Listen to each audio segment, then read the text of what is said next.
it's just the whole area, right? This city is called Marietta.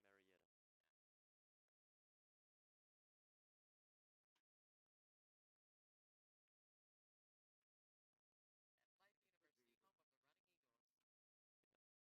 home of the Running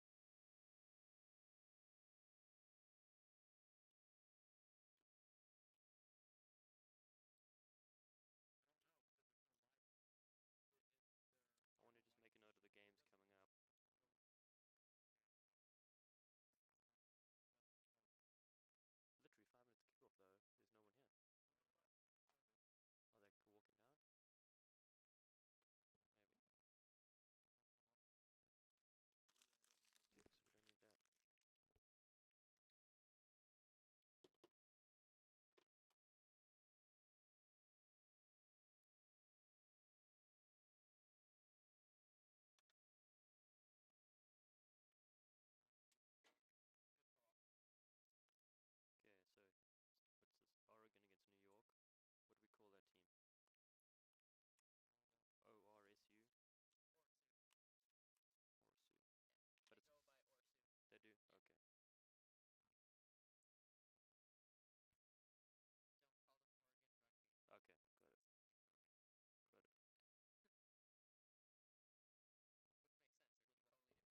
can.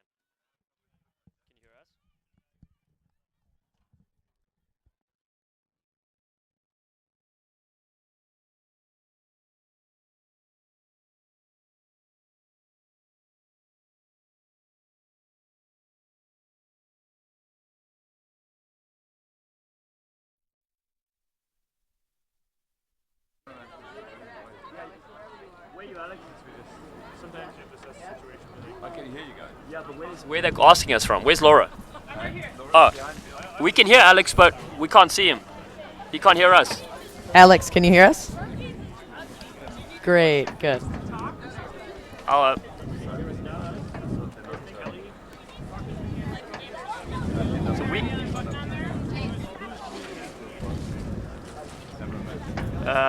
this is the only push button to cough.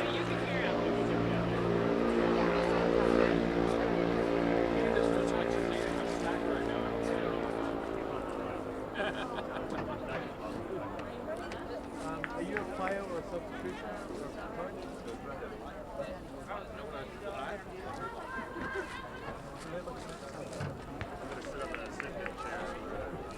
Minis can sit on my lap. Tell me what they want for Christmas. Do I have anyone on the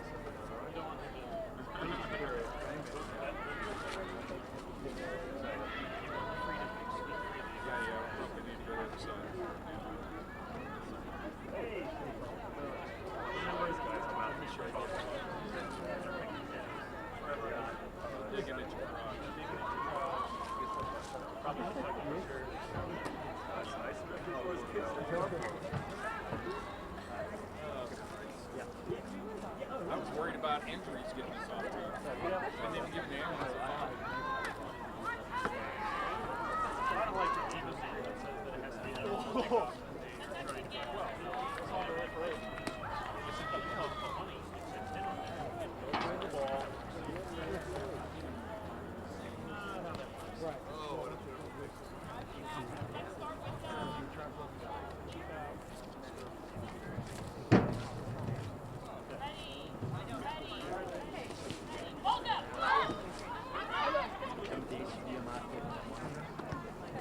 No, because that's sending for the upper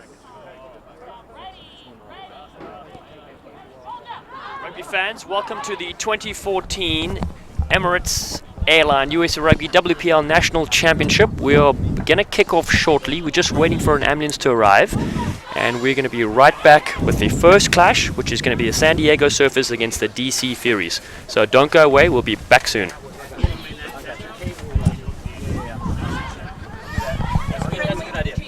What's that?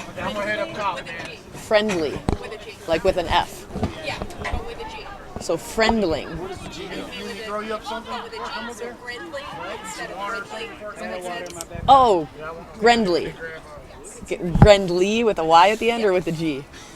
With a Y. Grendling or. So, like you would say friendly. Thank you.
start moving and just, then let's just keep it on the field. Exactly. We'll speak about the Airline because that's a big one for us. I go to D, I'm gonna go back to two. Emirates, because they're our main. So those are two main ones for now. And then anything else we're getting is great. I think try on rugby. I'm on 2D. Also, they're wearing the Try on Rugby jersey. I saw that. That's cool. Okay, so I'm going to circle the ones that we think are the rugby. Yeah.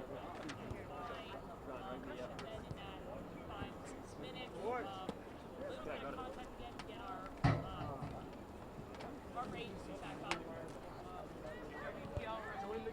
WPL Rugby is the hashtag. Hashtag WPL Rugby. I saw that. Yeah. And you can like WPL Rugby on Facebook or Women's Premier League Rugby on Facebook. The full name is Women's Women's Premier League Rugby.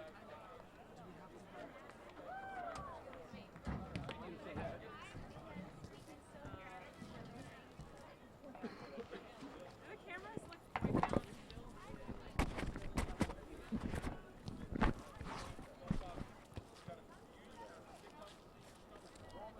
If you try it one more time, have them both.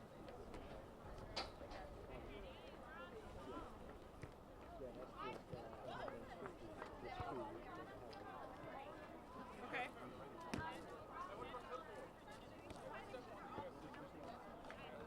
Do you want to go to the bottom camera so I can Let's go have them? to 2D. Yeah. We'll get another white balance off here. Can we get a white balance off you over here? We'll get another white balance off. Right, that's good. Yeah, if you want to step out. We're going to get another white balance off you. Come out this way. Thank you.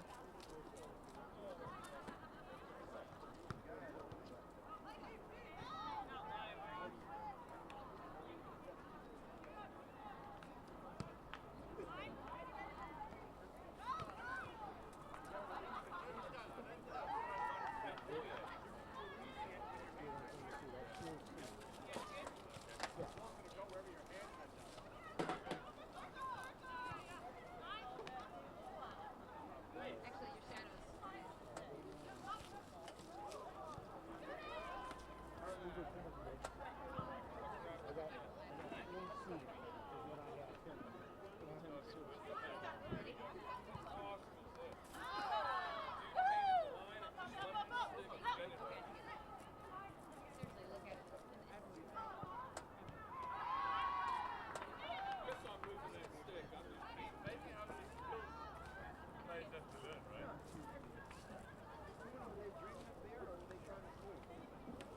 Yeah, we kind of got doubled up there, didn't we?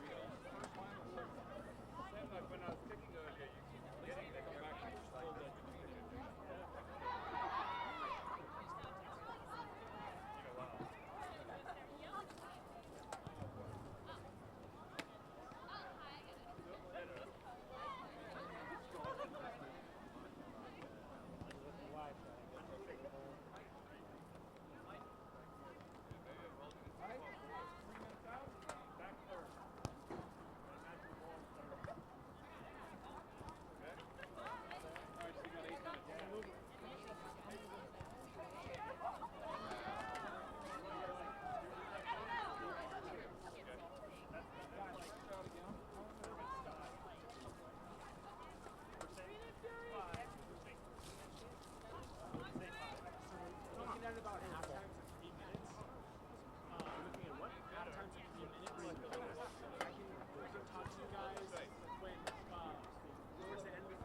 Hey, Chris, you gonna work back at the truck? Get a break, or if you want to do some announcement halftime, or we can throw to a graphic and you can put Gatorade up and then. I think so. I think you know why? Because quick game, we can talk all day long about what's happening. You know what I mean? During the game.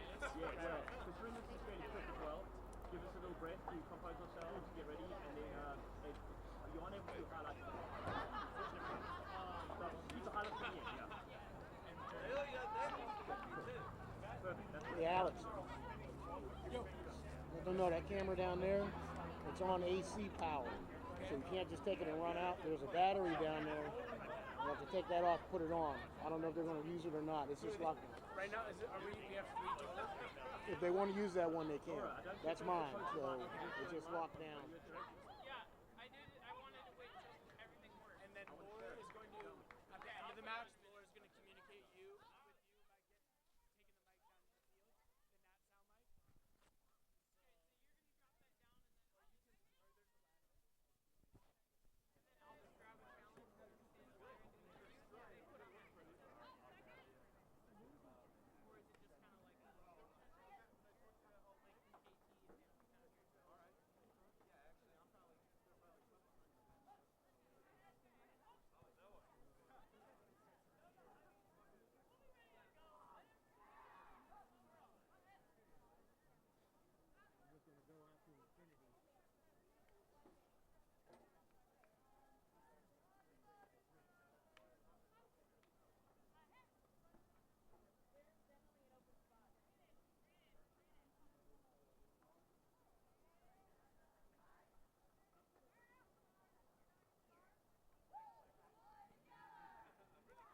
shot from left to right.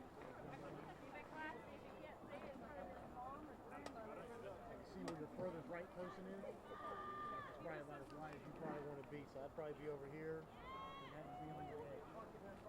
I would think. Is it for the officials? I am. All right, how's it going, Brett? Hi, good morning. And I'm missing my side. Maybe I'm trying to figure out who's who right now.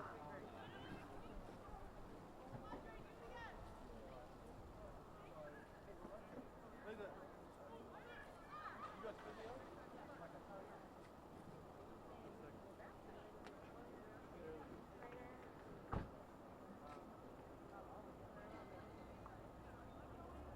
Yeah, so one of them's the Bulls who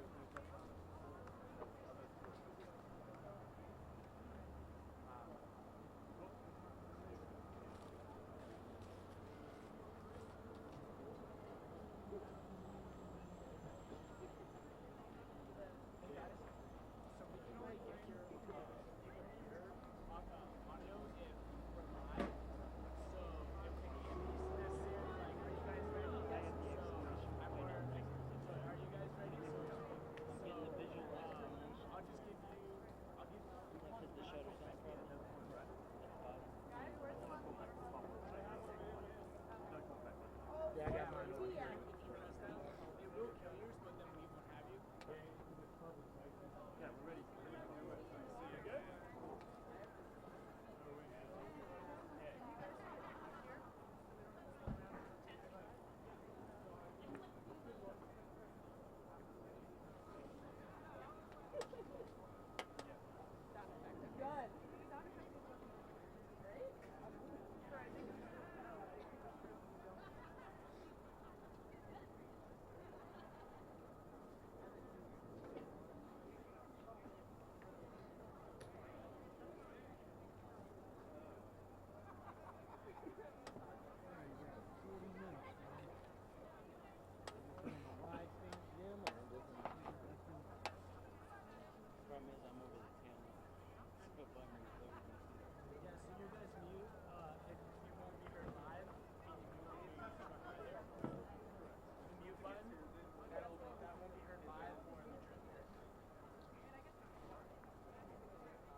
So we're not game time yet. We're still waiting for the Emirates.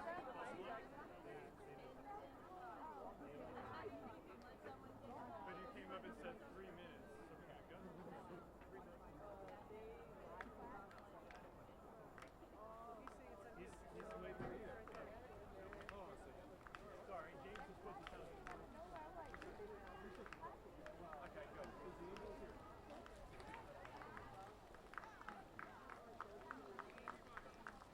It's going to be brutal over there.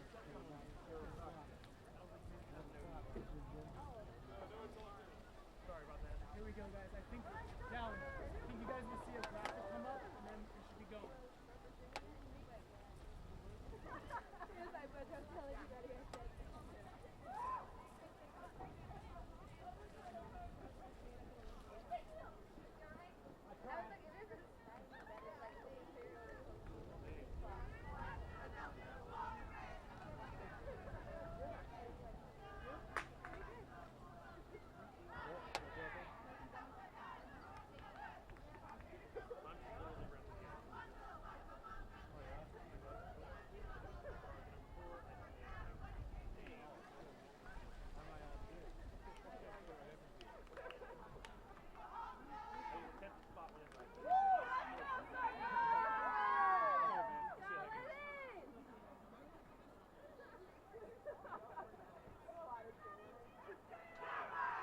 I don't like this start.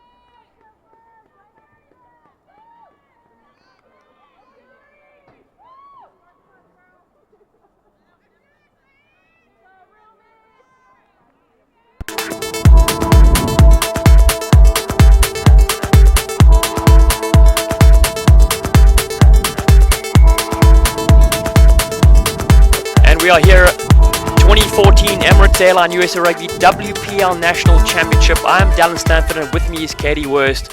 Welcome rugby fans. On the left of your screen you should have the San Diego Surfers taking on the DC Furies. Katie, what's in store for us today? We've got a great match up here today. Two teams got a lot to prove from this past season. San Diego just plagued by injuries so far. And DC Furies looking to pick up 2 wins this go around in this tournament so that they can hopefully get a chance to finish 5th, which is the highest they can ever achieve so far in the WPL series. Yeah, 8 teams coming here this weekend. We had Marriott, Georgia. Atlanta is the venue. It's sun is out. It's a little breezy this morning, but it's cleared up. And 8 teams look to battle it out here. The first 2 matches you'll see will be those competing for the 5th place. And then after them, we have the semi-finals of the main competition. The scrum gets wheeled there. The ball turns out the side of the Furies. Nice ruck technique over the ball. Now they look to move it wide. Cut out pass. Doesn't find anybody. Goes down to Rachel Greenlee. But now it's the Surfers pick it up. Advantage. Moving across with the ball there is Hayley Barkley. Now sets it up with her big forwards. Danielle Rowbottom takes it up. Look to set a ruck. Now they do, hits the deck. Heavy pod, steaming it forward there. Vivian Hansen with possession. Great support there by San Diego Surfers early on. Now they look to go wide. This is where they are dangerous. Their fullback steaming into the line there, Tia Blythe. Now they come to their big front forwards again, Cara Matthews. She sets up a nice ruck. Matthews just recently off a injury. Good to see her back in form. Referee says went backwards, play on. Nice little recovery there from the fly half. Barkley. They've got space on the right here if they can move it. Take it in with their front row. Chow with the ball. Wonderful break from her, and she managed to get the offload to her teammate, Hansen. Very good work from the tight forwards, the Surfers. Dominating up front. Comes a nice little switch. Second carry there from Cara Matthews. They got space wide if they can move it out. Through the legs. Play on. Now that's the speedster. Number 11 gains. The defense is pretty solid. You know, the Fury's been working on that all season. Coming up aggressively. Oh, solid run here from the bulldozer herself. Bannon. She sets up play inside the 22. It's good possession. Nice space on the outside. That's gains. And she's well covered in the end there from the DC Furies. What a good start from the San Diego Surfers, Katie. Yes, just early on really capitalized, made a quick turnover happen. We've seen some really good balanced attack from both sides, really taking advantage of the tight 5 forwards, charging up. They have good quality support, and then distributing the ball quick, and so far, good stuff from San Diego Surfers. Yeah, Brett Amos, the head coach, has done a wonderful work there. He's assisted by Alex Williams. You can see them working in those pods, getting the forwards in the right place at the right time, and then quick hands on the outside. Gains will look to open it up as this game progresses. So we just referee today, as we said, was Brad Cole from Tennessee. He's one of the young and up-and-coming referees. Spoke to him yesterday. He's one of the highest scorers on the beep test, the fitness test that the referees do as well. He's a very modest guy, and good to see him wearing the pink jersey today. First line out of the game, so it will be the Furies defending their own goal line. Throwing in is Ellen Danford. Finds her target nicely. Ball spits loose, but is still in possession. They look to set up the first phase. That was a nice run there from the inside centre, Olney. And now a little bit of rush clearance, but just outside the 22. Great kick under pressure there by Lauren Rhodes. Just a player that Furies have mentioned really just runs the back line, does a lot of management, does a fantastic job, and really did well to remove some pressure from her team.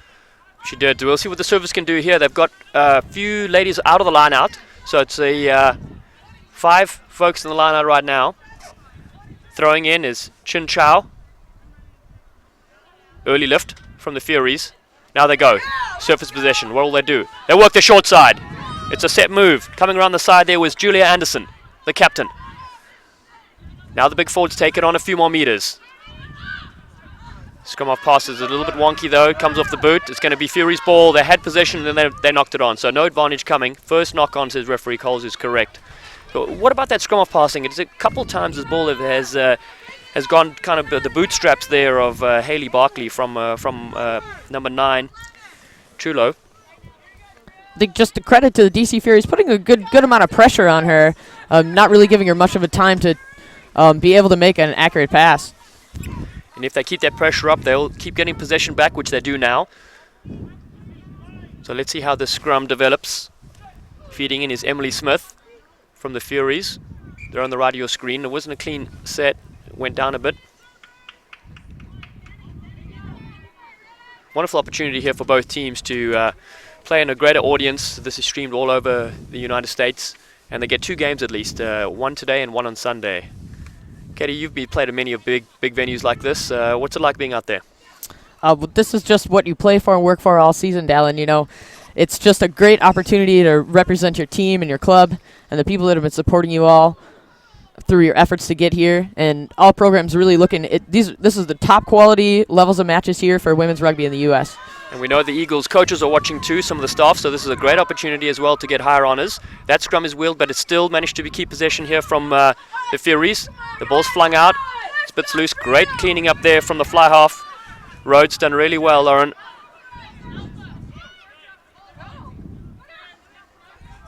Now they're taking it forward still. Looks like Ree Clark could be involved there. Spiral kick over the top. It's a lovely place kick. Gaines has to go back to collect, and she does. The hot stepper beats the first one. Does a little half cartwheel roll. Still keeps possession. Lays it back nicely for a team. Surfers come back to clear up. It's a bit of a wild pass there from the base, but now they look to move it wide. They've got some good moves and shakers on the outside. That is Wales, Kyla Roth. Roth just loses the ball in the tackle as she tried to fend off her opposite number, and no advantage ensuing. They look dangerous when they move it wide though, don't the Surfers? I'm pretty certain that that's what they're attempting to do in terms of their game plan. Really just that 9-10 connection, having a bit of trouble. Again, credit to the defensive pressure that the Furies are putting them under. But really, as we've seen, it could be a lethal backline attack. So something that, figuring out that connection, I think will do very well for the Surfers. We mentioned it before. You said the Surfers have several injuries this season. It's probably the most they've ever experienced, and they also have a lot of their players playing with the U.S. National Sevens team training there, and a couple overseas as well. Certainly, they're missing Molly Martin, who's a great player that had the orbital fracture earlier. Also, we see Kara Matthews out on the field too, and Jen Seaver as well. Both are just coming off of injury and are fit to play today. And it's a quick tap penalty there, so Surfers with advantage as they rumble it up with Brooke Saunders. And not sure if that was an attempted kick, but this could be a warning here. Referee Cole is stop time. He's going to have a talk here. Let's see what it is. So they weren't 10 meters off that quick tap penalty, so the Surfers will get another chance. A full-on penalty this time. May kick for touch to see if they can get extra meters to the line out, or they could, yep, they're going to go for touch. So good little pressure from them early on. We know they're going to move the ball wide, so we'll look to see a set piece line out move. They'll probably keep a few ladies out, but that kick hasn't found touch, so it's play on. The Furies with the ball right now. They look to shape, they look to run. Setting up play inside their half. Ree Clark. Now they put it to the boot. Lovely spiral torpedo taking play up to the halfway line. But gathering it is Tia Blythe. She puts it to the boot and chases. She's going to try to put everybody back on side, and does. The Furies look outside their own 22. They look to run it. Stepping and sliding. They still maintain possession, work the short side. Oh, it's a knock-on, unfortunately. That was looking very promising as a counter-attack. We've seen just both Furies players having a little bit of difficulty with some of the footing coming in. We saw Ree Clark just slip, unfortunately. Cynthia Wright just took her eye off the pass right before. I'm sure they'd like to have both of those back. Was some opportunities there, but San Diego Surfers is still in the danger zone and attacking area, so something that Furies want to shore that up a bit, especially if they're trying to get out of their difficult area. Let's see what comes of this. So we got the fly off. Hayley Barkley for the Surfers. She awaits, but they could go the short side. Nope. Now much better feed. Looks for the wraparound and gets it. Lovely bit of play. Cut out pass. Tia Blythe cuts from fullback. Gets her pass away. The momentum had stopped, but still gets it away to Roth. Roth on the outside, though, loses possession again. But it's hacked through and went backwards. Play on. And could have scored. Unbelievable stuff from the Surfers. The hack through. And the collect. Looking at the number right now. We will spot her in a second. That was unbelievable bit of work. The kick through. The ball looked to have bounced backwards. And referee Cole was right on the spot. What a start, Katie. Yeah, just great. I mean, the whole play development just started off with some coordinated movement. We saw a nice, as you said, cutout pass. Good dummy run by Jen Seaver, just drawing that defense. And Kyla Roth had a lot of worm to work on the outside. Yeah, the way they were able to manipulate the defense there, the wraparound was superb. And then, of course, a little sneaky kick through. And you got to play to the whistle, though, which is fantastic stuff. And looking, it is the inside center try scorer. There's Ashley Hokinson. Wonderful bit of work from her. Looking at her star here from Oxford, Massachusetts. Wonderful bit of play. So 5-0. First points in this competition. Hashtag WPL Rugby. And you can also find us on Facebook. Women's Premier League Rugby. Like them on Facebook. And, of course, follow USA Rugby online.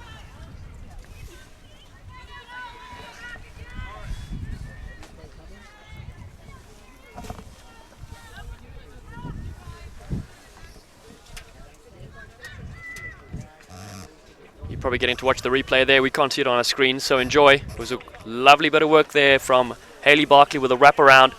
And then, of course, the kick through and the inside center. Presence of mind to dot the ball down. And the Surfers take an early lead. Both these teams have played from the original Premier League in 2009, so they're experienced sides. And they really want to finish strong this week and get 2 wins. Finish off their season. So DC Furies kicking off. Head coach Tonga Fanuilili looks on.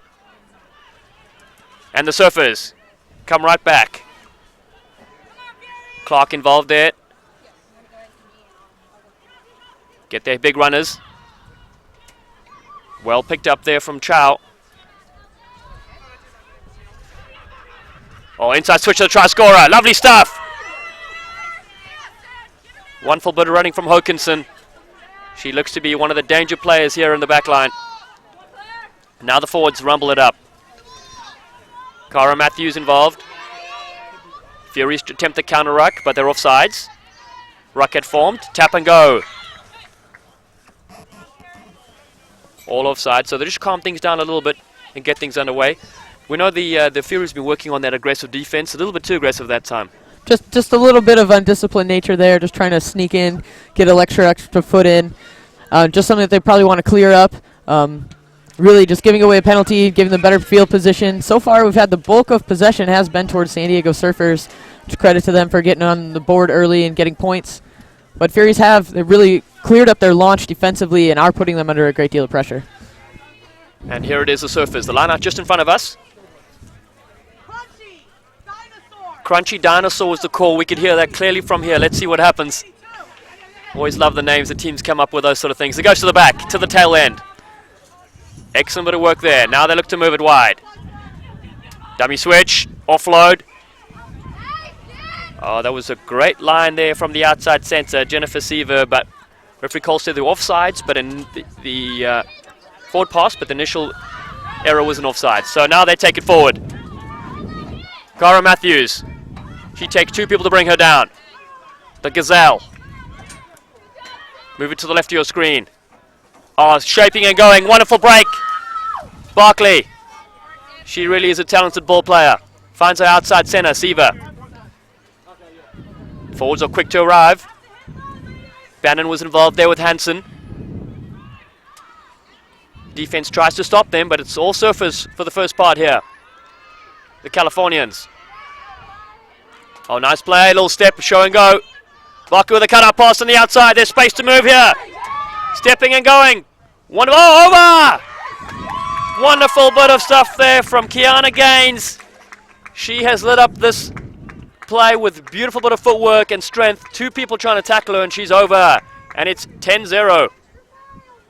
Just a great combination there of Barkley, just show and go, as you said. Just doing a really great job of being evasive, being able to distribute the ball quickly. No stranger to high-level play. She actually was represented Australia during their New Zealand tour prior to the last World Cup. And great distribution to Seaver, who saw gains on the outside. Great work, good try early on. Yeah, let's talk about that Australian connection. We've noticed there's 3 players in the squad that have played top-level rugby for Australia, and that, of course, adds a high level of skill for the rest of the team and raises their level too, doesn't it? Absolutely. I'm sure that just the location with San Diego being where it is, just a great destination for players to come abroad. I have a couple that have actually represented Australia formally at the World Cup, and what a great way to get some international experience and also bring up the level of play here in the game. The U.S. is a top standard for women's rugby, so great opportunity, and San Diego's been able to capitalize on that. Yeah, they have been, because we know the Surfers have lost a few players to the Eagle Sevens camp, so it's nice that they get some of these top quality foreign players to help out, and Barkley is one of them. She lines up this conversion.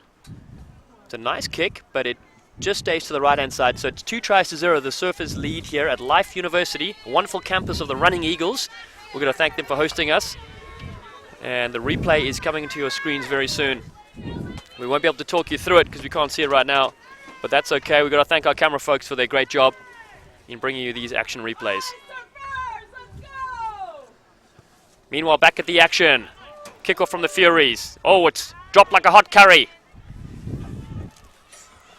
Claire Ray just taking her eyes off it, but it went backwards, says referee Cole. Oh, rumbling on the outside. Wonderful bit of teamwork there. Bannon with the offload. And streaking forward is Rowbottom, just to the touchline there of the halfway. Definitely redeemed himself after that kickoff. So Furies, let's see if we can see something from them, Katie. I think it's just more of a question of the credit to the San Diego Surfers tight 5 forwards. They're just extremely dynamic and making great gains, and really setting up their really potent backline attack. They are indeed, and here we go, line out now. Finally possession comes the way of the Furies as they take it up to the halfway line. Solid contact point there, Bethany Baker. Defense coming up really hard, but there's space to move here. There it is. 3-on-2 if they can get going. Olney was supported very nicely, but she was tackled. And holding on to the possession is the referee. Much better go forward attack by the DC Furies there. Doing well to see the gaps. Just unfortunate, didn't quite have the support she needed and holding on to a little bit too long. Yeah, you felt like they were just getting momentum. They're getting on the halfway line. Unfortunately, the Surfers get the hands of possession right now, so the Furies will be furious about that. And line-out is taking place right in front of us here. We got assistant AR Van Skalkbeek with the touch judge there. You can see in your screen the grass looks slightly yellow. The field is fairly firm underfoot. These ladies are here to play, and this is going to be an action-packed weekend, as we said. We've got 4 matches today. Coming up on Sunday as well will be all 4 finals. And this is for the 5th place going on right now. 5th place semi-final. Lovely take at the front there. Matthews coming in now to help out as well as Hansen. Furies look to have their hands on the ball there. They need to get it off if they can. Oh, wonderful bit of work from the halfback. Now they move it to Barkley. Cut out pass. Beautiful work. Tia Blythe on the outside. She's got space with her and people. And that's the wing 3/4. Roth. This time she keeps possession. Beats the first 2 tacklers. Fancy bit of footwork from her on the outside. Siva. The hard running centre. Lays it back. Possession coming away to Barkley. Oh, the kick over the top. Where will it bounce? Gaines is after this. The defense is there too. Fury's fullback dots it down. Thielens. Elska Thielens dots it down. Now they're going to go for a 22 dropout. Nobody's marking it. This is almost quick, intelligent play there from Lauren Rhodes. So nice bit of defense there from the DC Furies. Little trip over the top. Watch the replay here. And we're going to cut back to live action. Drop kick bounces once and goes out of bounds. We're going to go back to the replay there. Barkley with a great little kick over the top. Gaines is coming after it. Clever, intelligent play there from fullback DC Furies Thielens to dot it down over the line for a quick 22-meter dropout. Great play on both sides. Good scramble defense from the DC Furies just to get there, and definitely did well to prevent a try scored. Yeah, 10-0 the Surfers lead. Ball goes to the tail of the line out. Barkley now. Got a centers with her. Couple dummies and a beautiful pass to Blythe again. Tio managed to do a pirouette, beats the first lady. Now they go the same way. Roth. Oh, Roth on the outside. Look at her go. Wonderful support. Back inside. Oh, there's a brilliant support play. What a run. Could she go all the way? Phenomenal stuff. Just short of the line. Elizabeth Chulo. That was unbelievable support from her. They set a ruck just to 5 meters out now. Surfers all over this. The Furies have turned possession and they'll bang it out. But that was a little bit of genius from those two players, wasn't it, Katie? Yeah, just great work by Trujillo. Just good go-forward rugby. Saw the gap, took it herself, backed herself, did well. Surfers just consistently scrambling and doing well to kind of get themselves out of trouble at the end. So I'm sure they're looking for more ball possession, trying to make sure that they're not always on the back foot and trying to go forward in defense as well as San Diego is going forward on attack. Yeah, we haven't seen the Furies inside the opposition half much yet. So they're looking to keep possession for multiple phases. But in the meantime, the Surfers will look to stretch their lead. They've got a five-person line out, so they've got extra backs to play with. This is a little move they did last time. This time it's brought down to the deck straight away. Truro will look for Barkley. The ball hits the ground first, though. Now it comes, moved out. Just a little knock on there from Seaver, so it'd be advantage for Furies. See what they can make of this. Oh, and strong ball carry there from their centre. Great turnover produced. Really started early on in the set piece, being able to disrupt that solid lineout that the Surfers have been doing so far. They've kept the ball alive right now, but then they get tackled into touch, unfortunately. That was a nice little counter-attack from the Furies. The ladies from Washington. We spoke about the time zone change as well. You know, the West Coast teams had to wake up at 5 a.m. their time this morning, and this match obviously is 3 hours earlier from the current time here. So it's a tough ask for the teams, but the Surfers have come to play. They have a line out inside the opposition territory now. I'm sure Coach Tonga Fanueli is talking about with the Surfers about just getting more aggressive around the breakdown, not giving them that time to be able to release that quick ball that the Surfers have been doing so well with so far. They are looking dangerous indeed. Surfers moving out to Barkley. Cut out pass. Tia Blythe now on. Smashing tackle coming in from the Furies. That was the defense that you asked for. Coming in strongly there as well is Olney. Surfers now on the back foot. Looking to kick. Gaines is coming through underneath us. The ball bounces. Danger time here for the Furies. Oh, off the knee. Play on, the Surfers have possession right now. Exciting stuff. O'Canson is all over it. Furies look to come in to see if they can hold it up. O'Canson's support players arrive. Driving it forward. The Surfers. Ball hits the deck. Let's see what they can come away with. No, it's a Furies ball. Going to the short side there. That looks like Baker. Furies need to get out of this danger zone here if they can. It looks to be a bit of structure, but taken quickly on the Surfers. Now they go. Chow, oh! And she's smashed to the deck. Solid tackle by Cynthia right there.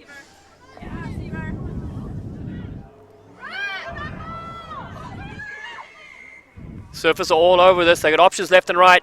Referee Cole may have a word here. This is the danger zone called the red zone. And too many errors in the red zone for deliberate infringements preventing a try being scored could yield a card.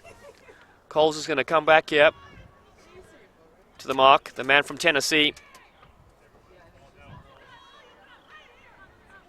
And so 5 meters out. Smashing it forward there is Bannon. They go the same way. Quick ball. Barkley looking for the couple of cut-out passes and dummies. Tia Blythe on the outside. 2 and 1. Must score on the outside, and it will do. Clinical bit of rugby from the Surfers. And they have come to play. Carla Roth touches down. It is 15-0. Again, Dallin, just fantastic balanced attack by the San Diego Surfers. Not much that the DC Fury's defense can do with that. Really just a tight 5 forwards, charging the ball forward with great support, retaining possession, and being able to cut it out wide, really stretching that defense, creating gaps, and just easy to walk it in and score. It really was good clinical rugby there, and the try scorer, Roth, she's played a rugby at South Dakota State, now with the SoCal Griffins, and is also a youth coach, which is fantastic. We've seen a lot of these ladies giving back to the game and coaching the youngsters coming through the system.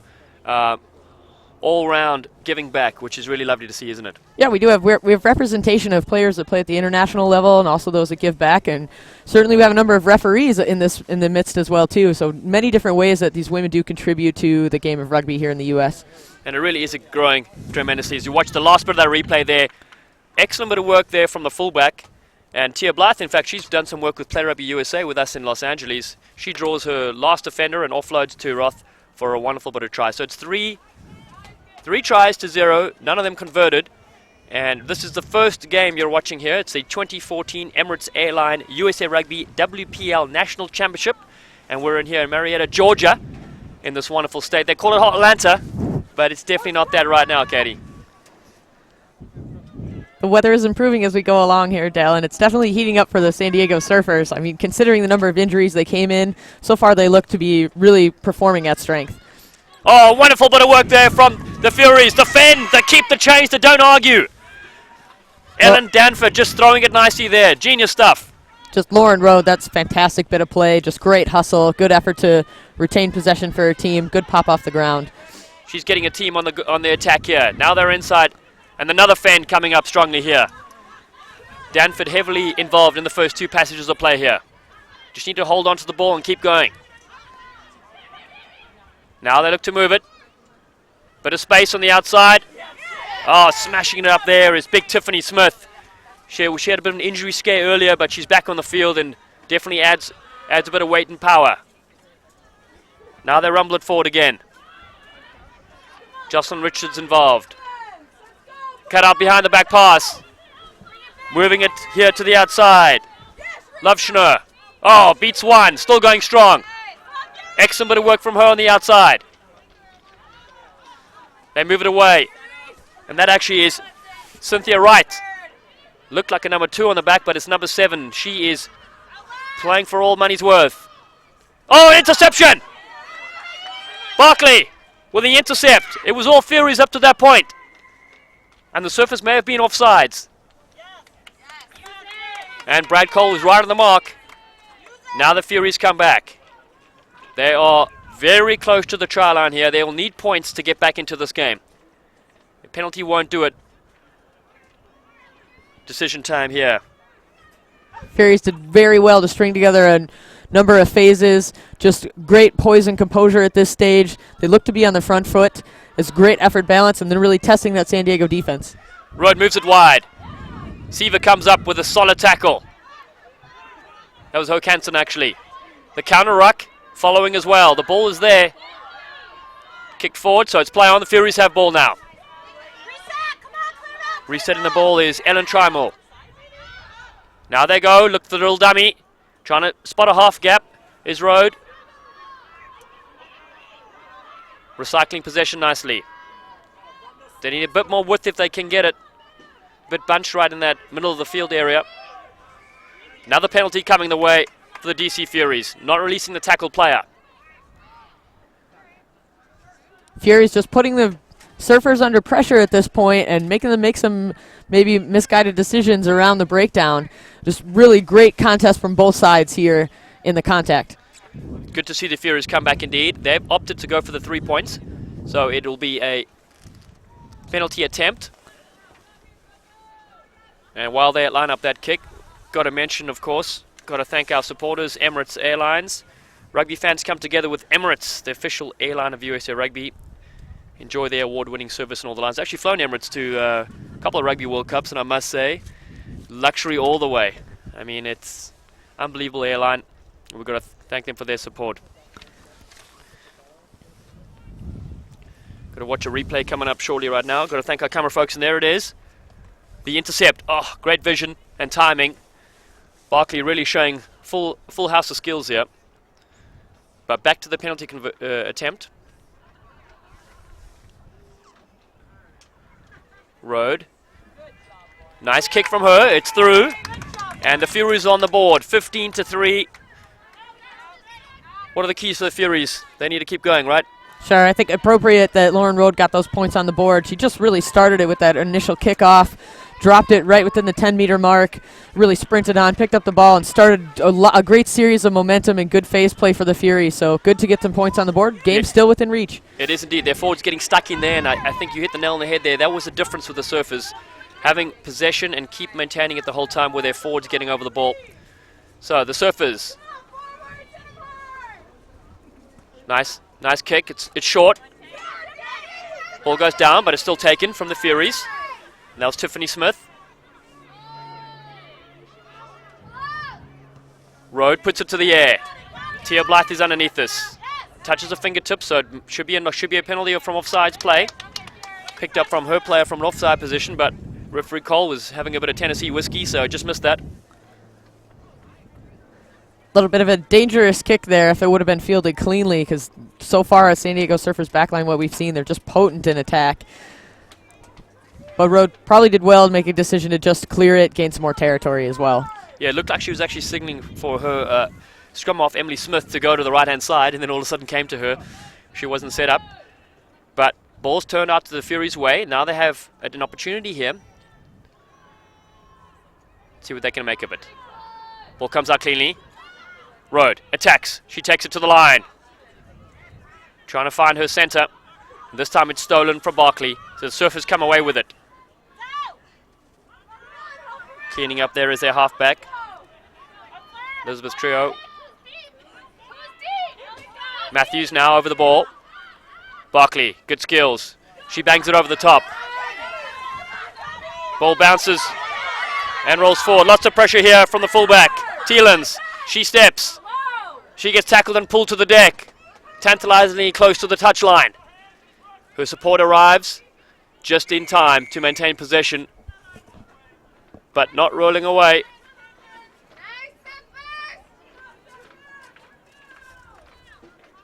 Good decision by Barkley just to kick forward, put them under pressure.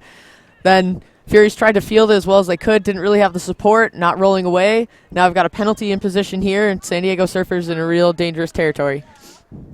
It was looking good for the Furies when they had possession, and now all of a sudden it's a line out. Could be, wow, 5 meters from the line.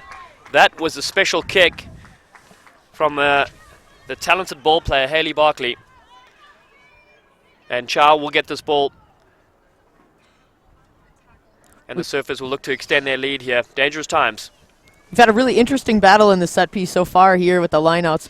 We've got Surfers just varying their moves. So bringing the ball down, holding it, caught the Furies offsides once before. Then we had the Furies actually counter by their driving maul and being able to sack the maul. So we'll see what happens here, but both teams really going head-to-head. This time they go to the tail. It worked nice from the last time, wrapping around. Big number 8, Brooke Saunders. Ball's on the deck, so the Furies try come in and try steal that, but they aren't able to poach it. Barkley drifting across field. Shows the dummy. Almost gets through, but it's just scragged. Lays the ball back nicely. Furies try power into this. And they do. Beautiful bit of work from the Furies. The Surfers have to resort to legal means to try keep that possession.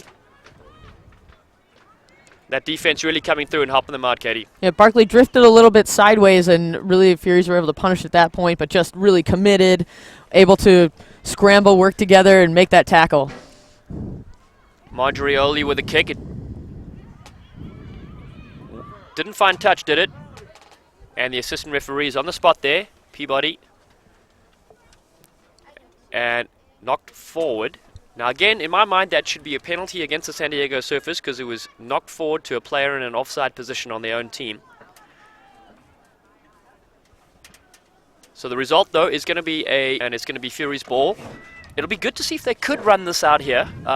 You know, as we said, putting it to the boot is dangerous. The Surfers have a great counter-attack.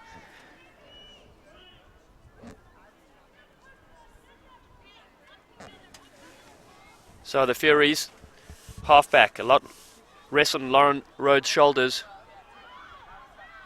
Picked up from number 8. Great work from the captain, Elbury, Jamie. Now they come to Rhodes. That's actually the centre. Olney She rumbles up. Takes a lot of place to bring it to the deck. This is better stuff from the Furies. Road now. She does put it to the boot, but it goes out on the full. Kind of would have liked to see the ball in hand there. That had some good go-forward possession there, didn't they? I think they did. I think Only's been just really a great, potent attacking weapon for the DC Furies. Really good hard-charging center, and really a tool that Rhodes been able to use so far. When they have been able to put phase play together, it's been the two of them working in tandem. The Surfers line out inside opposition half right now. If you just joined us, you see it's 15-3 to the San Diego Surfers. The game was slightly delayed for kickoff. We just had to wait for an ambulance to arrive. And we are here at Life University, the Running Eagles, as the San Diego Surfers rumble up with that maul. And now they pull it away. Barkley with possession. With a wraparound, did they move earlier? Barkley, lovely stuff, through the half cap she goes with a wraparound. Gains on the outside. Collects it. Tries to fend off her opposite number and keep it in field. Blythe is there involved. Oh, wonderful bit of work from Tia Blythe. She spins away. The ballerina. Forwards arrive quickly. Rumbling it forward there. Hansen and Bannon involved. The counter ruck is from the side. And tap and go, not 10 meters. Referee may have a word here. This is fourth or fifth time that they've given away a penalty inside the 22-meter area. The Furies had better watch out there. So the Surfers are happy to tap and go with the 3 tries already. Smashing it up is Cara Matthews. Now taken forward. Anderson involved there as well.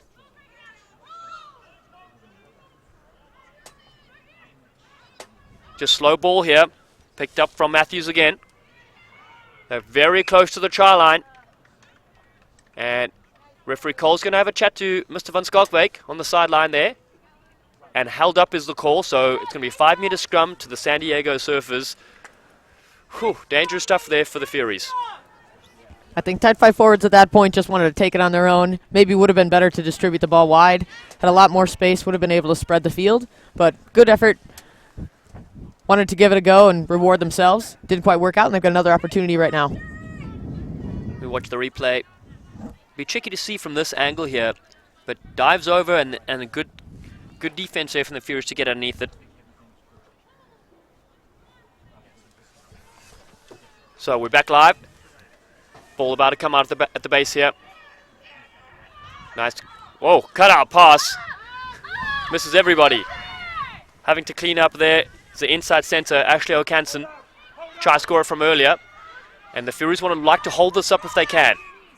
And they do. That is wonderful bit of defense. The gang tackle, is it called. It's pretty prevalent in 7-a-side rugby as well. Turning possession over. The defense really has been outstanding. I mean, San Diego have had probably 80% possession, right, Katie? Yeah, it's really, the Furies are making them work as exceptionally hard for what they're able to do. So the Furies, they're just launching well and attacking and being able to put the pressure underneath them. And when the Surfers are able to break through, it has a great deal to do with their balanced attack. I'd like to see them keep ball in hand. It's tough, though, when they have possession. It's really been, they've been under the gun inside their own half. So, Road, what will she do this time? She attacks a little bit and then puts it over the top. That is a well-placed kick. It bounces. And picked up from Tia Blythe. She beats the first one, still goes strong. Blythe now towards the touchline. Surfers take control now. They send their forwards in.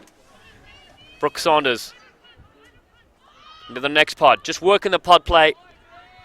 It's a bit of the hallmark of their game. Just keeps ticking away at possession. And now all of a sudden they move it to their backs. Kicked over the top to Gaines. This is a set move again. She's sprinting on the end of this. Ball bounces trickily. Oh, wonderful fan. Love Schnur going on the outside. She beats the first one. Sharifa did really well there to get a team out of trouble. Now Road under pressure. And the net result is going to be a line out inside the 22 for the Surfers. So it really has been tricky kicking away possession, hasn't it, Katie? Definitely. I mean, it's been a really interesting chess match so far between Barclay and the Surfers and Rhodes on the Furies, just being able to place it, and both teams where they've been placing the ball well. There's a nice replay here from Gaines on the outside. It was Barkley who made the half break. They team up pretty well together. And I'm sure we haven't seen all of it yet. Picked up now from the Furies. Oh, wonderful bit of work on the outside. This is a 40-meter gain. Excellent stuff from the Furies, number 6, Bethany Baker. The counter right comes in right in front of us. Now we can see the real action up close and personal. Baker with a superb ball carry there. She's pushed out the way now. And now the Rumlet. Almost a forward pass. Oh, solid contact point. Get off me, says Tiffany Smith. She is an absolute live wire with ball in hand. The counter ruck could be good though. The Furies look to try regather it back. It's a bit of a seesaw in right now. And the penalty goes the way of the Surfers. And they take a quick penalty. Quick tap. Steaming up. They're not going to be 10 meters, so it could be offsides. Elizabeth Chua with the ball. She took it quickly. Anderson, the captain. Show and go from the big number 4, Bannon. The Surfers now a little bit disjointed, but they still maintain possession. They play the next big pod, looking to offload. Chow shows the ball. She pirouettes, goes strongly. Manages to keep the ball, brings it to the deck. It spits loose though. Barkley has it now. What will she do? She takes it forward into a couple of would-be tacklers. Counter ruck from the side. Referee, oh, tap penalty again, not 10. Fending and going. Lovely desperate tackle there from Olney. The Surfers now. Seaver involved. They've got numbers to the left if they can move it. They need quick ball. Looking for the show and go. And the offload bounces backwards, play on. That's the try scorer from earlier, Hokanson. Now it's a maul set up in the middle, just 3 or 4 meters out from the try line. Options left and right here for the Surfers. They desperately want to get their 4 tries and held up. It's the Furies again, just defending superbly, and that could be the end of the first half. It is 15-3. The San Diego Surfers lead this interesting clash. We're going to take a quick break, and then we'll be right back with the second half action. Stay with us.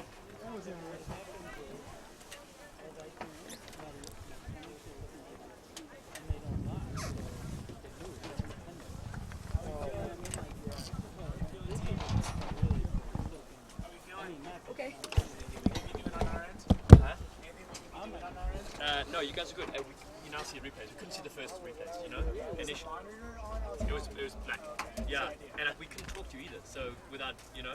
So that's why I said in the thing, we can't see the replay, but you know? See, I figured the monitor was on. I was like, for some reason you're not picking up replay. Yeah. I thought you had the... No, we can see anything, but that's good. Now it's working, so we're getting there.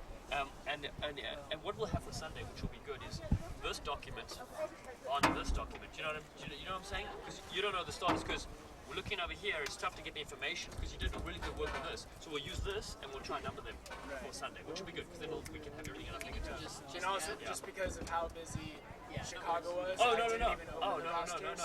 Last night at 2. Is it sounding okay? No, you're fine, Alex. No, dude, you've done unbelievably. I think we're like picking it up pretty good. Let's sticking with what's on here. We're just not getting as much of the details of their background. And we'll get that as the game gets on. Alex, Now we're I could with this camera, I mean, this halftime, we could have them on camera right now if you want. It's so quick. Halftimes would probably just go to Straight. cut the mics just to give them Commercials, a breather. graphics. But there could be other times, and as maybe some games get some more importance to them, we'll want like more in-depth previews and stuff like that. Yeah, like the semi-finals, because that's so much at stake. Sure. I mean, there's, you know, even though these are great teams, there isn't that much at stake, you know, for the extra analysis, you know. So, but we'll interview somebody afterwards, which is cool too. You know? Okay. Yeah, no, it's going good. That's it, because I don't know any players, and so that's why I need more of the info here. So what I'm going to do is, I'm just going to make a couple of notes. Let's see. like normally when I have a format, I just pull that up and then I see the roster. Yeah, and I just go, okay, there's gonna be a moment she's made a play, and I put she is. exactly. And then you know who the thing is. What's great is if they're numbered, then I just go, the number 2 did that, the number 2 as well. Exactly. So that, and the tricky part about this one is that they'll say the numbers, but it's not right. So then you all of a sudden have like number 5, 1, 6, and then it's like, what the hell? This is good to have this here, but if we had, I don't have time either to have little notes underneath each person now. By the time you figure out it's Lord Rug, there's no more time there's no more time to say. Exactly, exactly.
Emirates Airline USA Rugby WPL National Championship, hosted here at Life University in Atlanta, Georgia. We have the 5th placed clash battling it out this weekend right now. We have the San Diego Surfers against the DC Furies, and I am Dallin Stanford, and with me is Katie Wurst. Katie, a flurry of tries there in the first half from the San Diego Surfers, but the Furies have defended pretty well. They did well to get some points on the board. Fantastic effort by Lauren Rhodes so far. Just a great little kick over the line and just sprinted on, picked it up, popped the ball off, and really great effort put together by the Furies to keep themselves in it. But so far the match has mostly been attacking pressure from the San Diego Surfers. Yeah, the ladies from Southern California, where it's slightly warmer down there near the coast. They're on the right of your screen wearing their white jerseys and underway with a beautiful high kick from Fly-Off Barkley. Oh, it's not taken clean at all, so it's a knock-on. Trying to play advantage here is referee Brad Cole from Memphis, Tennessee. He's wearing the pink Try-On Rugby shirt, which Try-On Rugby is a wonderful initiative started by USA Rugby, promoting more women into the sport, right? Yes, you mentioned, Dallin, earlier, we have a number of players that serve as youth coaches as well in their very limited free time from preparing and training. I'm sure it's part of the initiative to get more girls into the game. It is wonderful to see organizations like Try-On Rugby doing their bit for the development of youth rugby, and of course getting more females to participate in team sport here is wonderful to see. So San Diego Surfers, beautiful pickup from the base. Solid defense there from the Furies. Now they bring it to their pods. Bannon takes it forward with the red scrum cap of hers. Lays it back now. Now it's Claire Ray working nice into the pods. Now they look to find Barkley. This time it comes in from Siva. She steps. Beats the first player. Goes strongly. Jennifer Siva, who was injured earlier this season, and she's come back now, so she's looking to get back into it. But the slight knock on there, so it's a fumble. It's going to be advantage to DC Furies. They just need to keep ball in hand here. They've got quite a few numbers to the right-hand side of the field if they can use it. Slow ball, though. Here they come. And that was big number 6, Bethany Baker. She had a storming run earlier in this first half. Helped the team get out of jail. Road puts it up, high kick though. It's danger time here, the Surfers. Such a good counter-attacking team. Tia Blythe has it now. She flings it wide. Taken on the outside by Roth, the try scorer from earlier. Just as you mentioned, that back triangle with just Blythe, Roth, all of them, they're just working quite well together. And every time Roth does well to kick it and get it into space, but really they're just punishing the effort. And they got lucky there this time for getting ball back, but you're right. Otherwise, the Surfers get possession, and they're very good at maintaining it with their pod structure. So Rode, the 2-time All-American, hoofs it out. She really is one of the talented players, and really is, obviously the forwards are doing most of the work, but it's fly-off against fly-off when the ball comes out, isn't it? Yeah, we've seen just the standard of play, being able to implement the kicking game here with both sides working quite well. So it's not just a tool. We've seen Barkley a number of times just little chip kicks over and creating space on the San Diego Surfer side. Really just releasing that pressure that they have for the wings. And Trammell with a good clean take, but busting through the middle here is Bethany Baker. We just mentioned her earlier. What a wonderful talent she is. Road, the show and go. Cut out pass though. Ball goes knocked on first, then backwards. That was a tricky one there. Very flat defense coming up there. I think if they get a little bit steeper on attack, they will have a bit more success. But Bethany Baker, jeepers, she really is a ball player.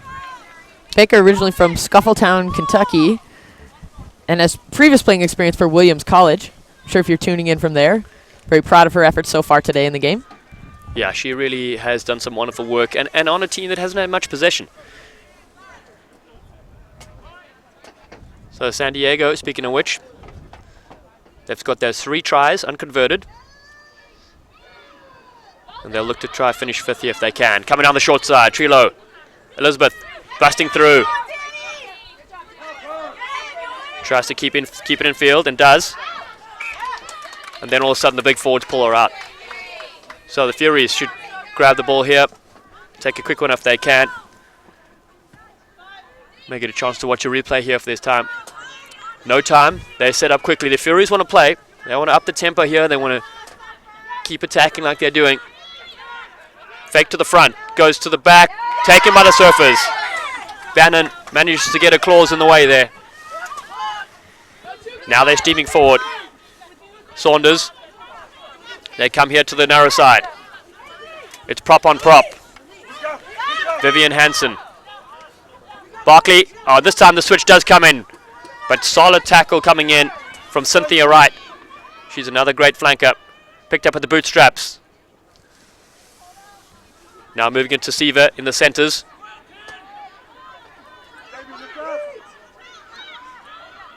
Surfers comes out of Barkley. She initially didn't want the ball, but feeds it back inside to Wright. Wright busts through the first two tacklers. She's going strong. Fury's under a lot of pressure here inside their half. Now they look to move it. There it is. Siva now on the outside. Bit of space to move. Gaines wants it. But smashing it forward there is Trimel. Saunders.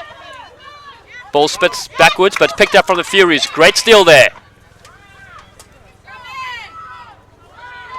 If the Furies can move it to the left, they've got a little bit of space. Under some pressure here. Setting up there is Jamie Albury, the captain. Oh, and the ball just passed to nobody. All sorts of stuff happening here. Counter-rack coming in from the Surfers. Referee Cole's going to come back for a first knock-on from the Surfers. Wow, some dangerous times there. Fury's under a lot of pressure on their own line. Sure, Fury's just, you see them just getting back on their heels, getting pushed back by good go-forward attack by San Diego. Getting a bit scrappy. Both teams would probably want to secure ball a bit more. And if you're the Furies, just make sure that you're realigning, making sure that you're setting up your post or perimeter defense, make sure that you're pushing forward to be able to push them back. Yeah, coaches from the Furies, Tonga Fanueli and Drew Curry, definitely had some strong words with their team. They came back on fire in the first little passage of play, but now they find themselves in a little bit of pressure here. Down by 12 points in the second half. Picked up at the back there. Captain Jamie Arabari. Ball hits the deck, but play on. Fury still have the ball. Joanne Batter involved. Now Rode with that kick. It's in field though. This is dangerous times over. The counter-attack. Gaines takes it upfield. Fends the first two players. Gets scragged now. Lays it back to Tia Blythe. Comes in. Furies are well positioned though for the steal. Fantastic bit of work there. Now they look to move it. Rode showing all the skills. Managed to collect that and still keep possession. Good continuity here by the Furies so far. Much better. They're taking it to the line. And quick ruck ball as well, which is what's needed. And they have advantage. Smashing it up in the midfield. Olney, she's been very active all day. They look to the boot. Kind of would have liked to keep it in hand. And Tia Blythe goes back together. She's got numbers left and right. And luckily no advantage coming here, so it's going to be a penalty to the Furies. So much better play there, Katie. Yeah, Fury's lucky to have that one back. You saw the coaches take a look at it, would have maybe wanted to play it, have kept the ball in hand, but fortunate for them, penalty for San Diego Surfers, and they'll get another shot at it. Looks like they go for the touch. Maybe get an extra 10 or 12 meters, and then they can set the attack platform. Want to see what they can do with ball in hand for 8 or 10 phases. Nice little kick there. So the Furies finished 3-3 this season. And last season they've actually finished 7th in the WPL. So vast improvement. It would be massive for them to go through and make a comeback in this game. And then they can contend on Sunday's clashes. So if you just tuned in, this is match 1 of 4 matches today. We've got the top 8 teams from the WPL. All 8 are here taking part. And the great thing is they get 2 full matches. So it's well worth their trip to come out here, get 160 minutes of rugby under their belts to finish off the season. Nice behind the back pass there. Oh, a couple of strong fans. Excellent bit of work there. Ball comes out now. The Furies on attack. A little bit of drifting on the outside. Cutting back in is Ree Clark. Shermer was involved there. Oh, it's a knock-on, unfortunately.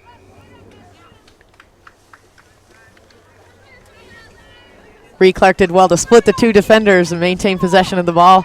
Just unfortunate, bobbles didn't make for the best pass off the ground, and then we'll have the scrum here. So you watch the replay here. Behind the back passes really does it here. Confuses the defenders. Lovely stuff. And then the fend, the big don't argue, get out the way. That was excellent bit of stuff there from the right winger, Sharifa. Love Sherma. And then cutting back in the inside, as you said. Splits the two defenders, lays the ball back nicely. But then the passing from the base has been tough. They've been under pressure there, and it's an area of concern. So we have a substitute coming in here. Looks like Anna Cohen-Price comes in for the Furies. So going to the bench to get some fresh legs here. We have about 10 minutes played in the second half already. And another sub here, this time coming in for the San Diego Surfers. Looks to be number 16. This is the Lily.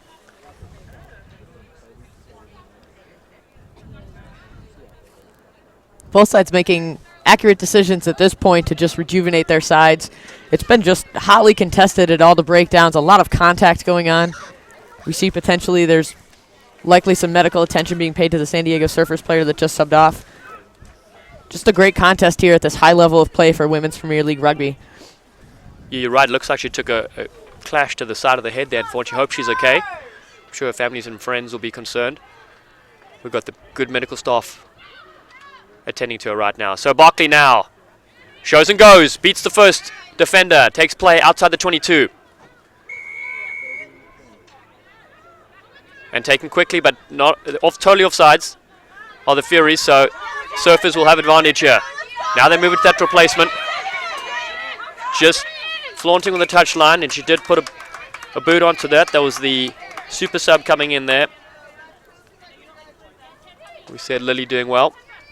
Just found touch, so no advantage coming. It's going to be Surfers' ball. They like that tap and go, don't they? The quick penalty.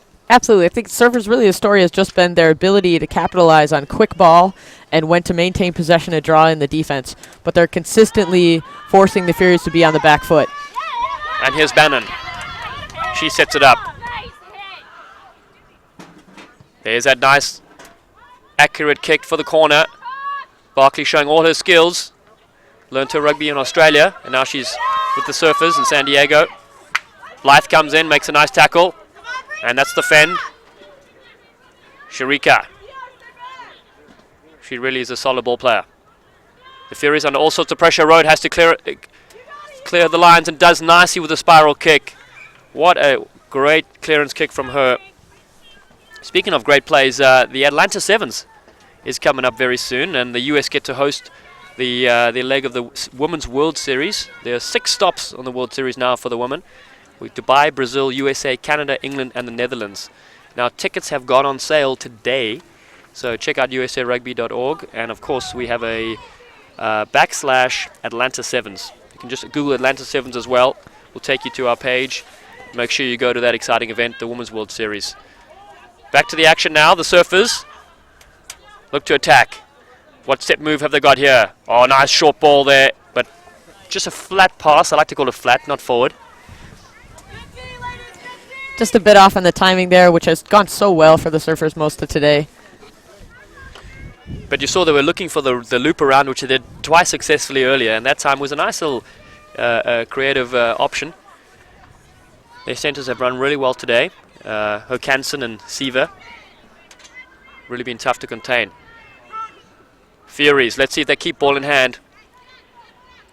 I hope they do, because the back three from San Diego Surfers are waiting for this counter-attack.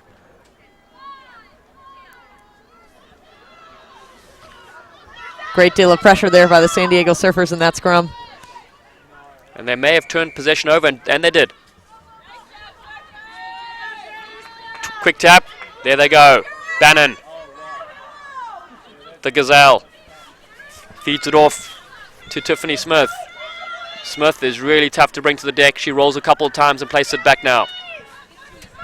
Barkley stabs it through. And it's just gone too far. Going to be a 22-meter dropout. So referee is going to have a chat though to the AR just to double check things. Peabody. And don't forget to check out Mr. Peabody's movie that's come out recently. If you haven't seen it, it's a pretty good one. Right here. Dallin, we've talked about all day just the potent backline that San Diego Surfers have, but not enough credit has really been paid to their tight 5 forwards, getting it done set piece play-wise and really dynamic, and their fitness is looking great so far. I mean, they've been pushing the ball upfield all day long and just creating great opportunities for that backline to attack. They really have been, and here they go back into the action. And that is the flanker, Danielle Rockbottom. She sets it up. San Diego working brilliantly with these pods. Oh, Charles says, get off me. They have some real strong ball carriers. And here they go to the next pod. Smashing it forward there. It's the lock pairing. Batter and Trimel. Now darting through is a little halfback. Surfers do really well to keep possession. We've got lots of numbers to the breakdown every time. This time the Furies try to hold it up if they can. Hits the deck, it'll be a ruck. But they managed to get underneath that. So turnover ball. So Furies have done really well there on defense.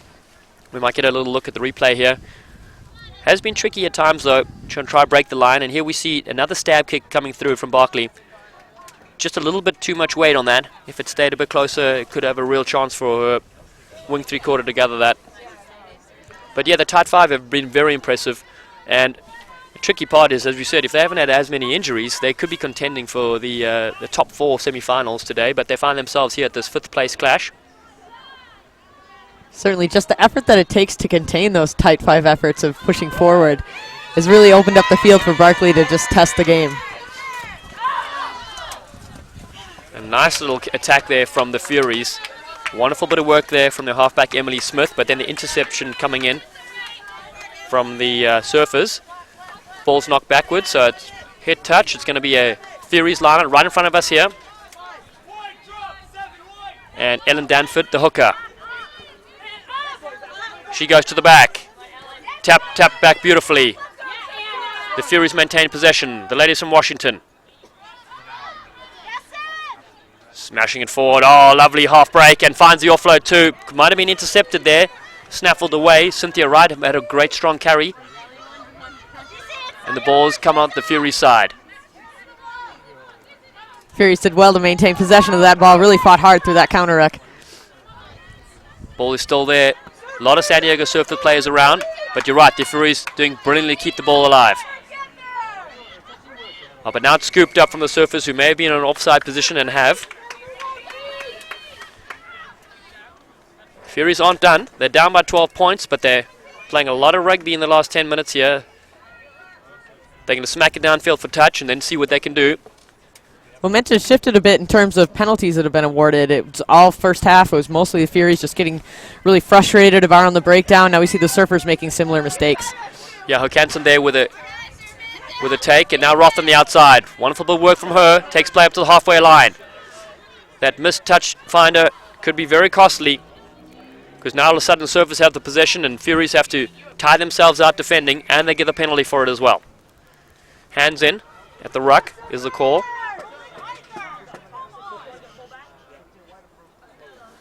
Wonderful complex we have here at Life University, the Running Eagles. They've hosted a few championships before, and it's good to be here in a rugby hotbed.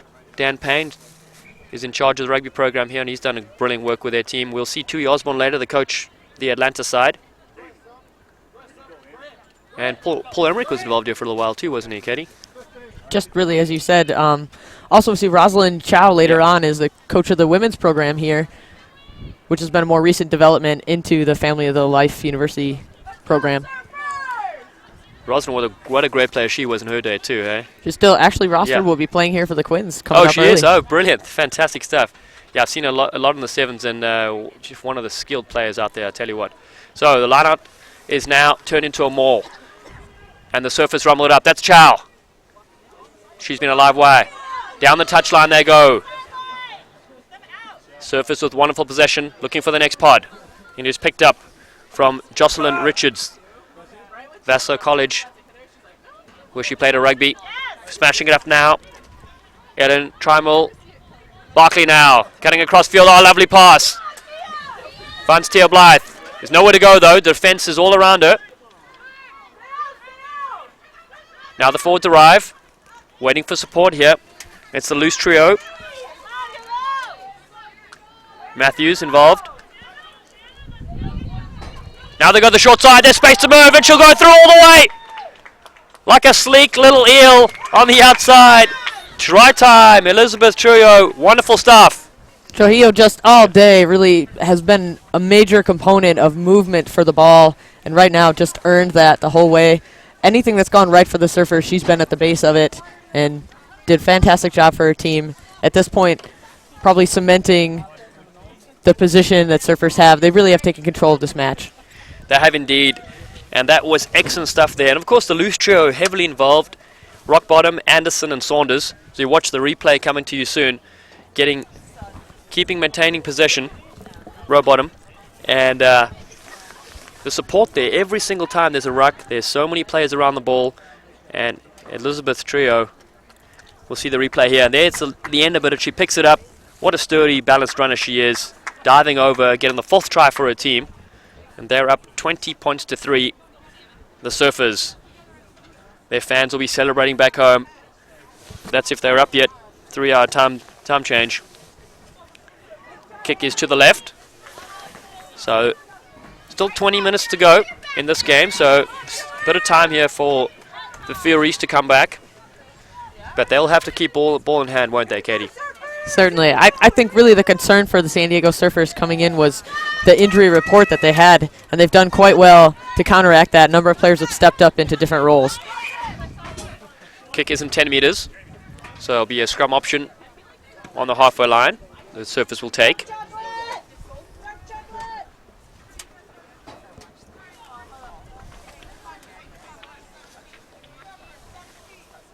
San Diego Surfers, of course, their 15th national championships in 2009 and 10, and more recently 7th national championships in 2012 and 2014.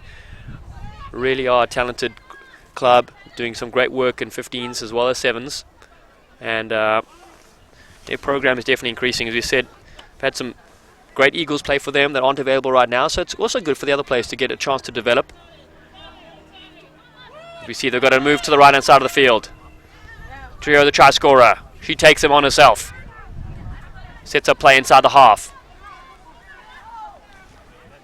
Now taking it forward. Matthews. Bannon with that beautiful cut-out pass. Straight forward running. O'Canson. Now Chow. Oh! Keep the change, says Chow. Just throwing people to the side. She is such a destructive runner. Definitely one of the favorites here on the field. Taking it forward is the captain, Anderson. And holding on to possession there. With a player injured in the background. That's because Chow just decided to throw her to the side of the field. Wow. Chin Chow. She didn't come here for a haircut. No, certainly. Just that penalty called, one of the very few times that we have seen the San Diego Surfers support just a little bit behind, but also credit to the Furies for just getting in, continuing to fight. She went to ground. She was right away on top of the ball. And here's that replay that you're speaking of. Oh, there it is. Just throwing the one player to the side and still going. She really has been an active player, smashing people left and right, and that is one of the important things you need in your teams, that go forward ball. As you see, Chow also just committing 3 to 4 defenders each time she takes up field. That's definitely leaving space on the outsides, and just always having that support that's there for her. But being able to commit that many defenders is a definite potent weapon for the San Diego Surfers. And rugby fans, you're just tuning in here. This is the second half of the first game here at Atlanta, Georgia, for the WPL final weekend. Matches today on Friday and Sunday. Nice little line up there from the Furies. They trail 20-3. Look to move it now. Seaver comes in for the tackle. O'Canson helps out. And that was Rachel Grenley involved. Now they go. Cynthia Wright. She gets the offload away. And on the outside, Smith. Smith, like Chow, brings a lot of attention to when she has the ball. Oh, the show and go. Road, what a break. Wonderful stuff from her. She shows it again. This time gets tackled, lays it back. Support is there to arrive. Furies now moving it away. This is better rugby. Sharifa involved. Love Schnur getting involved there. There's an injury in the background for the Surfers, but the Furies will play on. Taking it forward there is Baker. She has been wonderful, but the turnover is won. The steal is excellent from Rowbottom. Matthews actually with original steal. The Surfers with possession, although they're going backwards. Surfers did extremely well to counteract that. Able to pull the ball because the DC Furies had a balanced line and were ready to attack. Vivian Hansen did nicely there. She lays it back. Barkley will look to clear the lines, and does. This time she kicks just over the injured Chow, her teammate. Ball bounces all over the place. Almost collected by the physio. Oh, and the fend. Get off me, says Enosa. It's actually Kathy Stewart, sorry. Now they come forward again, Smith. Awkward pass, but has managed to be regathered. Referee says it was a slight knock on. And Chow has left the field. No, she's back on the field, bandaged up, and nothing's going to stop her. Except for a substitute player. And that now is Enosa, takes the field, Talo Enosa. And Chow, a round of applause for her. She really has been active. As you watch a bit of the replay now, she was in the background of that play. The Furies stringing together some good phases, but it's that turnover coming in shortly. There it is. Great steal. It was number 5, Cara Matthews. Cara Matthews just really did great, well, get her hands on the ball quickly, turned around the ball right away. Furies really just left that one went begging. So 20-3, San Diego Surfers from Southern California lead. The ladies from Washington, the DC Furies. And this is, the winner will go on to challenge for 5th place on Sunday. And the loser for 7th. Now they go the short side. Super Sabri. Oh, beats her first man. Still going strong. Cuts inside. Oh, look at her. Breakdancing her way through.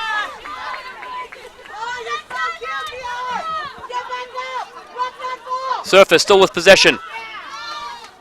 Wide cut-out pass to Barkley. She gets it on the bounce. Shapes the kick. Dummies. Looking for the offload. And does. Finds the super sub in Nosa. Bustling away to get there. Solid tackle by Wright there too. And the chip over the top. Lots of pressure here for the DC Furies. Stepping and going. That is their replacement player, Kathy Stewart. Katie Stewart does well to recover. They'll need to try hack this over the top and do. It's in field though. Play on. Trujillo, the try scorer. San Diego looking dangerous here. Claire Ray sets up a ruck. Coming in from an offside position though with the defenders. Barkley this time, cut out pass. Tia Blythe steams it forward. Takes 2 to bring her down. Enosa. She rumbles it up. About 6 meters out. Lovely switch. And it's that tight 5 making all the meters, doing the hard yards. Now they feed Barkley. She finds Saunders. DC have to attack. Have to keep defending here. It's a stab through. Doesn't work out this time.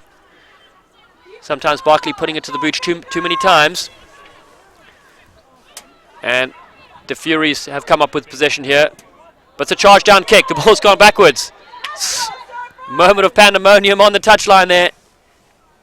And cheapers creepers. End result, scrum for the Surfers. We talked about both sides. You just mentioned maybe a little bit too much going to the boots. See, the defensive pressure is coming forward. Saw one chip kick knocked down, another one just not making, that grubber kick not making through the gain line. When you're this close, just keep the ball in hand, duck down, and go ahead and score. Agree 100% with you, Katie. And we got more subs coming on here. This is number 17, Amanda Wagner, coming in, and this is the charge down replay. Really is under all sorts of pressure here are the Furies right near the line. So the San Diego Surfers a chance to get some super subs on the field. Just under 15 minutes left in this game. And it's been a pretty physical battle, especially up front. Surfers have dominated possession, and their tight 5 have been pretty heroic today.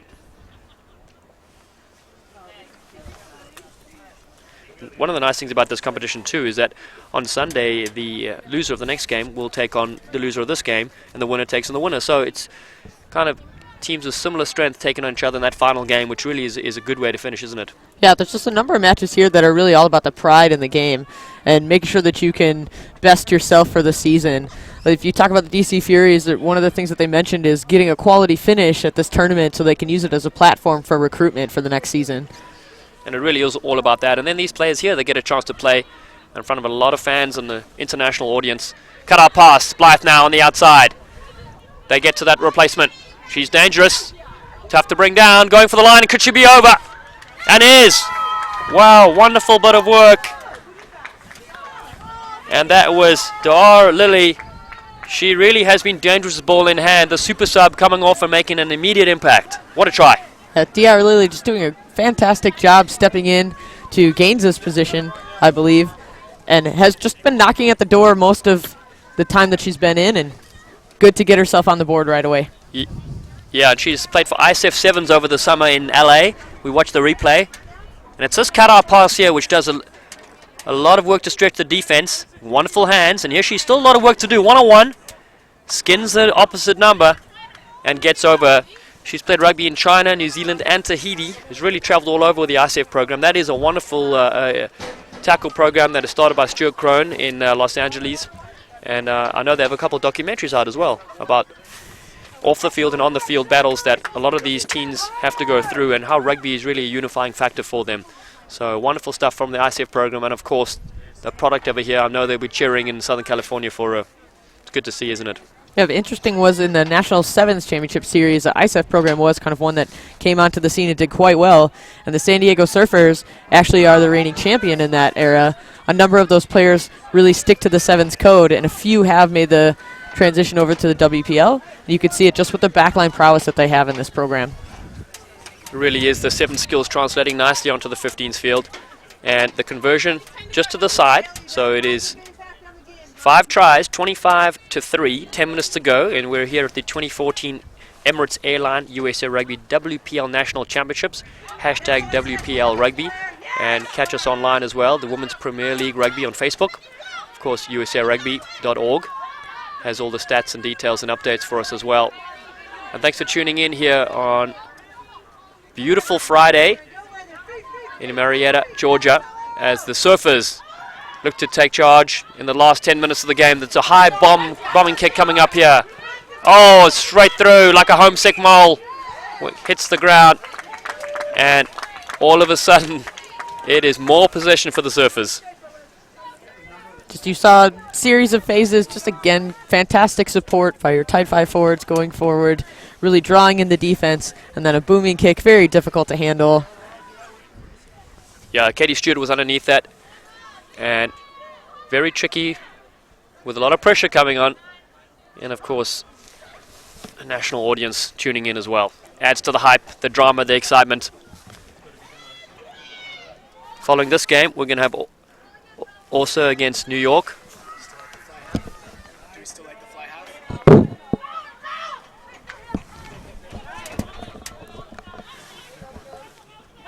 Wonderful bit of running there from the center 3/4. Smashing it up. Seaver. Seaver, great line on that attack, and Furies did well just to trip her up. Yeah, she would have been all through if they didn't get that ankle to her. Now all the forwards arrive to form a maul. Not going anywhere, so we're going to come back for the original infringement. And referee Cole.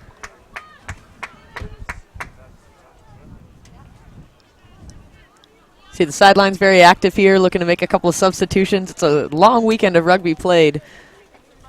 Teams looking to change out some different substitutions, making some good decisions early on in the tournament.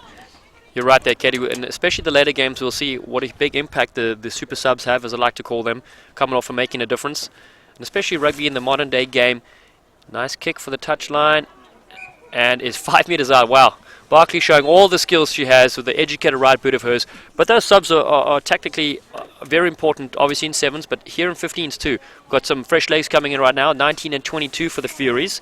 And those are Caitlin Graham wearing 19 and 22 Gussie Maguire take the field, and welcome. It is 8 minutes of action left.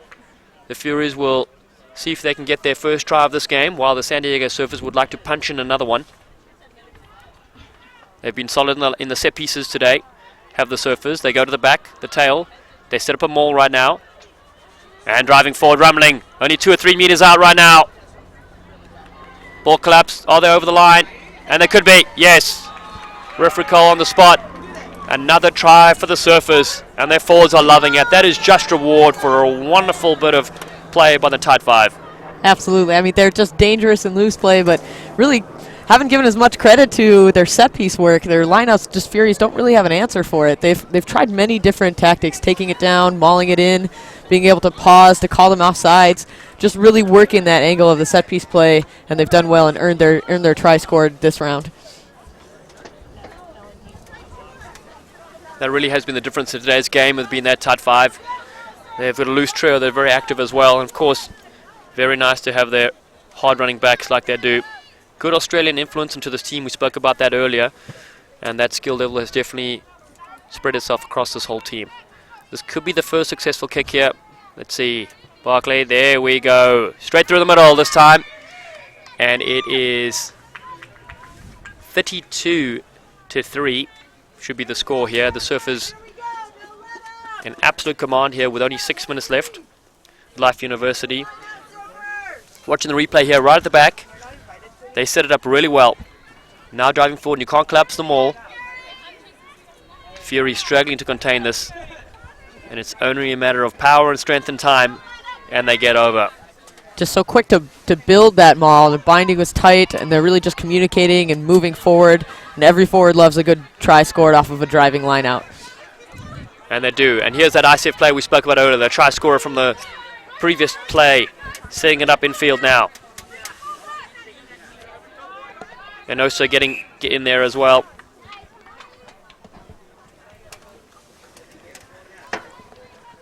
So the Furies, last bit of play for them, see what they can put together. It's been tough for them. Possession has been hard to come by. And their tackle count, I'd like to see the stats on that. They really have put their bodies on the line during this clash. Kind of feel like they deserve a try here, so let's see what they can do. Lauren Rode, the fly half, very creative player. She's looking for a wraparound here. Jamie Albury at 8, the captain, with a leg heavily bandaged in the screen there. See if they can keep a clean one. The ball does. It's not out yet. There it is. Now they look to move it. They're going to bring their blindside. Oh, and fumble. Might have gone backwards, says the referee. Shame. And that just sums up the Furies' chances. Just most of the day, it's just been just a little tip away or one movement or a bounce of the ball that hasn't quite gone their way. Their side is known for their defensive pressure. They really have done a great job. As you talked about the tackle count, they're just credit to San Diego Surfers for consistently putting them under pressure by using go-forward ball. They've just always constantly been there, trying to move up as much as they can. They're starving them from possession, and Surfers are just taking care of the ball.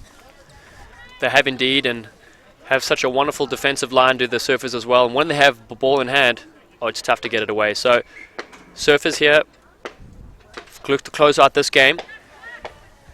We said we got 3 more matches coming up after this, so stay with us. Their times will just be slightly adjusted because we started this one a little bit late, just to wait for an ambulance. And we got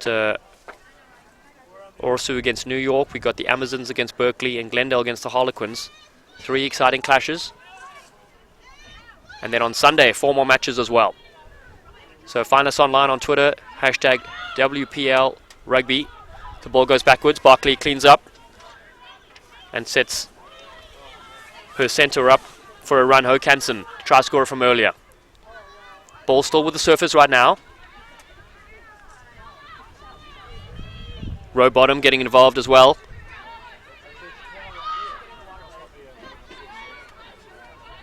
Vivian, a few numbers out to the left-hand side here for San Diego.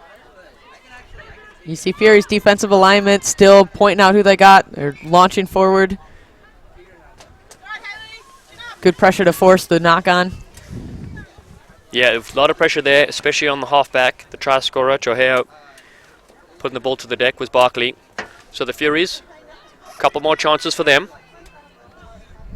Their coaching staff, Dree Curry, assistant coach, and Tonga Fanueli have done a really good job for them. They've come up from 7th last season, and they'll look to see if they can equal that. They'll probably play in the 7th and 8th position one. But they've played better rugby, which is really exciting to see, and their recruitment is going pretty well. And this will be a good opportunity for them to get more match experience. I really have liked a couple of their players, especially in the forwards. Bethany Baker, number 6, has done really well today. And Cynthia Wright, wearing the number 7, has charged on nicely as well. And of course, Lauren Road in their backs really stood out, I think, for me personally. And Wright's a player that's long been known as part of the Berkeley All Blues crew, is now making the transition to the East Coast and has done really well, slotted well into this team. She has indeed. And penalty coming the way here of the Furies. So let's see what they can finish up with. Oh, lovely cut-out pass. Oh, smashing hit coming in there from O'Canson. Definitely would have felt that on the TV screens. Furies. Still with possession right now. Lying all over the wrong side of the ball of San Diego Surfers. And that ball carrier from the earlier carry is down. Grenley, who took that massive hit. Now their fullback comes into play. Teelins.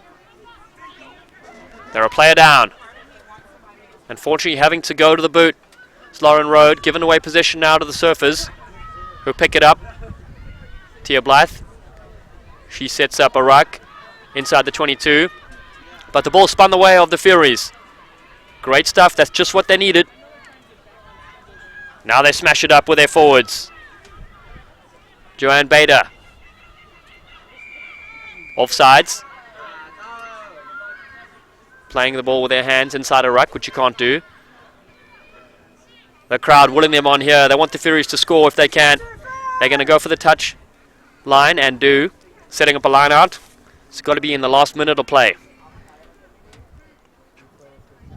Here's the replay of that monstrous hit. Boom! Coming in nice and low. And she's still down on the ground. Just managed to collect her thoughts, and she will be subbed. That was Rachel Grenley. You mentioned Bader earlier. She's a University of Georgia graduate. I'm sure some of the hometown crowd here is cheering her on. And meanwhile, we go back to the live action as she leaves, about to leave the field. Yep, she's going to be subbed in this last play of the game. It's a 22-minute dropout. The San Diego Surfers managed to gain possession, and they kick it off to the Furies. Counter-attacking. That's the replacement, Katie Stewart. She throws, would look like a forward pass, but play on to the referee. Went backwards. Clever play there from Bethany Baker on the outside. But the ball comes out to San Diego, who just chip it over the top. There's no one back there. Coming back to gather it is Olney. She's by herself. She holds up the ball nicely. Good hands from Lauren Road. Cynthia right now with a little show and go. Strong ball carry and gets the offload away as well. Road involved again in the same play. But not releasing the tackle player. Also looked like hands in as well. So it's going to be Furies to finish out this game with possession.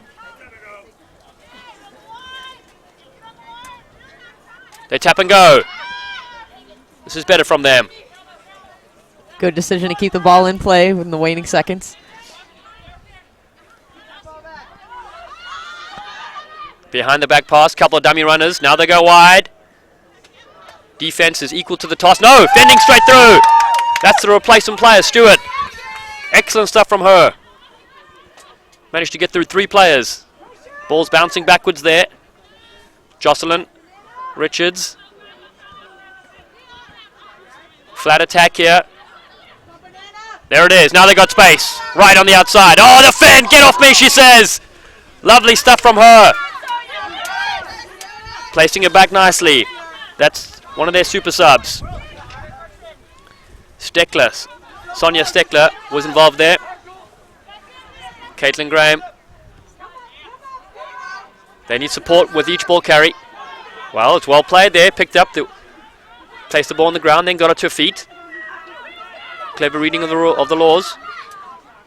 You can see the Furies just turned up the focus. Their handling is much sharper this round. Oh, and as you said, that put the commentators cursed. It's a knock-on, but it was looking so good up until that point. But they get the advantage here, offside play. So the Furies want to finish with a flurry here. They tap and go. The second time they've done that now. And there's Wright. Such a strong ball carrying, gets the offload. Brilliant bit of play from those two. Taking it up, Olney. They're inside the 22. Smashing it forward. Big Megan Foster. Counter ruck comes in. But the Furies managed to keep possession here in the last passage of play.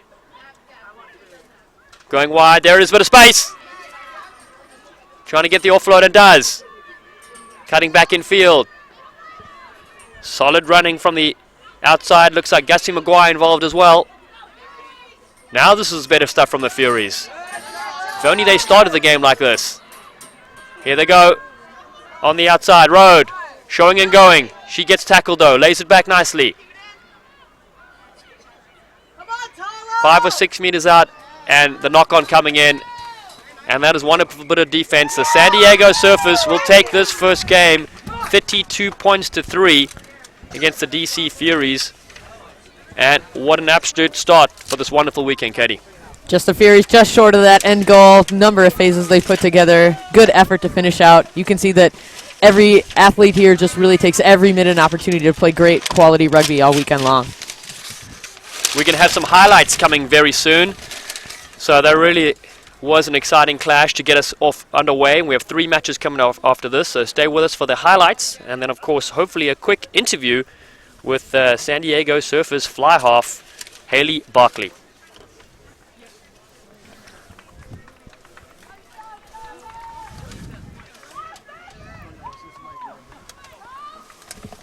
Try time, look at the highlights, lovely stuff there.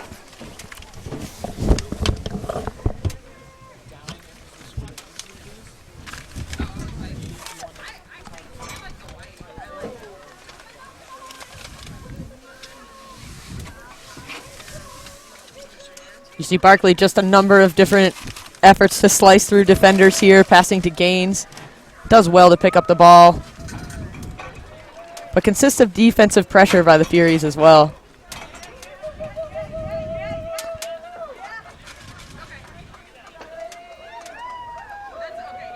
There's Trujillo on this one in the corner. She worked really hard for that one.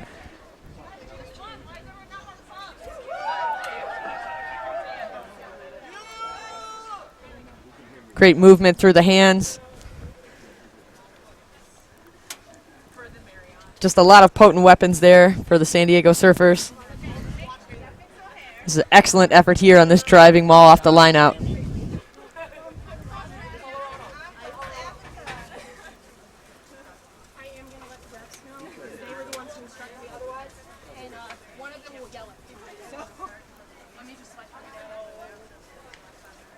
Barkley just giving an exhibition of her talents as well in the kicking game. I'm here with Haley Barkley, the Team San Diego Surfers.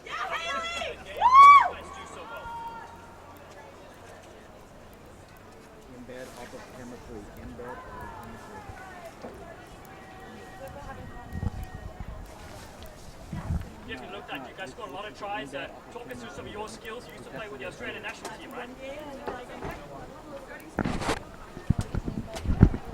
Laura.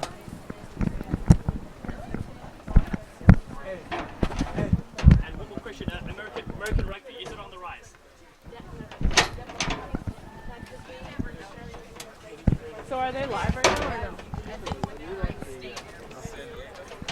Beautiful, thank you very much, congrats on your game, and we'll see you on Sunday. Good, we're going to go back up here to the studios. Stay with us, rugby fans. Thanks for that, Dale, and just some great different clips here from Barkley. Just fantastic performance, really just her kicking game's exceptional. Did a great job of just managing the back line as well. Really love that she speaks to the global nature of our sport here in the women's game. It is definitely on the rise here in the U.S. We've got a number of great matches coming up for you today.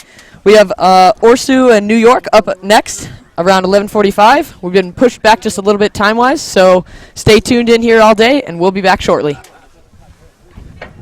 so it was cool back. Okay. Oh, it was cool back there.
And we're off here with New York Rugby Club and Orsu.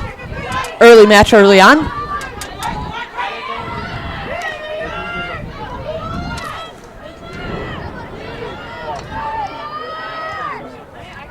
We got a slight knock on there from Owusu.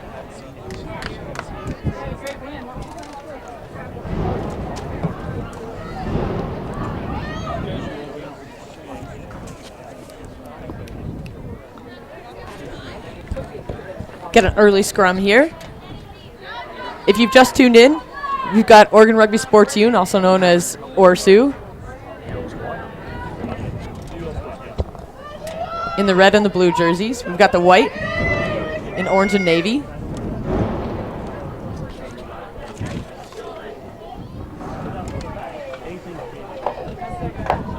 So New York scrum feed here. Ball comes out clean. Nice little switch there. Making a bit of ground. Good tackle there from the Oregon player.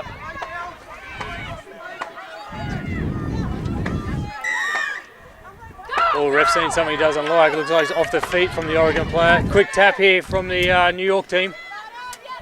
That's Blair Station. Great job. Good go forward ball movement. Nice relay back. Oh, it looks like the ref spotted a little knock on there from the New York halfback. We'll have a scrum feed to the Oregon side.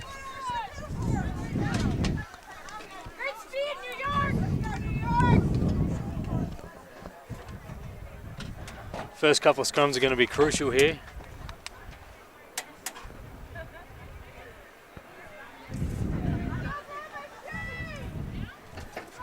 So both sides have got some pretty big girls, dominant packs.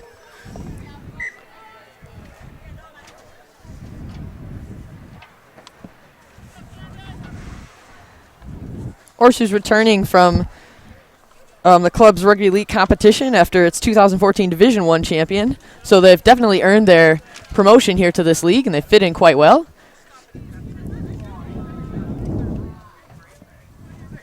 They narrowly missed an opportunity to be in the top 4 teams. Bit of a scrappy scrum there from both sides, but the ball's come out on the Oregon side. Ruck is formed, quick ball out to the right hand side of the field. Really need some go forward ball here.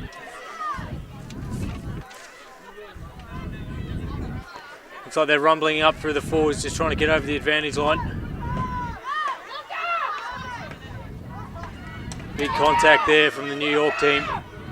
Ball spitting out there for the backs. Oregon's looking to go wide down the left hand side of the field, crashing it up through the centres. Look, she's managed to hold on to it. But New York piling through, but the ball's come out. Advantage play to the Oregon team. Oh, ref's going to come back for the penalty though. Looks like it's not rolling away from the New York side in the ruck. Good tap from Oregon. Oh, big charge there from the Oregon forwards. Oh, ref's not happy again. Oh, not rolling away again, he says. Another quick tap here from the Oregon team. They're going to really push the pace. Oh, ball's gone out and there's a little break here. One girl to beat and she's away, the big stiff arm. They finally bring her down inside the 22. They've got to get there quick. Oh, looks like the ball's come out on the Oregon side. Ref's got his hand out. So he's going to play advantage and he's not happy. Couldn't see what the call was for, but we're going to come back for a New York penalty right in front of the sticks.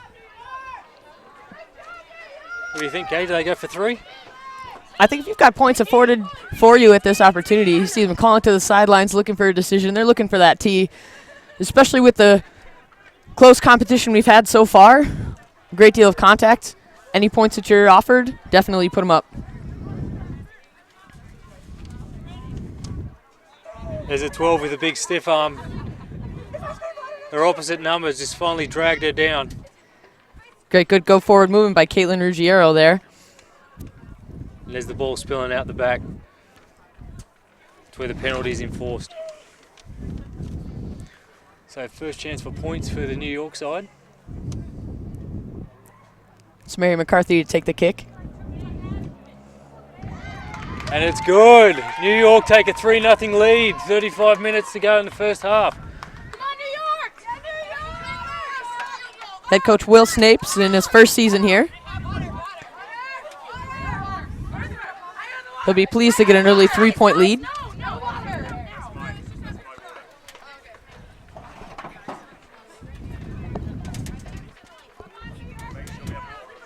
It's good play from the New York side in the first 5 minutes of the game.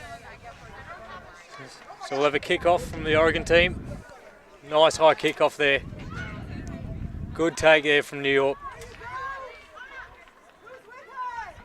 Nice placement. 9 looking for her forwards on the left-hand side. Looks like Oregon's pilfered it. Fantastic counter ruck there. Ball's available. It's good attack and defense there from the New York side. Ball finally comes out on the Oregon. Oh, she's through the gap. She's got a player on the outside. She doesn't need her. And she's try time, Oregon. Great comeback after the 3 points.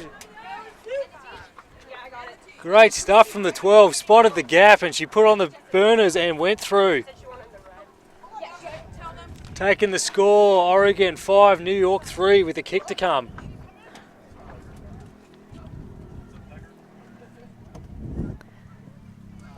There she goes through the gap and the big dummy bamboozles the 15. No one in front of her and she's over. Try time. Solid effort there by Orsu to counter, just answer with their own points on the board.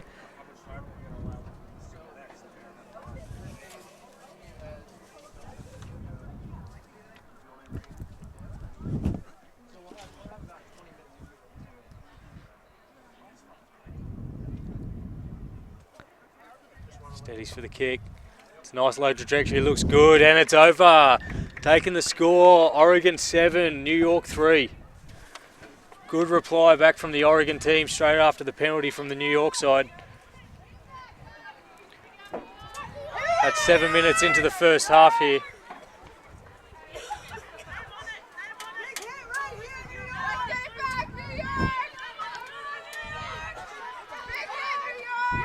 You hear encouragements from the side. New York saying they want to get those points back.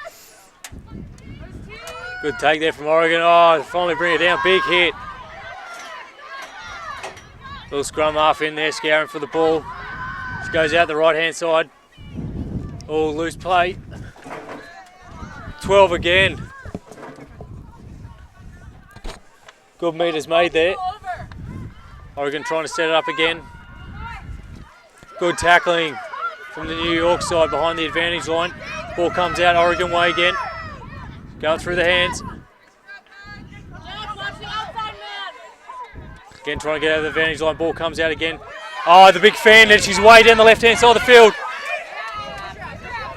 Tries to slip the ball out the back. Goes to ground, and New York pick it up, and they've finally driven her out of bounds. Looks like the ref says we've got a knock on first from the Oregon team, so it'll be scrum feed to New York.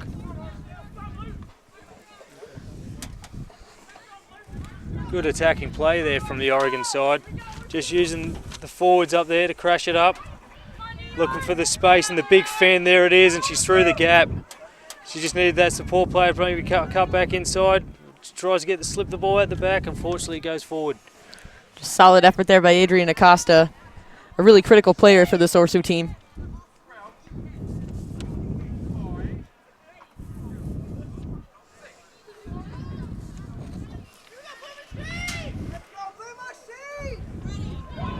Ref ushers the 9 to get the ball in. Ball comes out, nice delivery from the 9. The 10 looking for a bit of space, slips one tackle. Finally bring her down, she needs support though. Oregon are quick on the ball. Mary McCarthy at the bottom of that pile took the ball in. Ball comes out New York's way. Nice little interplay there, trying to find some space, and she's found a little bit of a gap, but she's brought down. Nice delivery from the 9. Use the hands, she slipped a couple of tackles there. She's still going. New York over the 40-metre line. Using the left-hand side of the field. Slipped one tackle, slipped two tackles. She's flirting with the touchline and they finally brought her out. Good attacking play there from New York, using the numbers out wide, trying to find some space. Found themselves about 5 metres inside the Oregon 22 metres. Solid run by Naomi Oberman-Brindle there. Good go forward effort with the ball. Bundled into touch by Orsu. So Oregon are looking to set this lineup up.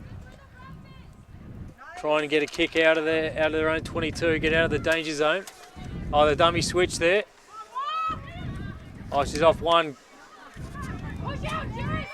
New York are there in numbers, but the ball comes out on the Oregon side. Comes out to the winger and the kick. She's still inside of 22. Nice little up and under. Fullback missed her. She's regathered.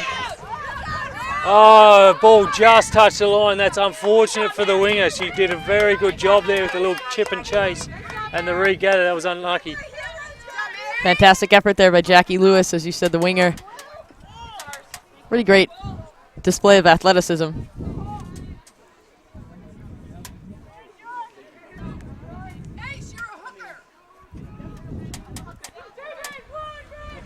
So the play's right in front of us. We've got a perfect vantage point here. Nice line out from New York. Oh, the nice little switch from the centres. Just over the halfway line. Looks like it's been stolen by Oregon. They switch play. There's space on the left. They've found some space to the dummy. She's through one. Fullback to beat. She beats the fullback. She's over the 22 metre line. Covering tackle from the winger. Drags it down metres from the line. The nice little pop-up. Oregon got to get there in numbers. They want quick ball here, but they're slowing it down, rumbling up through the forwards. What does the ref say? It's a try time, Oregon. Just fantastic effort by Rachel Johnson there, taking the ball forward, backing herself. Great effort. New York scrambling to try to get back, doing the best they can. Johnson just too much for him at this stage. Great answer back there from the Oregon side. Finding the space. It all started with the turnover from the ruck.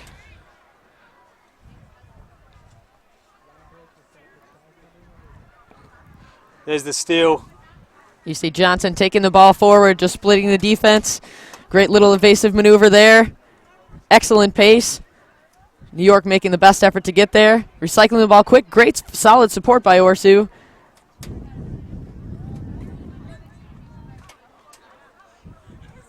There's a slow ball and the rumble over. Try time. The kick.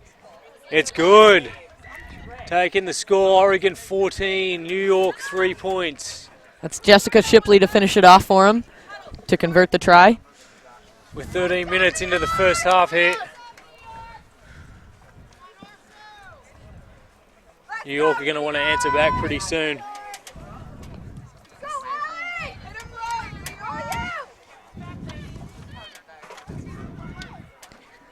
See a shot there, Jessica Shipley. Great leader on this program here for Orsu. Oh, a bit of a mix-up there between the two front rows. For the Oregon team, has come back New York side, so we're just in their own half. 10 with the kick. Found a bit of space out there on the left-hand side of the field. So we'll have a line-out feed, line-out throw-in to the Oregon team. New York have found themselves in the Oregon's half quite a few times, but unfortunately have only come away with 3 points.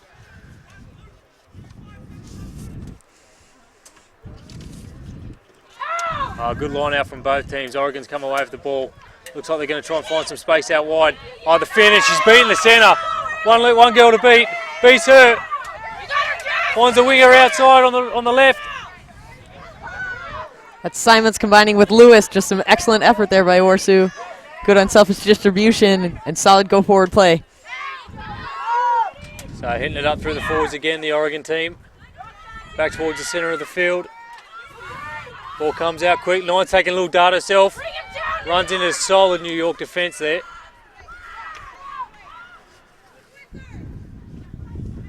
Oregon just trying to get through the phases, but that's some great defence from the New York, getting them behind the advantage line.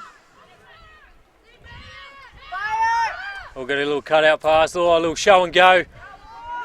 Spotted a little gap, but it closed as quickly as it opened. Oh, good. Yeah. Fantastic counter ruck there by New York. Good effort to put Orsu back on their heels. Oh, looks like he's coming to the New York side, but the ref's not happy about it. He spotted a penalty, an infringement somewhere. Use of the hands. Unfortunately, not allowed to use your hands once the ball's on the ground in the ruck. So it looks like they're going to go for the line, get deeper in the New York's half. Oh, that's a nice kick.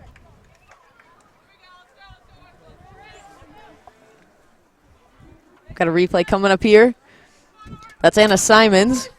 Just fantastic job. Good fend off. Great distribution to Lewis. Excellent effort. Cutting, moving. Good effort by New York to get back to scramble. Get there to get her down.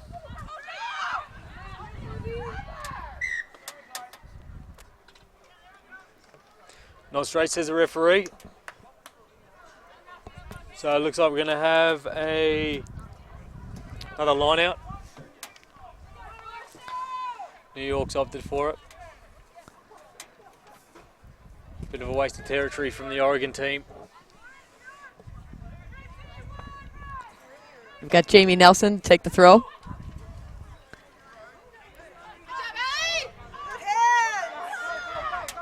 New York looking to crash it up through the centres. They arrive in numbers, up there through the forwards, hitting the centre field. Quick ball. Oh, yeah. Fullback's picked it up at pace, just putting it through the hands, cutting back inside. Oh, ref's got his arm out. Not sure what the infringement's for, but they've got space out wide if they can use it. Oh, unlucky, we've got a slight little knock on, but it looks like we'll go back for the penalty, the infringement. See what the referee's call is.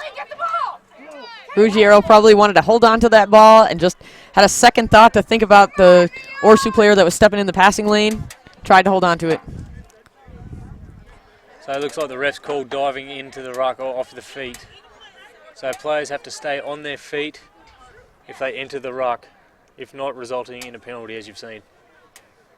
It's Mary McCarthy to take the kick, gain some more territory for this New York side. That is a nice kick, taking it just over about 3 metres over the 40-metre line in Oregon territory.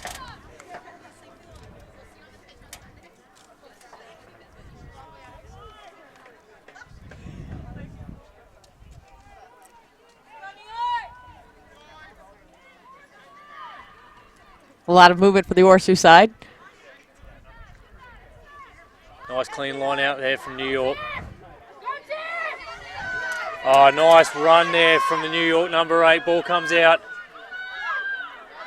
That's Simons again. She's been the star of the day so far. The ref has spotted an infringement, maybe offside, he says. He's in a great position to call it.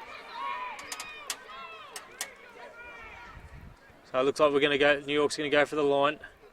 Orsu giving away a couple of early penalties, giving McCarthy an opportunity to just march down the field with her boot.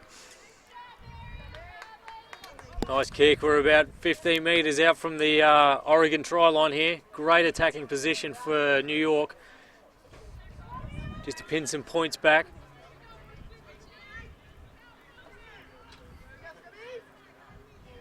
It's going to be interesting what they do. They're going to rumble it up through the forwards. They're going to find some space out wide with the speedy backs. Nice clean take. Looks like they're going for the backs option. Oh, look. Half back. Nice little dart.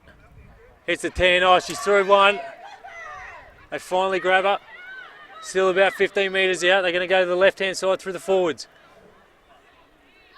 Now out to the backs again. Oh, nice little offload. Finds a player. Good support by Skyler. Oh, there's space out wide. They find the little winger. She's in the corner. Try time, New York. Fantastic distribution. We got our try scores, Jessica Berry. Great effort to make sure that she kept her distance. Great team try there from New York. Everyone getting involved there. That takes the score to Oregon 14, New York 8 with the kick to come. 13 hitting the 11. She puts on the wheels and she's over. Ref's happy with it. Good to see. Berry just did a great job to preserve that space. You know, really kind of resisted the temptation to go towards the ball and was able to keep and maintain the area that they worked so hard by just charging forward earlier. Good distribution of the ball. Well-earned try by New York.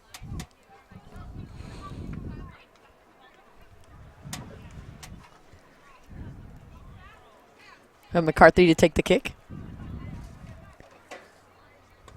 Oh, that's a nice kick. It's close, it's close. Oh, just short. Just short. Unfortunate. She knows it as well. Sure, she'll fix it for the next one. So the score remains Oregon 14, New York 8. We're halfway through the first half.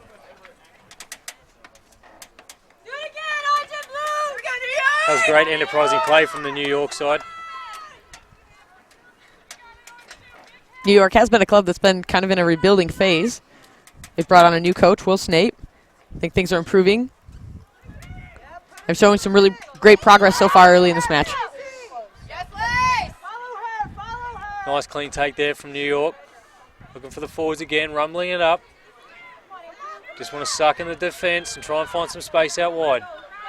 They're going to go wide in second phase. Oh, slight little knock on there. Oregon have regathered just over 22-metre line. Oh, the nice little dummy. She's got some pace. She finally gets dragged out. She needs some support. That's San Juanita Moreno, experienced player, been involved with the international circuit a number of times. Oh, good counter ruck there from New York. Oh, ref spotted a knock on though, unfortunately. So it looks like we're going to have a scrum down the Oregon team. Probably about 10 metres from New York's try line.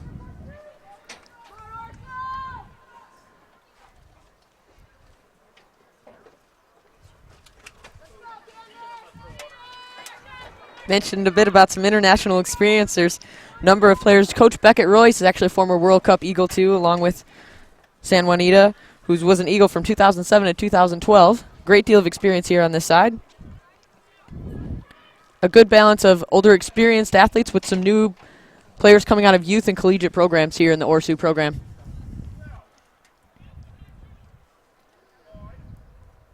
Solid scrum needed here from both teams.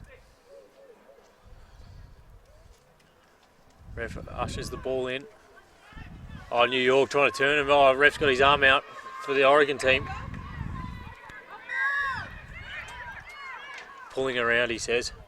That's Lundy battling for the ball on the ORSU side.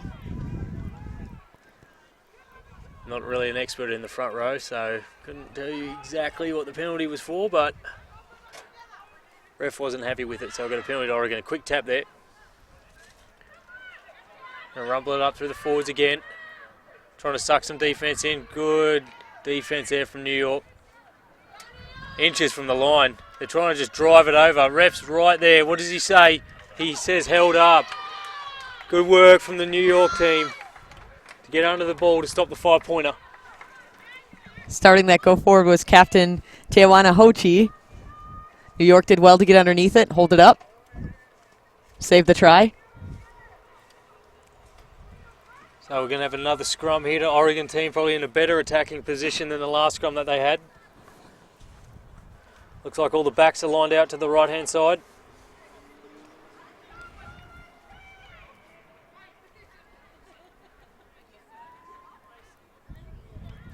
Both teams known for solid scrummaging.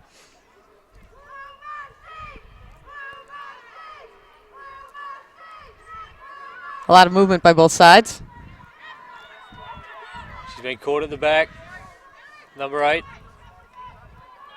Comes back on the Oregon team. That's Acosta taking the ball forward. Went to ground, released, got back up again. Finally bring her down. She must be inches from the line or even on the line. What does the ref say? Oh, held up again. Again. Great stuff from New York. New York has to be happy with this defensive stand they're making here. Orsu just getting a bit frustrated, not able to break through. This next opportunity, hopefully they'll be looking to spin it wide so they can utilize the space that they have.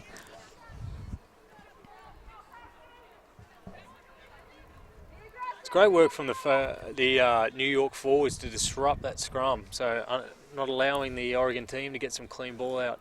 Let's see if they can do it again.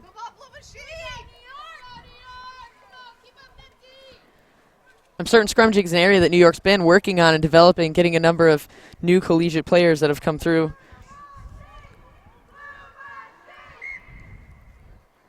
Oh, ref not happy. We have a reset.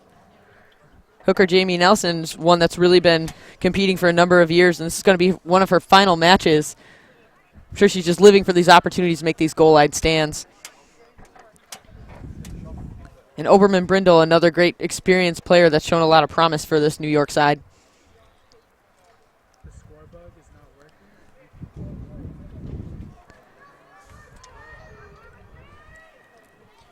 Yeah, so we are 15 minutes to go in the first half. Score remains 14-8, Oregon's lead. So they're taking it on the right-hand side of the field, the Oregon team. Trying to crash it up through the forwards at centre field. New York coming around the corner very well. Looks like they're numbered up, which is good.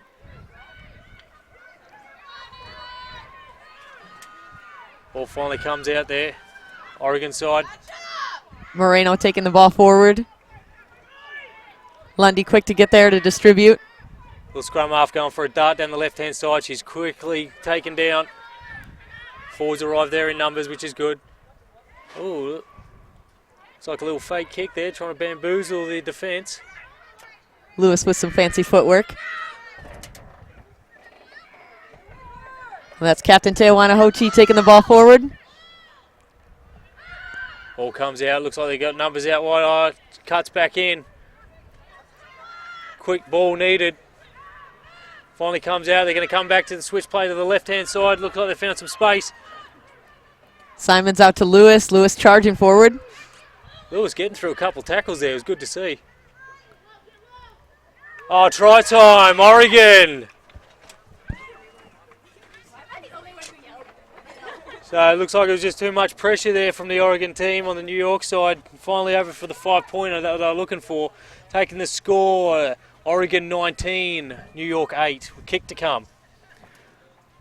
Just that's a lot of defensive pressure to take on. New York really did well to defend. Held up 2 different scoring opportunities. And Orsu just too much for him. It did well to switch fields and play. It really forced the New York defense to just reassemble and realign. They weren't there in enough time.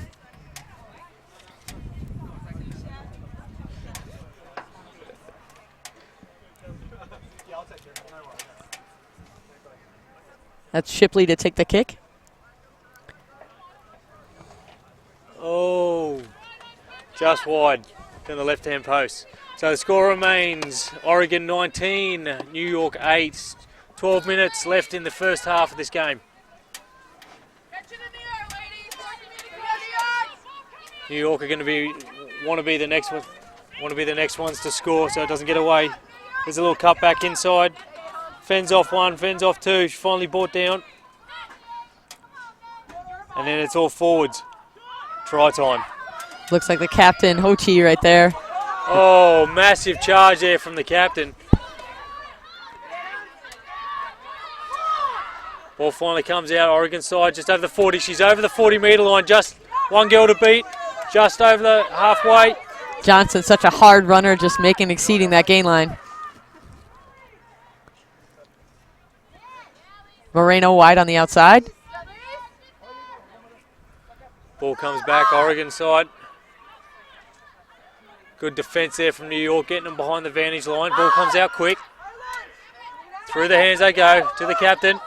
Found, oh, unfortunately, slight little knock on, but the ref says went back. He's looking for confirmation from the touchy, and touchy was on the spot. So it looks like we're going to have a slight little knock on from Oregon. Space was there, unfortunately they couldn't capitalise. So scrum down New York right on the 40-metre line, inside the Oregon half. Lewis just slightly took her eyes off the ball, dropped backwards. Acosta did well to just distribute the ball, get it out. Unfortunate, just missed there. She's been such a strong runner so far today. Take it back. We got a great scrum battle here for New York and Orsu.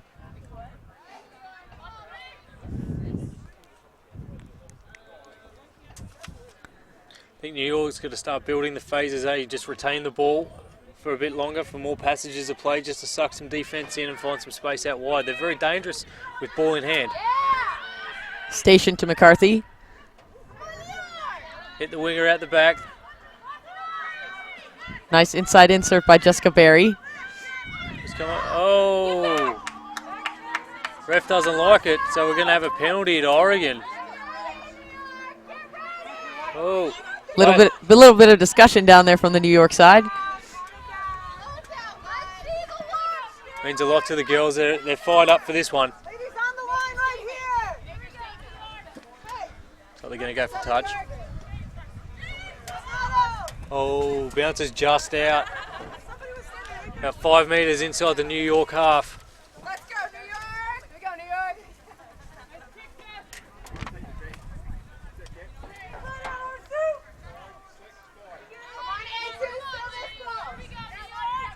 Captain Hoti to take the throw for the line out.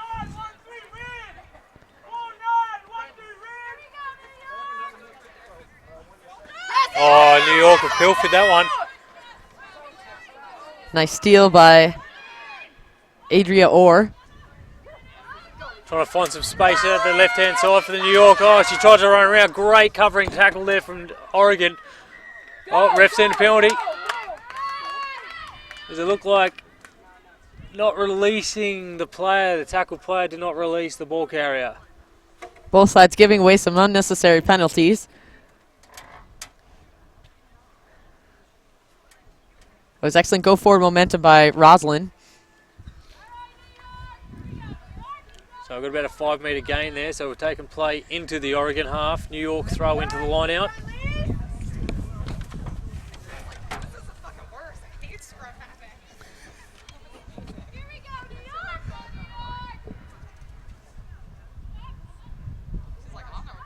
Ooh, didn't look straight. The ref was right down the middle and he saw him. Oh, wind might have got that. Got the wind slightly picked up here in Marietta.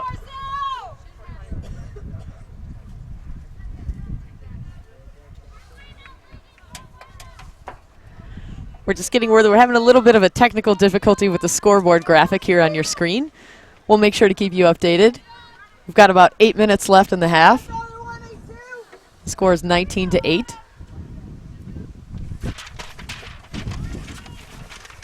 So we're going to have a throw into the Oregon team. Same exact position. Oh, New York pilfered it. Oh, ball spit out the back. Fullback cleans it up. Oh, she dropped it. Well, the ref say went back, fortunately. New York with the kick over the top. Finds some space. Awkward bounce for both sides, and it finally trickles over the sideline. Oh. Moreno trying to go quick to Lewis. Good looking out. Ball touched individuals on the sideline, therefore making it dead. Assistant referee Weaver's on that. Hochi to take the throw again for Orsu.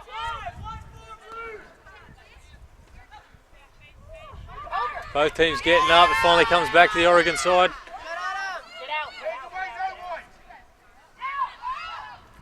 Rumbling up through the forwards again.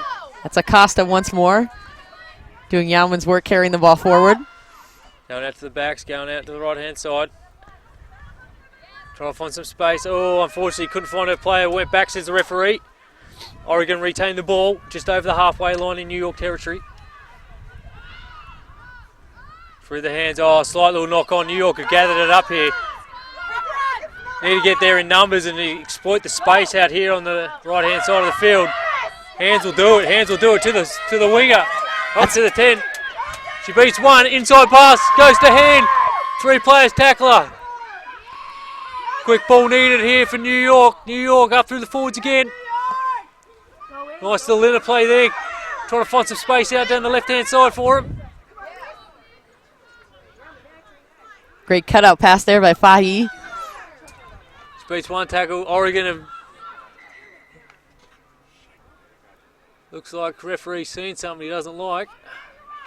It's going to be a penalty to New York.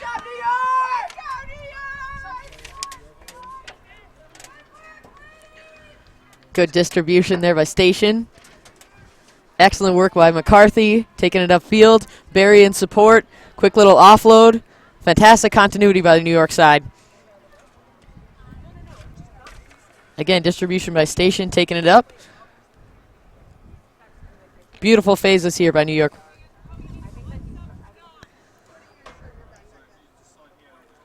Ref having a quick chat with the Oregon players. So we've got a penalty. I wonder if we're going to go for the 3 points. closing the gap to an 8-point, but it looks like we're going to go for a tap. They want the 5. They want the 5 before half-time. Oh, nice little play there. Big hit up from the number 8. They need quick balls needed. Up through the forwards again, right under the sticks. New York all lined out to the right-hand side. They've got numbers to burn if they use it. One girl to beat. Oh, crunching defense there from the Oregon team. Coming back to the left-hand side. Good charge forward by Naomi Brendel. Inches from the line. The ref is on the spot. What does he say? He's going to have a chat to his touchy. Touchy's seen something. I think we're going to go back to the tackle a couple of phases before. Try time, says the referee. It's exactly what the New York team wanted. Try awarded after a bit of discussion with the assistant referee Kurt Weaver. It's 4 minutes to go in the first half.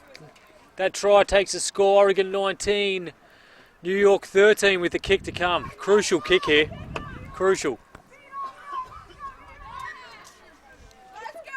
McCarthy's lining this one up. If ever there's time to convert some points, it would be now.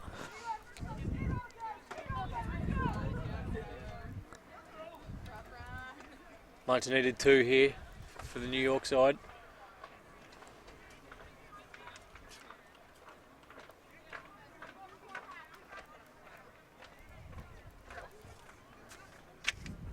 Kick is up, and that looks good.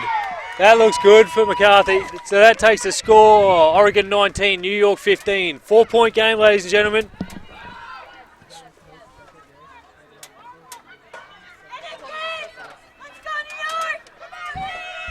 We got Orsu in response is going to be subbing in Beckett Royce. Number 17 will be coming on. Number 4 will be coming off. Replacement for Hoffman. So 2.5 minutes left in the half. We're set for a cracker here. Shipley takes the kick. Oh, nice gather there. So ball comes out New York side, up to the forwards again. She beats one tackle, finally gets brought down just over the advantage line. Quick ball needed again. Finding the backs out to the left. Oh, she's straight through the hole. She's got one girl to beat. We've got good cover defense coming from Oregon. Oh, she beats her. Finally brought down. Oh, nice little pop. They're still going.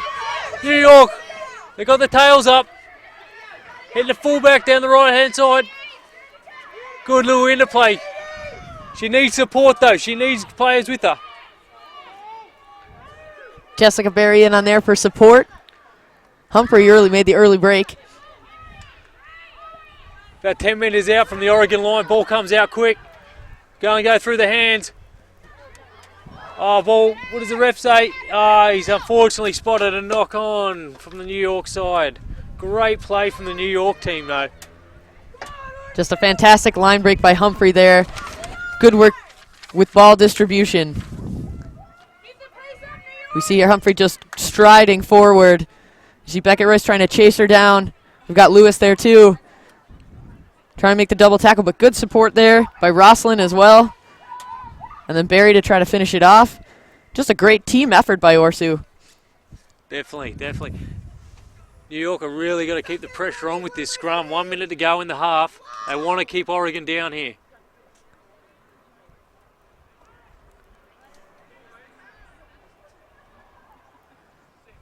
It's been a great battle from the scrums in this first half. Station taking your time to put the ball in. Oh, ball's out. Oh, great work from the little number 9 on New York. So Oregon just want to keep it in the forwards. So they want to wear the clock down. New York just want that ball back. Ball comes out. Lundy to Shipley. Shipley clears. There's the kick. Good clearance kick there. Oh, it looks like New York going to take it quickly. They want to play some rugby. Here we go. Up through the forwards again, just trying to suck some defence in.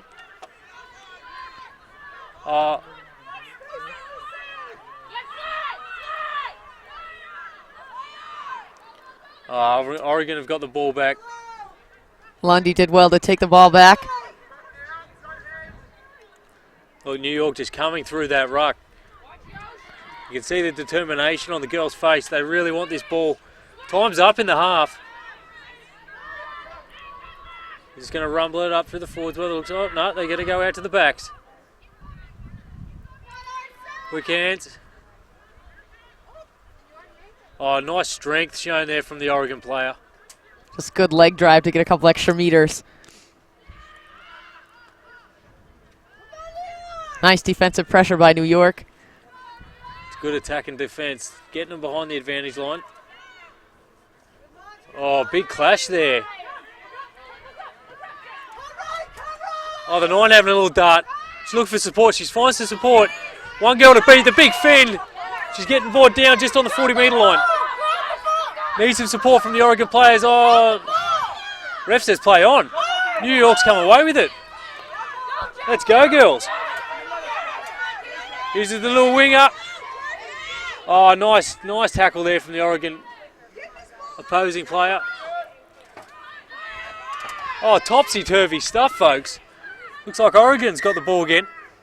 That should see us to the half. Several changes in possession from both teams. A lot of competition at the breakdown. We've got a good contest here so far. That's it, folks, for the first half. Well, let's leave in the score at Oregon 19, New York 15. It's a nice break there by Shipley. Oh, a little show and go there. Breaking for the post.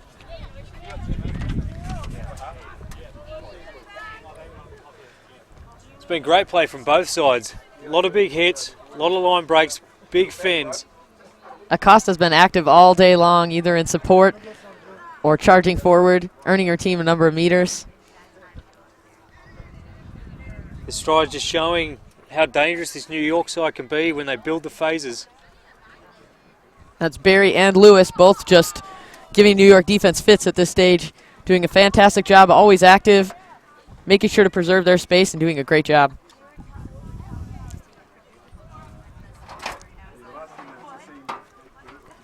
Girls are going hammer and tongs at each other. It's great to see.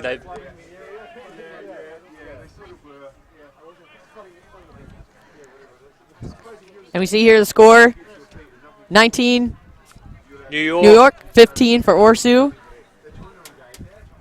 And we'll be right back.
And we're back here at the USA Rugby 2014 Emirates Airlines Women's Premier League National Championship event. We're getting ready for the second half of the kickoff between New York and Orsu. Still having a bit of technical difficulties with the scoreboard. Score is 19-15. New York's in the lead. Nice kickoff there from Orsu, but even better take there from the New York side. Oh, ref holding on to the ball from New York. Orsu's penalty.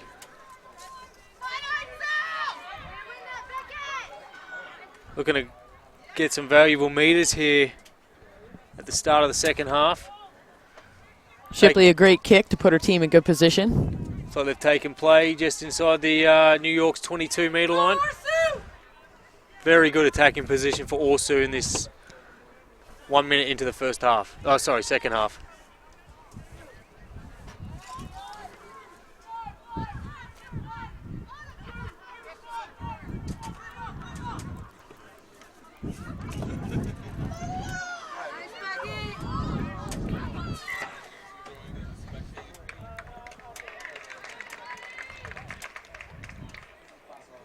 Not sure what the call was for that. Not back five. Not straight, not sure. We've got a line out coming up here to New York. And Jamie Nelson's going to take the throw. Nice line out there from New York. Station with quick distribution, taking it, holding on to it instead. Good decision on her part. Rumbling it up through the forwards, New York. Players, support's getting there in numbers, which is good. New York are going to look to get out of this own 22. Oh, but also he's got to come away with the ball. Little Nine's taken out the back, through the back line. Good Lundy to Shipley, to Simons, distribute to Moreno. Excellent effort there by New York. It didn't gain much ground. Good defensive launch. Very good. We're going to have a scrum down to the New York side. Just on the better half of their 22. I think once again, as they showed in the first half, the New York really have to build the phases. Get the ball, keep the ball in hand, and they look dangerous when they do it. And the Orsu team, with their centres, are doing a great job finding the holes in the back line from New York. Ball comes out. Station distribute to McCarthy. Nice charging run there. Oh, big excellent gap. Quick ball again. Orsu with the defence. Good stuff from both teams. Just trying to use the forwards. New York looks like they're just trying to suck in some Orsu defenders. Shipley all over the place on the tackles. We've got Simons trying to compete for the ball. Looks like the Orsu player was in the way there, but the ball comes out down the right-hand side of the field there for the New York side. Oh, Orsu's just snaffled the ball from that ruck. Great work from McCarthy trying to hold on. Does well to cycle the ball back to her team. Plays taken. Oh, ref's going to come back. He's going to come back for the penalty to New York. Slapping the ball down from the Knights' hands by the looks of it. Illegal play there from Orsu. Good work from New York just to get out of their own 22. They're going to make some more meters here with the kick to touch. McCarthy's been utilizing her boot all day. Done well to gain a number of meters for his New York side. So they're still in their own half, probably about a couple meters from the halfway line. Looks like they're going to go for a full line out.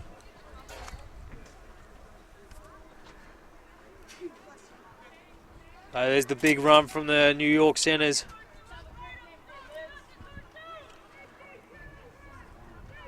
That's just showing the defence of the Orsu team, getting them behind the advantage line. It looks like Orsu's come away with the ball from that line out. Setting up the ruck. Through the forwards again. Pick and goes. Making the meters. Excellent ruck support there by Orsu to secure possession. Sucked in the defence. Now they're going to go wide. Straighten it up. Oh, she's through again.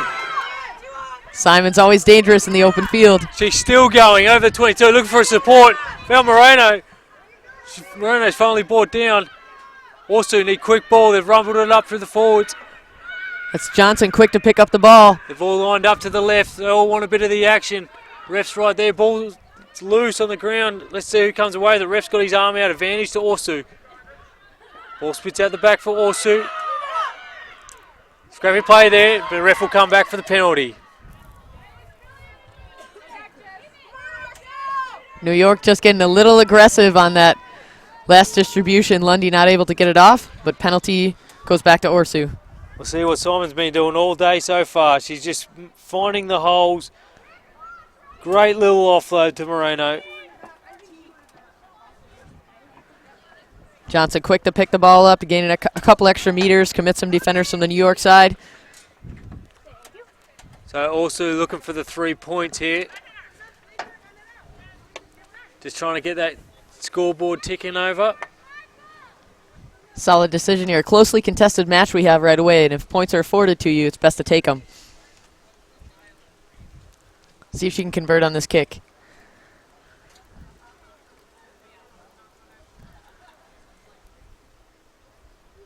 Kick is up. What do the touchies say? They say it's good. Orsu, 3 points added to the totals.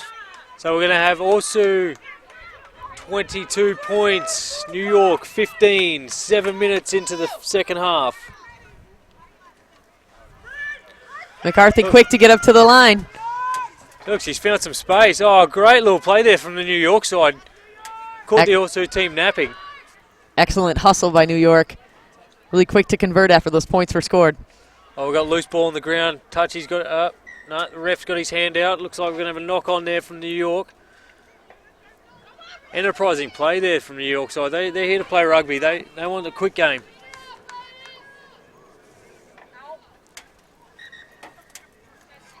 Looks like we've got a slight little injury. Been a couple of crunching hits in this game. Great defence from both teams.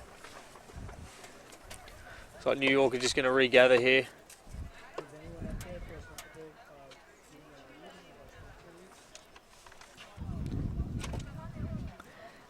If you're just tuning in now, it's the USA Rugby 2014 Emirates Airlines USA Rugby WPL National Championship Series. We've got a great matchup here.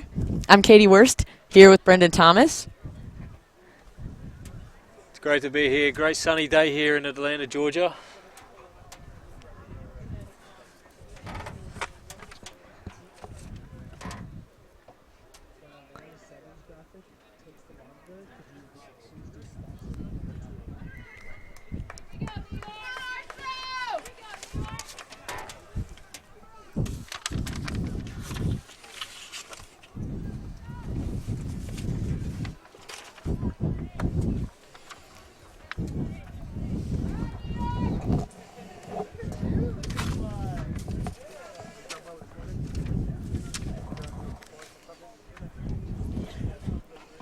So we're going to have a scrum down. Looks like Orsu's feed.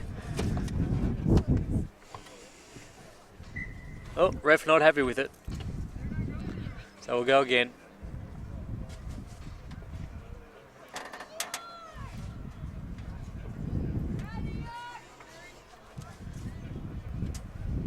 So we're about 15 metres into the Orsu's half.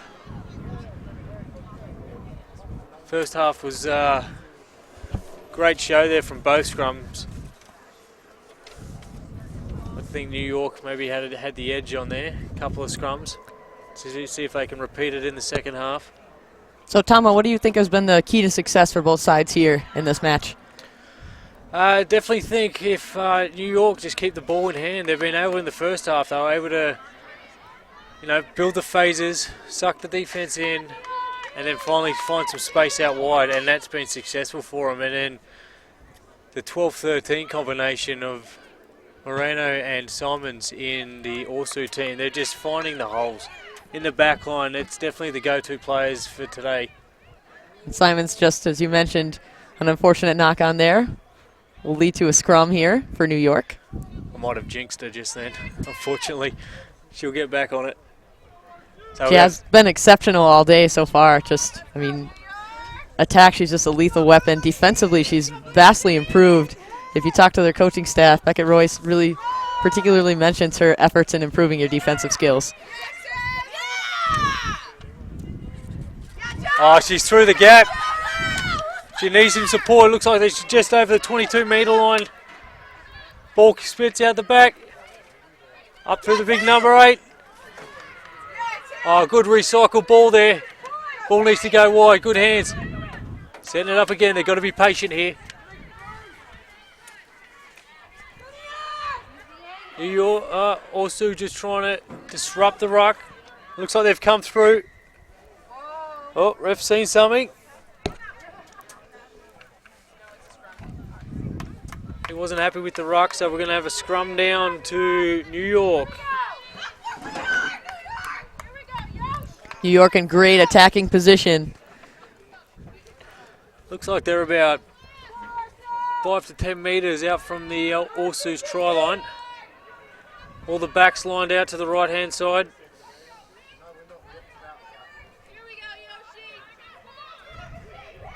Big scrum needed here from both teams. Tell you what, Katie, if New York are able to get on the board, we get a 2-point game. That's what they want. They need the 5-pointer. We certainly have a great, closely contested match here by both sides. Oh, went back, says the ref. Oh, no, he spotted the knock on.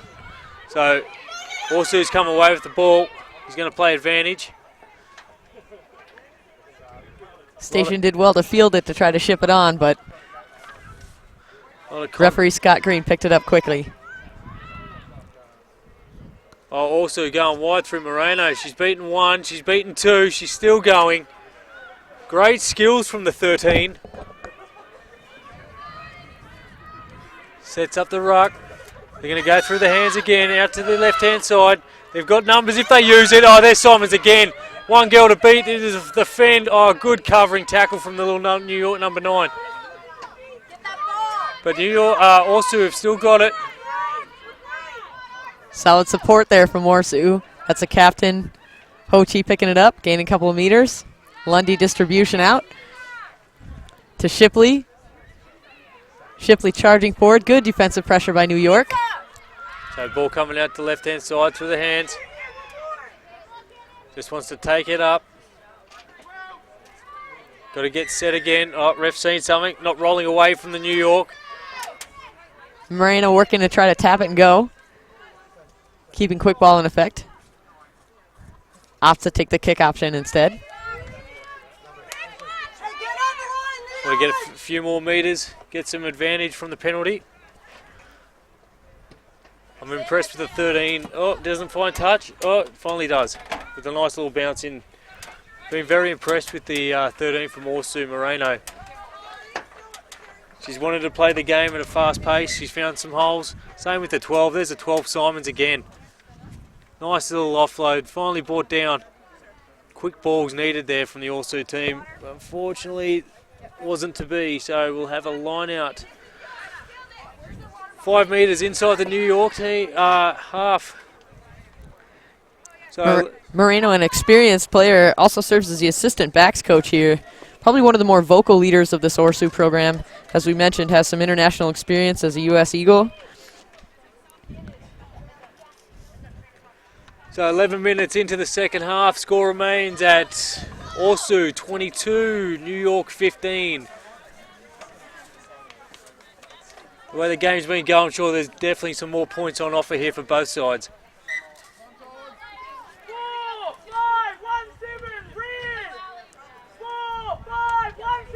That's Hochi, you can hear it plays right in front of us. Front row seats here, Katie. It's great to see. Johnson just tipped the ball. Orsu did well to come up with it. Acosta taking the ball forward. Nice charging run. One defender to beat. Solid tackle there by New York. That's Shapiro. Simons with ball in hand again. Out to Lewis. Also still got the ball. They've got players out to the left-hand side if they can use it, but she takes it up. Quick recycle needed here. New York a bit laxed on the defence. There's room out wide. Nice little interplay, quick hands. Oh, out to the winger. She's brought down. Nice recycle again. Looks like they're going to rumble it up through the captain tee. Hochi. Lundy gets it out to Shipley once more into Simons. Ball's ever dangerous in her hands. Simons again. One girl to beat and she's over. Great try there from the number 12 from Orsu. She's been dangerous all day and that just shows how skillful she is. Tama just having a cracker of a game she is. Simons really has picked up and worked on her game exceptionally. Also in last year's Division I series, just one of those players that stood out in particular, signaling she's certainly ready for this Women's Premier League level of play.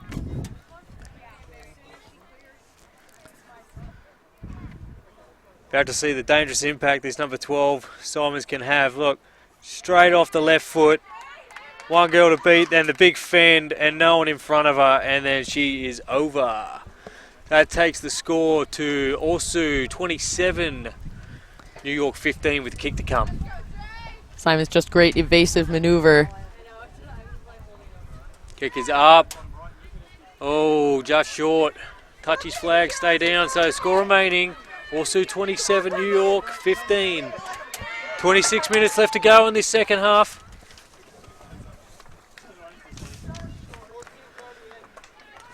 Katie, I'm starting to feel that New York might have to be the next team to score here. Orsu looking dangerous with ball in hand. Orsu known as a team that really, once they get momentum going, it's very difficult to stop it. They start to really kind of gel together and their continuity starts to really pick up. We've seen some great things from Simons, Moreno, a number of our experienced players, the ones that have been developing skills over the years. Oh, slight knock on there from the kickoff from Orsu. Oh, ref's got his arm out for the Orsu. Yeah. Yep, change your arm there, sir. So we're going to have a scrum down to New York. You see Orsu having a bit of discussion with the referee. Seem to be having a good time out there.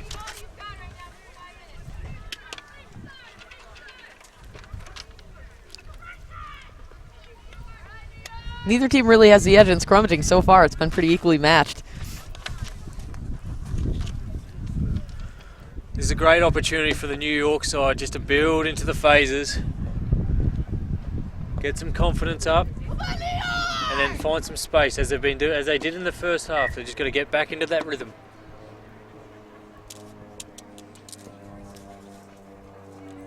Referee Scott Green having a bit of a discussion with the front rows.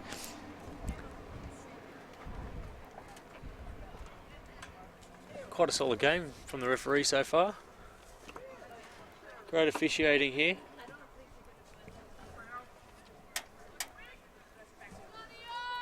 Both teams eager to reset. Station standing by to put the ball in for New York.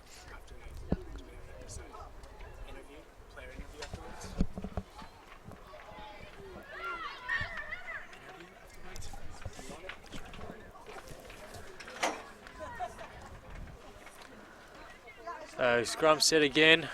Ref wasn't happy with the last scrum, so same position for New York. Both teams, as we said, equally matched, just trying to get a bit of an advantage. Referee Green on top of it, making sure to maintain safety.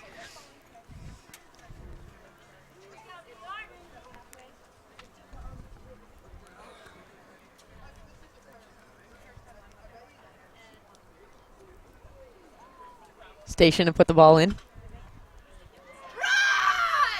Good scrum both sides. Ball comes out, New York's. 10 decides to hold it. She gets wrapped up by Simons. Teammates there in support. Up through the centres. Ball spits out the back. New York remains with the possession. The 9 looking for forwards runners. Good run there from the New York number 6. That's Autumn Newharth. Early we saw good progress made by Ruggiero, one of the team's more experienced players. Oh, also has come away with a good steal there. They get the numbers out. Whoa, ref seen a slight knock on. Unfortunately, because they had numbers out on the left-hand side of the field. So we'll come back. This is great attacking position here for the New York side. Just on 22, just inside the Orsu's 22. Centre field scrum, can't get more dangerous than that. We've got a New York player down. Number 12. That's Ruggiero getting a bit of medical attention. She seems to be fine. Tough as nails, the centre. Back in the action, she doesn't want to come off. So let's see what the New York, they've got a split back line here, centre field scrum. Looks like Orsu's matching them up. Girl for girl. It's going to be interesting to see what they do.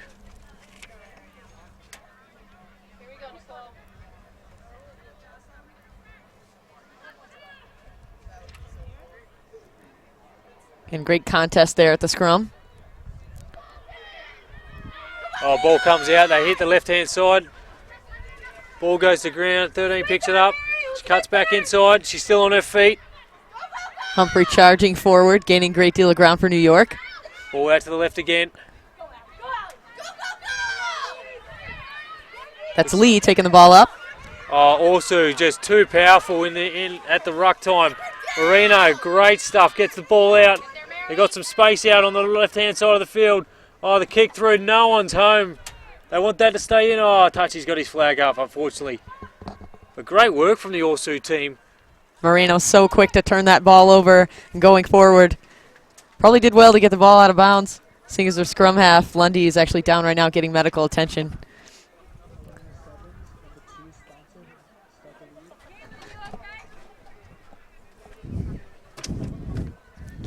Looks like we have the Atlanta Sevens coming on March 2015, March 14th and 15th.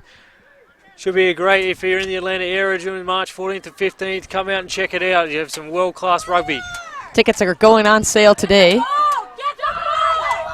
Oh, Simons pops up with the ball. Oh, they're away. The little winger, she's got 5 metres, 2 metres, try time. Orsu against the run of play. Shows that how dangerous this team really is. Taking the score. Just fantastic effort there by Crystal Franklin. Good unselfish distribution of the ball. They have so many weapons here on this Orsu team. So many different try scorers. Their backline in particular has been extremely potent so far. So 20 minutes to go in this match. The score is Orsu 32. New York 15, kick to come. Great interplay there from the Orsu team. Shows New York with the ball. Ball goes to ground and just quick on it from Orsu. Simons again to pick up the ball. Great distribution to Shipley, and Franklin's all the way in for the try. Nice pace there.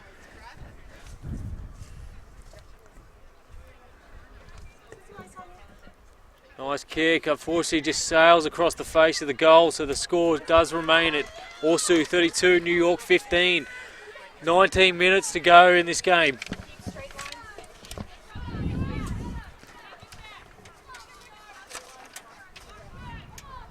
Beautiful day here, looks like the crowd's building up. Come out and see some best rugby in America at the moment. So Tom, Orsu's starting to pull away a little bit. If you're New York and you're the coaching staff, what are you telling them? Phases, Katie, phases. Keep ball in hand. Ball needs to stay in the hands and do exactly what they did in the first half. What type of defensive adjustments do you think we can make? Definitely just, you got to make those first up tackles. have to make the first up tackles because, I mean, with dangerous players that also have, they're finding the space and they're using the support play as well. We're seeing good go-forward movement here by New York, making some great solid adjustments. Oh, unfortunate. Looks like the ball's been turned over. Moreno's got ball in hand. Always dangerous. Oh, they're in and away from Moreno. Trying to find the spice out on the left-hand side. She does. Through one tackle, through two tackles. Tries to beat the third, looking for the support play. Oh, unlucky for the 13. Just some great individual efforts there. She had Royce in support, just wasn't able to get it off. After beating 3 defenders, finally that fourth just was able to stick the tackle and get her into touch. That is great play from the Orsu team. You just see the turnover ball and the 2-3 passes away from the contact area and they find the space, and with dangers like Moreno and Simons out there, hard to handle Orsu.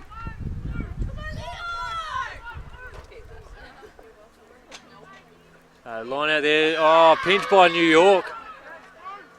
Good driving maul there from the New York side, ball comes down. Hitting it up through the forwards again. Oh, this is the time, Katie. It's now or never for New York. It's a pretty key possession, as you said. McCarthy stepping up at the line, opting to take the territory. Smart play there from New York. They've got to get into the Orsu's half.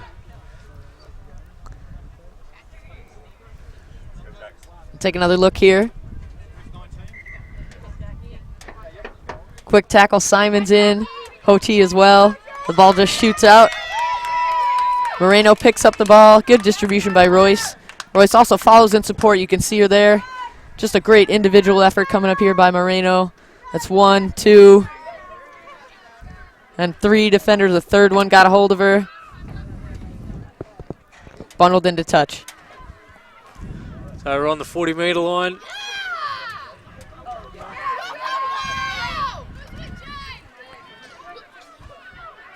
We've got 19 Oswald on for number 1, Brindle Oberman. Super sub coming in to make a difference. There's some good phases here from the New York side. That's what they've needed this whole second half. Oh, she's broken one tackle. Finally brought down. She needs support, and support arrives. Humphrey's been just so dangerous with keeping that leg drive going. Oh, she saw a player, and the player disappeared, unfortunately. Bit of a mix-up in communication there from the New York side, but also come away with the ball. You just want to settle it down. Get out of your own half. Oh, nice little interplay there from Orsu. They find some gap on the left-hand side. Cuts back inside. Finally brought down there. Support arrives. Stone picked her moment to insert in the line. Did well. It's like Moreno's playing at 9. Nice drive and run there from the Orsu. Oh, it's been stolen there from New York. Oh, ref seen a penalty. New York penalty, not releasing. New York quick to make that turnover happen, secured the ball. Penalty again to Orsu as well after it skipped through. Fantastic opportunity to stay in this game here for New York. Right in front of the sticks with 15 minutes to go. 17 points behind, they're going to have to go for line and hopefully rumble the ball over for a 5-pointer. A little bit of a break in play with the player down. Ref stops the clock. Score remains Orsu 32, New York 15.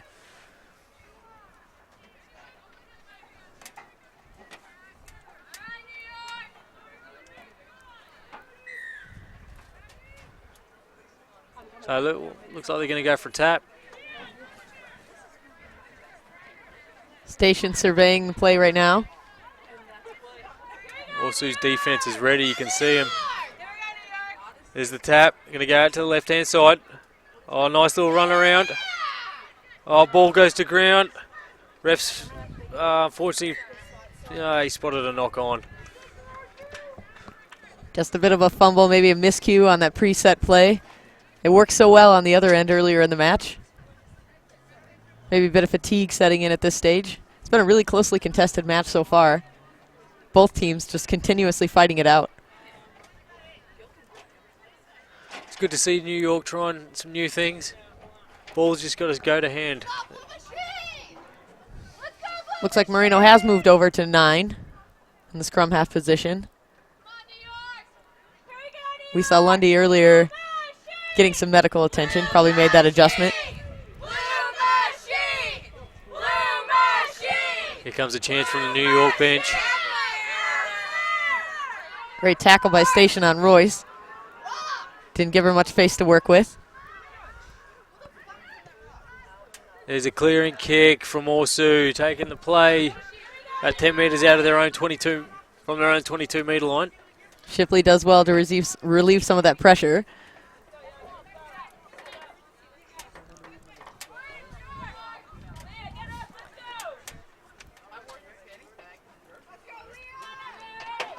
So we're going to have a New York throw in.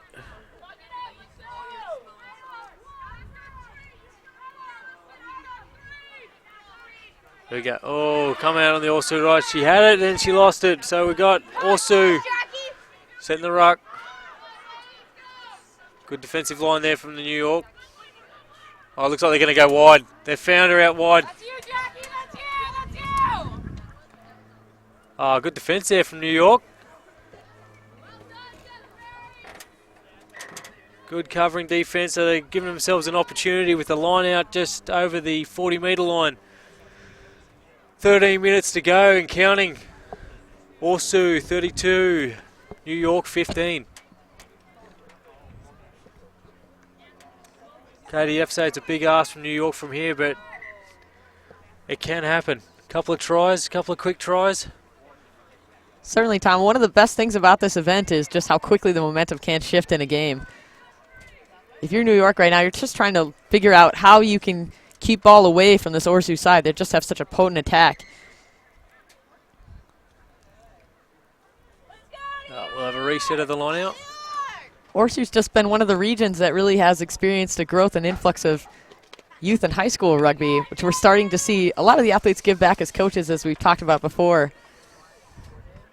Rugby Oregon is a state rugby organization in that area that's the Orsu Club has definitely benefited from an alliance with that group.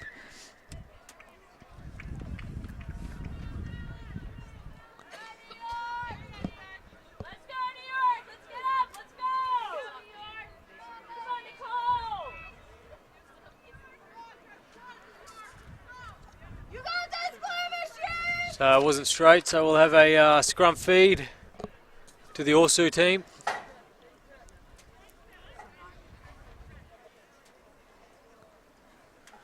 Moreno, player of many talents, going to halfback, so feed the balls in.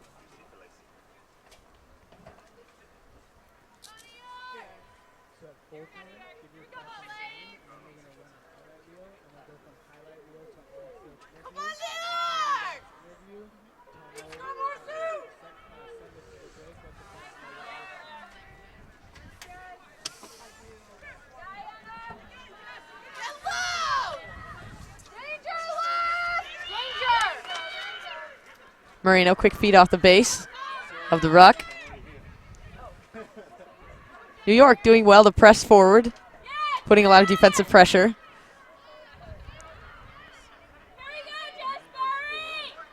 It's getting tight in those rucks. But Moreno, ball finally comes out for Orsu. Johnson taking the ball forward, drawing a couple of defenders. Slight little knock on. New York's cleaned it up though.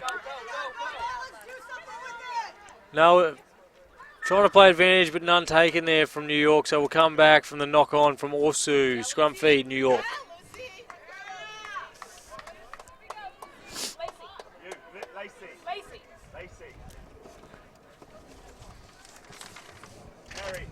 Mary, your captain.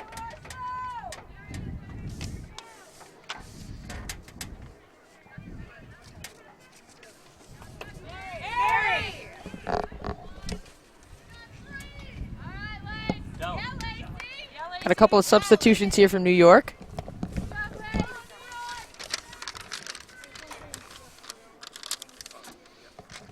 Got Leah Wiley's coming on. And number 5, Lacey Higgins, has just come off for New York. You see quick penalty there. You hear Royce asking for the ball. Takes the quick tap. Charging forward. Finds the gap, slices through. Oh, nice. Shipley in support. Nice little offload out the back there. Oh, twinkle toes. Great stuff from the Orsu winger. Takes the play back in. Oh, slight knock on there from Orsu. Bit of a mishandle there by Johnson. We'll take it back to the scrum. One of the very rare mistakes from the 7 today. She's been outstanding. She really is a dominant leader here in this Orsu program. Does a lot of the hard, dirty work. So it looks like 9 minutes to go in this match. Score remain Orsu 32, New York 15. So we're going to have a New York scrum. About a metre their side of the halfway.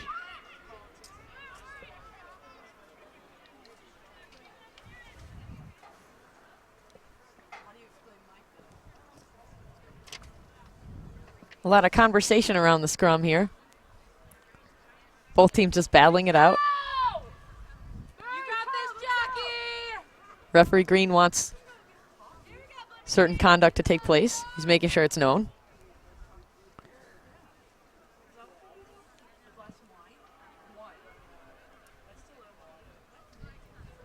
So New York haven't given up all game, which is great to see. Surely they want to come away with a couple more points before the 8 minutes left is up. Moreno just trying to disrupt the back of the scrum there. Oh. Change of place. Yeah, kick over the top, and we've found touch. Oh, ref seen something. So it looks like we're going to go back for a penalty to New York. Looks like Moreno was a bit too over-eager. Giving away the penalty.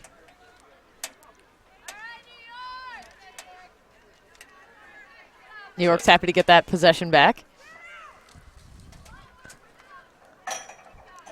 So they're going to go for line.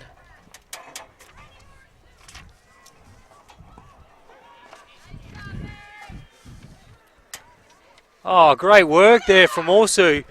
Flirting with the touchline. Nice little inside ball. Sets it up. Moreno out to her captain T. Oh, a little intercept and she's away. New York hard on attack now.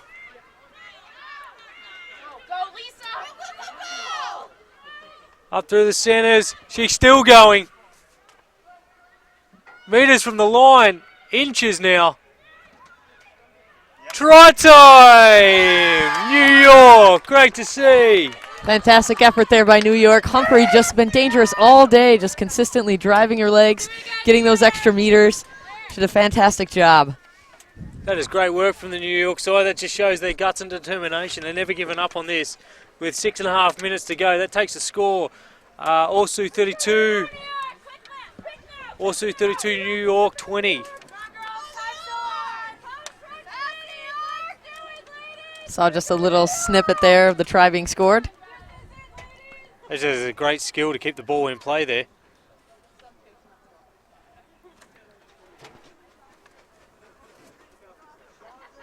McCarthy with the kick right in front of the sticks. Kick is up. Oh, and the touchies like it. That's awesome stuff for the New York team. 10 points behind, 6 minutes to go. Score, Orsu 32, New York 22. Don't go anywhere, folks. We're here set for a cracker 6 minutes. McCarthy's kicking game just been solid all day for New York. They've worked their way back into this.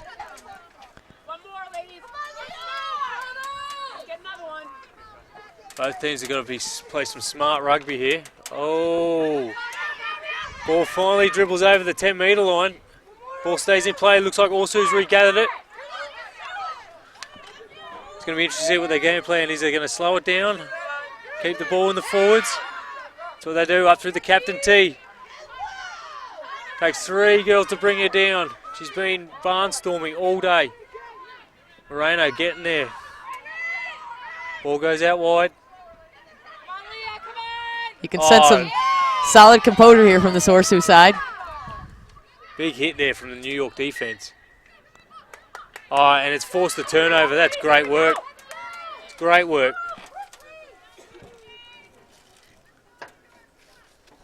So New York's got their tails up for the last 5 minutes of this match. Might have left it a bit late, but they still have possession, which is great.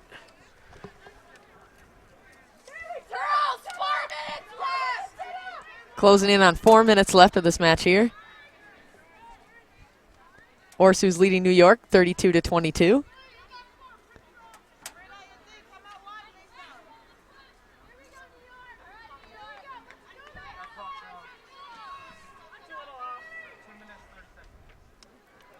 Reset again. A lot of communication and conversation on the Orsu side. I'm certain that they're just discussing how they can maintain their composure, keep possession of the ball. They can starve New York of possession. They can keep the lead.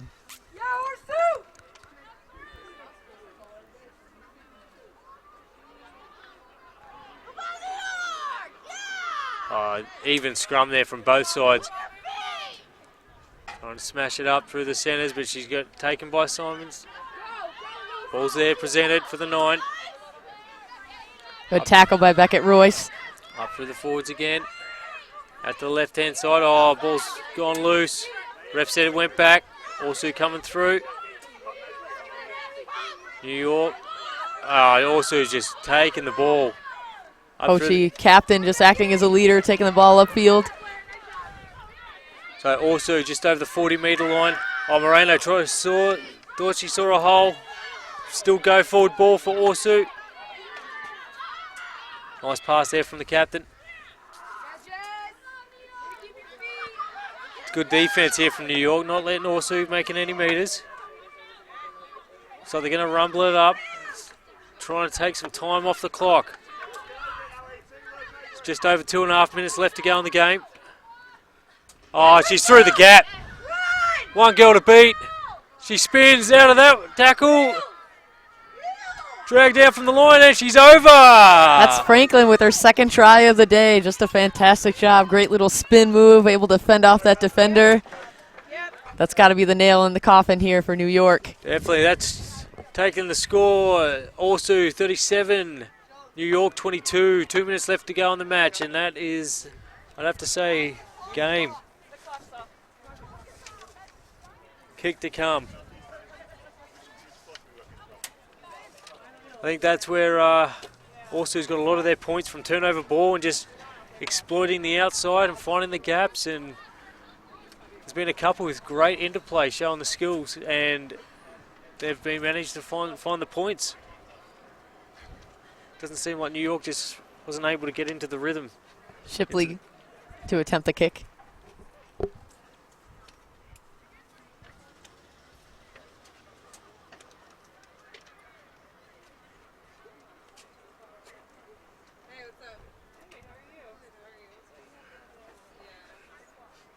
Kick is up.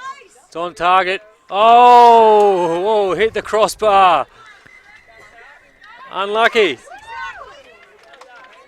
Looks like the ref is, looks like he's blown time up, and there's a minute still on the clock. New York players are not happy at the moment, but he's called it. Referee's decision is final, as we all know, so that looks like game over. Green signifying the end of this match. Really great contest towards the end. A lot of drama with the New York pulling it a lot closer. Great deal of effort by both sides. Tom, who do you think stood out to you today in this contest? Definitely the 12-13 combination for the Orsu team, Simons and Moreno. They were just powerful runners with ball in hand, dangerous, very hard to bring down. And seemed like quite a handful for the New York centres. So as we said, full time here, scoreline Orsu 37, New York 22. We're looking at some highlights here. There's the dangerous one, Simons.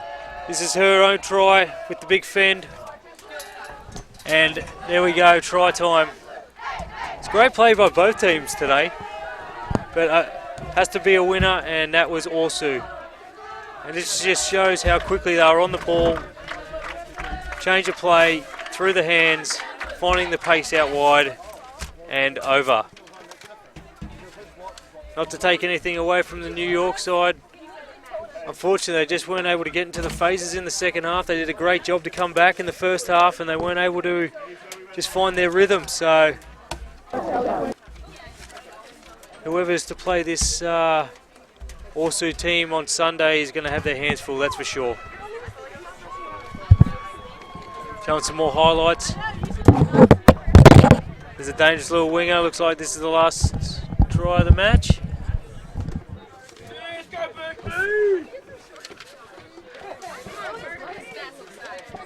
And here we go down to the sideline with the Caddy Worse and the number 12, Simons. Way to go, Caddy.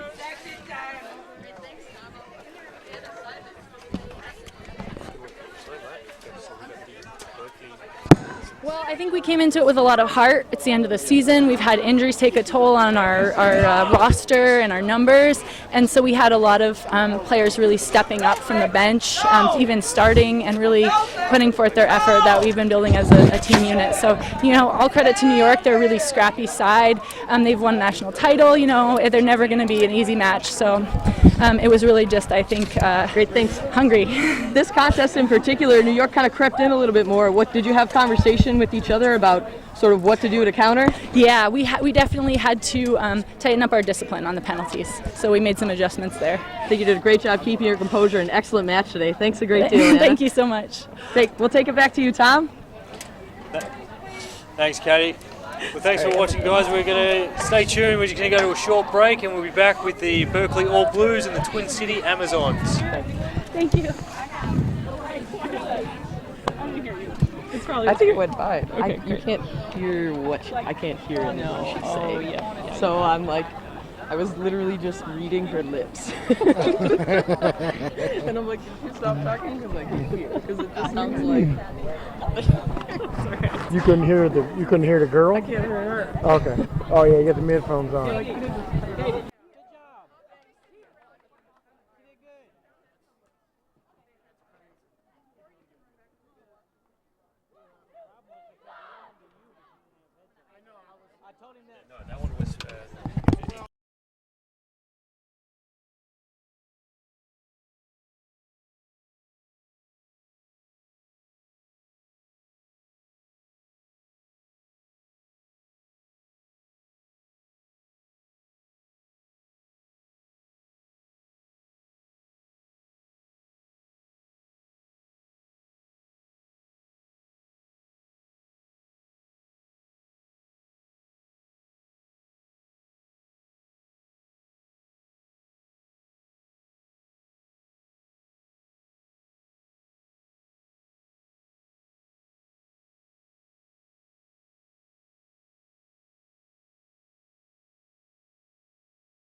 So we mentioned Haley Slaughter, the referee wearing the pink socks there. That's for Try On Rugby, which is a wonderful youth program set up by USA Rugby to get more females into the sport of rugby, and it really is fantastic to see.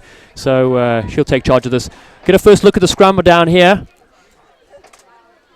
Berkeley with the ball. Front row going up pretty high there. Looks like Amazon's got underneath that, but they retain possession to the Berkeley All Blues. They set up a ruck on the wide side of the field. Now they look to move it, sending their big battering rams in there. Looks like Katie Chow involved. Now they come wide. A nice little wrap around. Flat pass wasn't able to be taken cleanly. Now it's advantage here for the zones, as they call them. Rumbling it up there is Melissa Krug. Now it comes down to the right-hand side. Oh, wonderful break there from Krugler, making the hard yards. They look to work the short side. Sending it forward. Here is their big number 8, Stacey Bridges. Good possession. Oh, nice little cut back against the grain. That was their inside centre, Maria Boca. Now it's a latch and drive. Oh, get up the road, says big Tiffany Jesvang. She really is an absolute monster on the park. Did not want to face her in a dark alley. Amazons with this early possession. Now they look to spread it. Bridges takes it up in midfield. And holding on, unfortunately, penalty going the way. Well, all Amazons right to start there. Yeah, definitely some good phases put together from the Amazon side. Want to get into their rhythm early in this match. So we're going to go, looks like a kick there from the Berkeley side. Still with the advantage to throw into the line out. So looking here, Berkeley All Blues, their head coach is Alex Hauser. He's well known in rugby circles, former head coach of Golden Gate and Arkansas State as well. Great player during his time, and now turning his attention to coaching, which is wonderful to see this program really rising to new heights as that line out is up in the air and is taken at the back by the All Blues. That was number 8, Phoebe Boone. Now they send some of their big heavy runners, and that's their hooker smashing it up, Katie Augustine. Looking to take play wide. Oh, massive hit in the middle. Oh, huge. Double teamed in the center of the field, going backwards, but still managed to keep possession. These Amazon ladies are here to party. So the ref's not happy. Looks like we've got an offside penalty there for the Berkeley team. So going through their stats here, I see the Berkeley team is 3-3 overall, and the Amazons 6-0 in the season. So the form team are going towards the Amazons. But speaking of their coach, Berkeley All Blues, they're going to give them a run for their money because this is semi-final time, isn't it?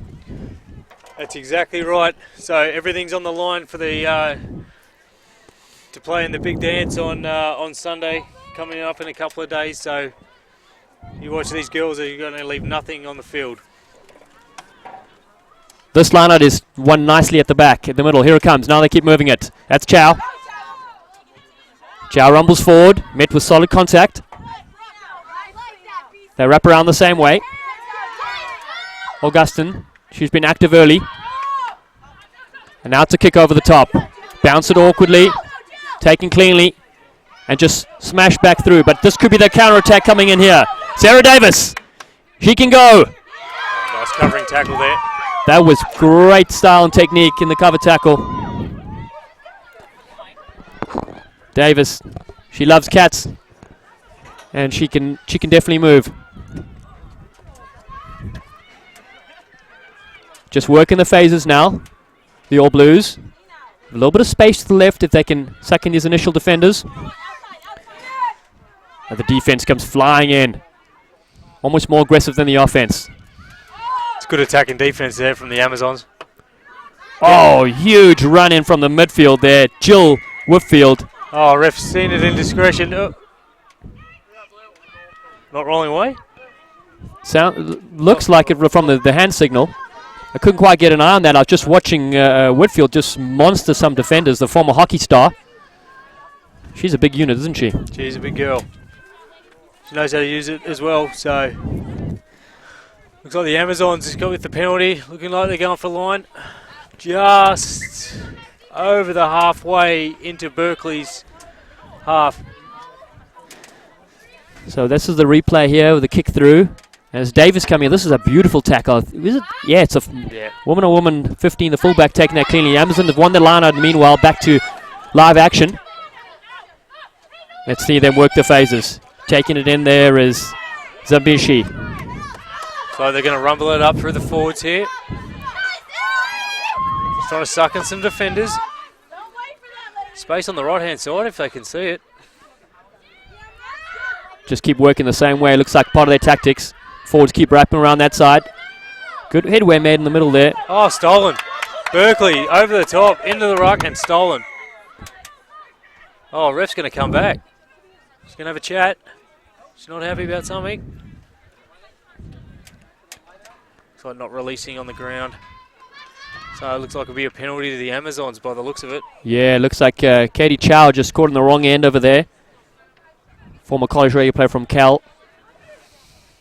So another opportunity here. That was a good steal, as you mentioned. An opportunity here for the Amazons. This time they're not going to kick for touch. The kicking hasn't been quite that accurate. So what? They're probably going to tap and go, right? Yeah, get some enterprising play going from the start. Oh, no, they are going to go for line. Here we go. Oh, that's a better kick. That was the reverse commentator's curse put on. So that takes play up to the 22. Now let's see what the Amazon ladies can do. They're the reigning WPL champions, so all to play for here. Head coach Roger Brugmeyer goes to the back of the tail. Now they set up the maul nicely. Carrying it at the back very strongly is Melissa Krug. Cut back inside there from the 10 and she's away. Finally brought down there from the 15. Oh, it looks like the Berkeley's come away with the ball. Frantic start to this match. Great steal, though. It was all happening there with a half break from Katina Howard, the flower for the Amazons. Oh, now they give it to one of their prop forwards to kick.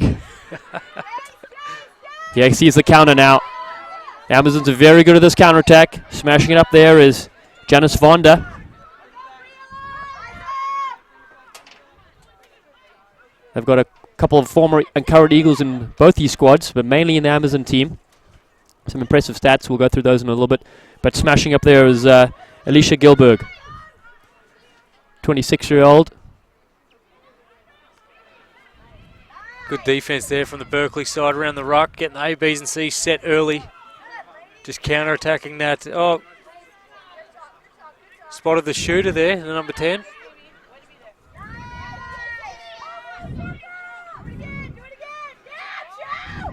Howard. Yeah, Howard looks like a dangerous runner. She's already made 2 half breaks. And if we didn't get that the ball pinched earlier, it would be first points to the Amazons.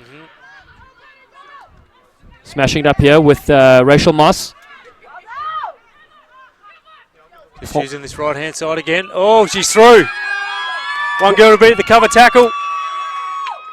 Try time. Fantastic bit of work. Linnell Krugler. She's one of those Eagles we spoke about. Played in the Rugby World Cup 2014 for the Eagles. And she was the MVP at last year's WPL Championship, and shows why. Yeah, exactly. And she's already put a stamp on this year's tournament. So expect more from... Yeah, the Amazons, absolutely. So we'll see the replay right here. Here she comes. Look at the space provided. Chose the ball and then just goes through 2 arms, stretched out arms. And wonderful bit of stuff from Kugler.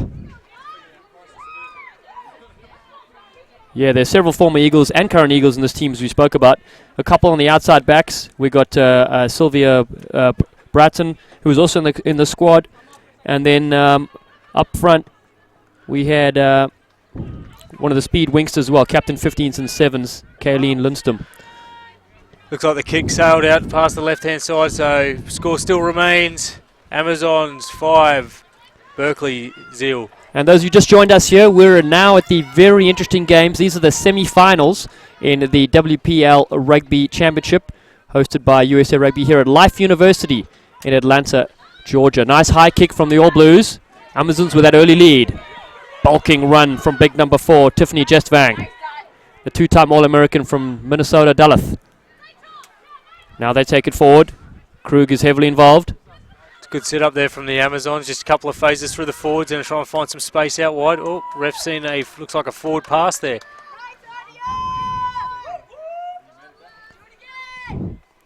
So a forward pass picked up there, and Hayley Slaughter's on the spot. We've seen her a lot at the CRC 7s. She's done a lot of the big tournaments, also at the Vegas 7s, and now she's back here at the college level, WPL. Just to go back there is Minnesota Duluth. It's just the accent just throwing us off, you know. A couple of funny talkers here and behind the mics. I don't know how they let us up here, but they did. So the sun's coming out here beautifully.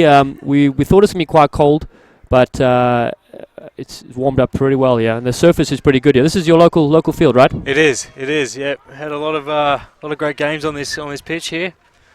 Looks like the grass is browning off just because the seasons are changing, but it's a beautiful time of year here in Atlanta, Georgia.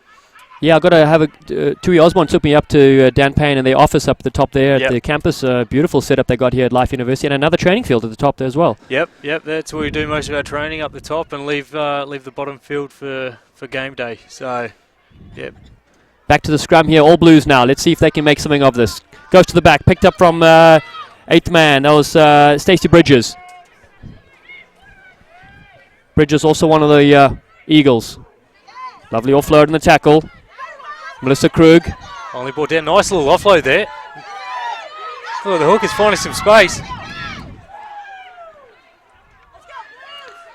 Quick ball needed. Ball finally comes out. Oh, unfortunately, ball didn't go to hand. Ref seen a slight little knock on there. Yeah, looking for the cutout pass there to Kayleen Lindstrom. She's also captain in 15s and 7s for the Eagles. Sorry, this side over here. The speedster number 11. Sorry, that was Emily Malkin. Played for Boston for 9 years. Now she's out here. Superb player. Lot of speed. Good experience as well. So all Blues attacking nicely. Boone was very involved there.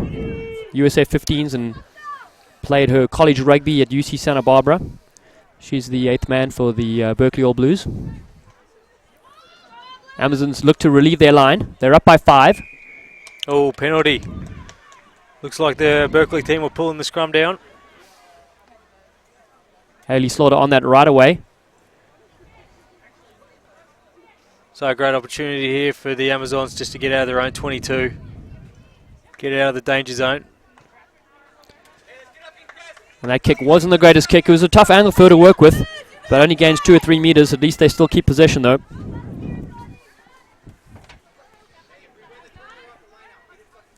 And this Amazon team is captained by Stacey Bridges. And they're without a couple players. The ball goes to the middle of the line out. They set up that characteristic maul of theirs as they peel around the side. That's a great peel there. Bringing the ball in field. The forwards are going to go again.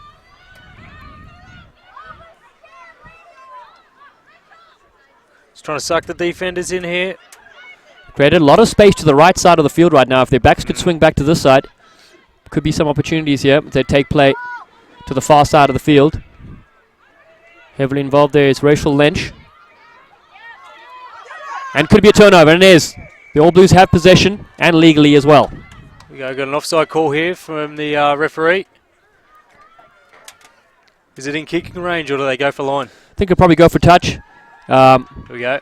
And that's a nice looking spiral kick. Set up play here. They look promising with ball in hand. We said we had a couple of good interplays there from Boone.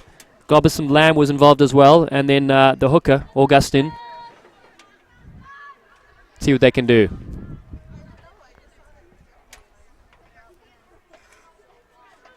Berkeley All Blues trail by 5. Take their time just to get set. Now they go to their captain. Actually, that's Boone at the back.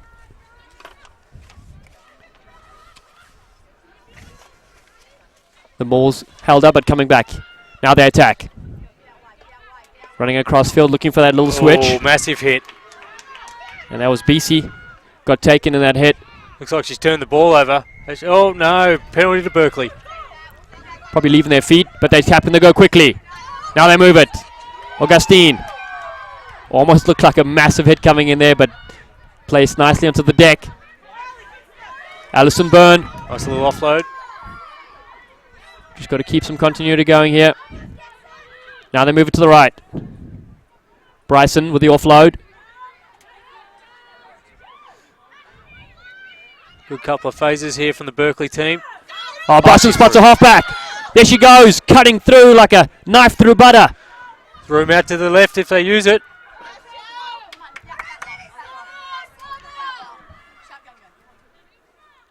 Looks like the Amazons have slowed it down.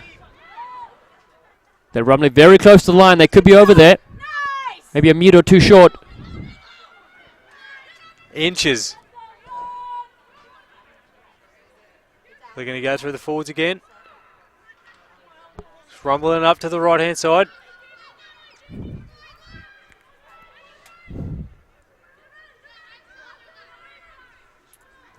Couple of rumbles, and you think they've got the numbers out wide to the left if they can get the ball out. They're trying to go the short route, and could be held up, and that is the call from Haley Slaughter. 5-meter scrum. Some very good passionate play there from the Berkeley All Blues. Maintaining possession nicely, and we have a ball game on our hands here if they can touch down. That's very good interior defense from the Amazons, wasn't it? It was indeed, and no wonder they're 6-0 in their record so far. But what could the threats have here? Pretty even matchup in the first 17 minutes of this game. No team really able to put their foot on stamp of dominance. As you know, this is the nice thing about the Championship Rugby is that 8 teams arrive here. You don't know who's going to walk away being the winner, and doesn't matter what happened in the regular season. This is playoff footy. Yep. Everything for the Biscuits this weekend. Ball to the back. Boone is there. Will she pick and go this time? They're going for the push of a try, and it's looking solid here, and it could be over. Boone has it. Scores. Try time. Wonderful work. And evens the scores up, 5-all. That's what they needed. So a kick to come. They got a chance to go 2 points ahead. 17 minutes into the first half. And this is what the fans want to see. The Berkeley team coming back nicely. Bring it 5-all.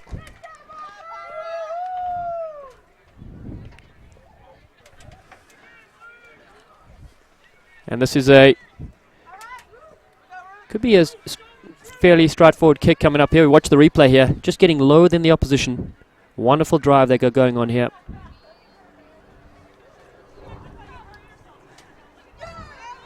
Oh, nice kick. That's great. That takes them to the lead.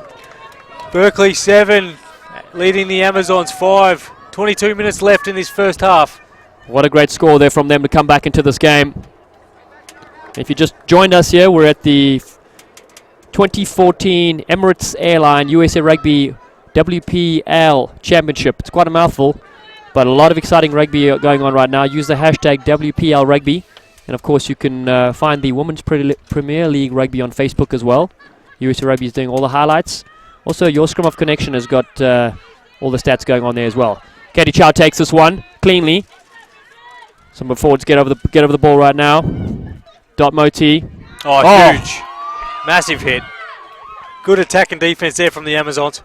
Don't pass go. Do not collect 200. That is some storming defense. As the Berkeley team still maintains possession. They come the short side. That's Chow.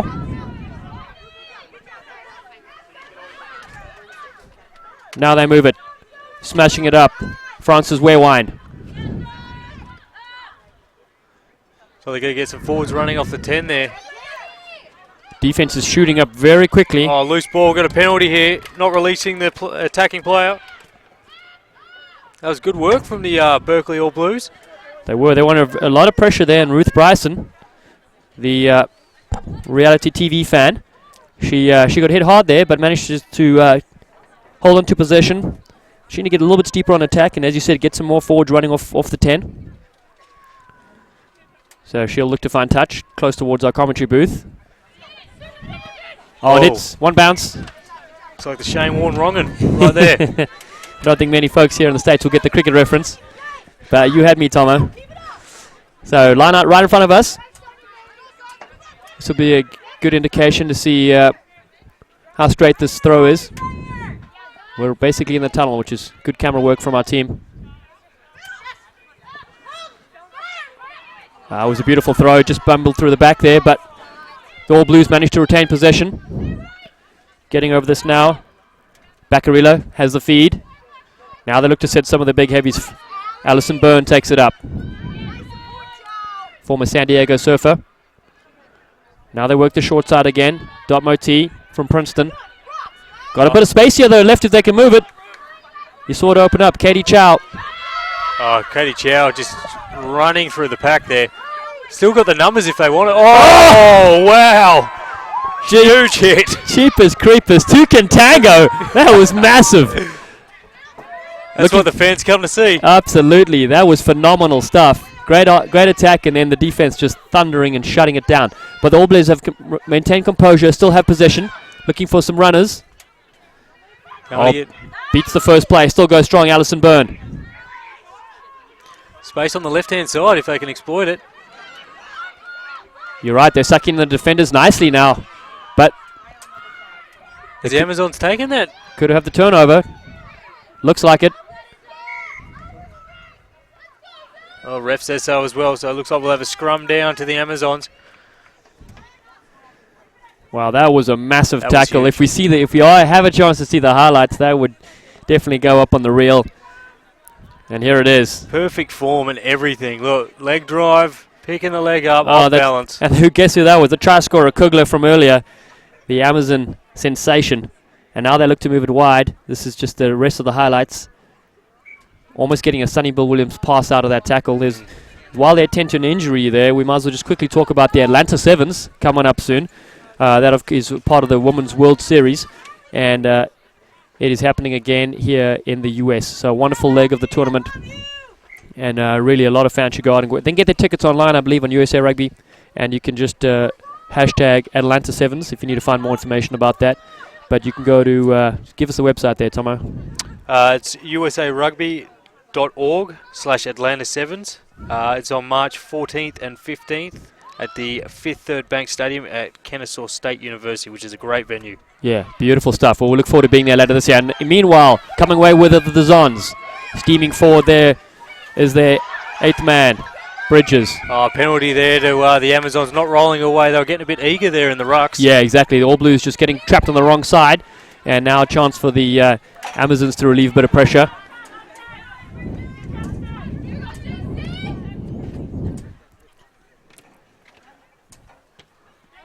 And that kick is wonderful. Oh, great kick there. Great kick. With a little hint of luck. Definitely redeemed herself after the earlier kick. And that has now all of a sudden changed a bit of field position. And now the Twin City Amazons have a real chance to attack here. They've got a couple of forwards lurking in the back line. Looks like their loose trio is there. 6, 7, and 8. Nice throw. Great take from the Gazelle. Looking for that one-off runner. And there it is. Oh, Kugler just couldn't hang on to it. Knocked on, so it's a chance here for the All Blues to... They'll get the scrum. Well, look, dangerous times there, Tomo.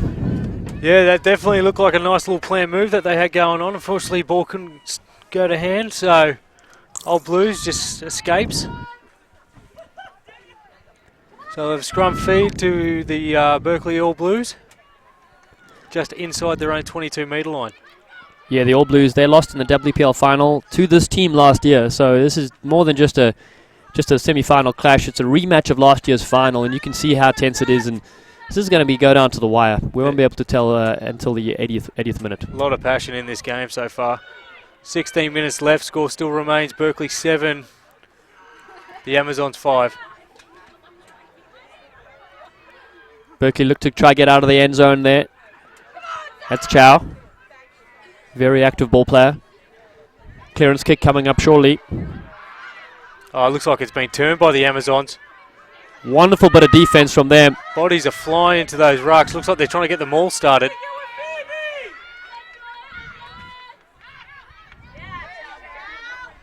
Chow comes flying to try redeem the possession, but offsides around the ruck time there, so a lot of options here. Penalty right in front of the sticks. What do you think, Dallin? Do we go for 3? Oh, you know what? Pin them back a bit? Yeah, I think so. Especially it's a knockout game. You know, it's got to take the points when they're on offer. Yeah, especially if it is kickable. Maybe their kick is not comfortable, or you know what? They think they can score 5 here, which is great. Oh, they're going for it. Great stuff.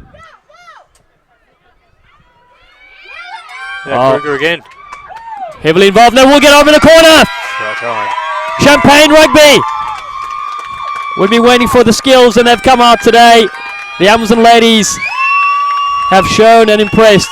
Wonderful bit of skill there. They're taking the lead there. That's Amazons 10, All Blues 7. 15 minutes remaining in this first half of this match.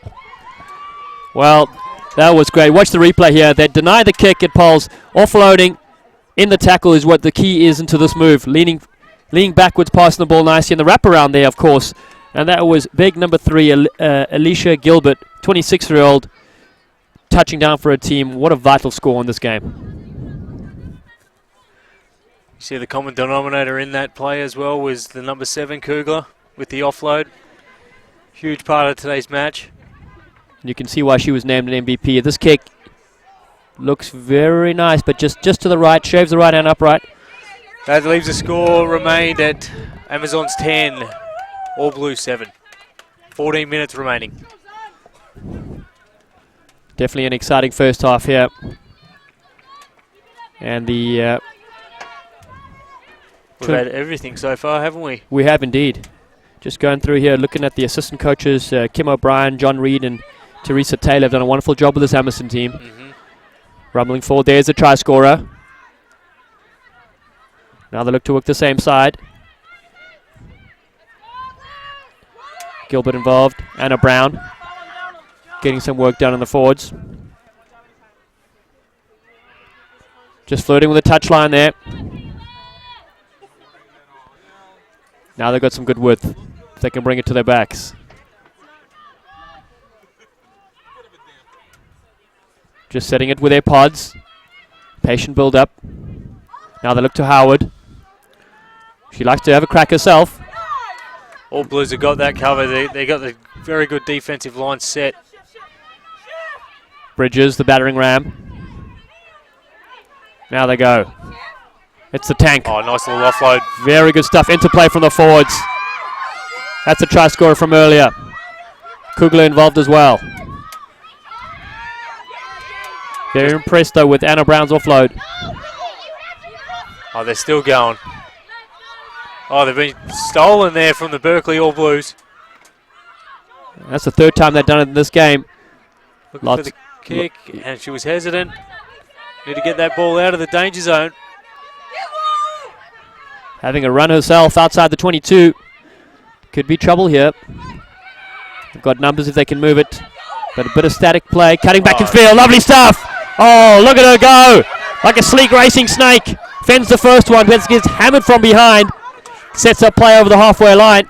That was enterprising rugby there from Emily Malkin. 7-star and hot stepper. Oh, another big hit there from the Amazons. It's been a hallmark of their defense, just driving the defenders backwards, the attackers backwards. Now Berkeley regather it. Got to get some support there. They can't have these one-off runners. They're getting in danger for the turnover. The kick through. Straight to the player. It's nicely taken there from Vonanda. She does great work cleaning up. The forwards arrive now to support her. Bit of a nothing kick though, because now all of a sudden Amazon's ball back to the halfway mark. And now they can attack. Howard. Howard doesn't like to pass, which is unusual for a fluff.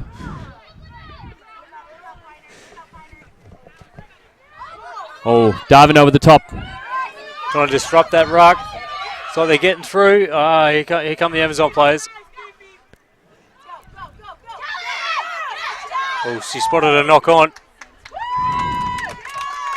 Yeah, it can get a bit frustrating for the outside backs when the 10 doesn't want to throw the ball out there. Yeah, she does have a wonderful dummy, but we'll see. She's got some runners with her as well. She sold the dummy, now it's time to give it. Yep. But the physicality in this game is very impressive. Both teams coming here to play. They know what's online. Fans and the sidelines are getting behind them. Really a lot to go with 10 minutes. She's found a gap inside, and there she goes. She puts on the burners, looking for support. No one around her. She finally gets dragged down. Good covering tackle there from the Amazon players. Wait for the players to support players, and we go back to the live feed of the scrum. Yeah, that was Malcolm, the former USA Sevens development player, and you can see why. Now to the back. Comes off the side there. Crowd is getting into this game. They are indeed. That's Sonia Globison-Lamb. Got quite a mouthful of a last name. And she looks to be held up there. Nope, now they've hit the deck. They can set a ruck. But probably use it or lose it. Yep, taken in by Blue. Amazon come away with the ball. So we're about 4 or 5 metres away inside the own Amazon half. Yeah, look at this Amazon team. Former club of Anne Barry, which is the former president of USA Rugby and the first woman elected to the USA Rugby Hall of Fame. So they come from a prestigious background. They have a great 15s program they've been cultivating. This is their 6th season in the WPL.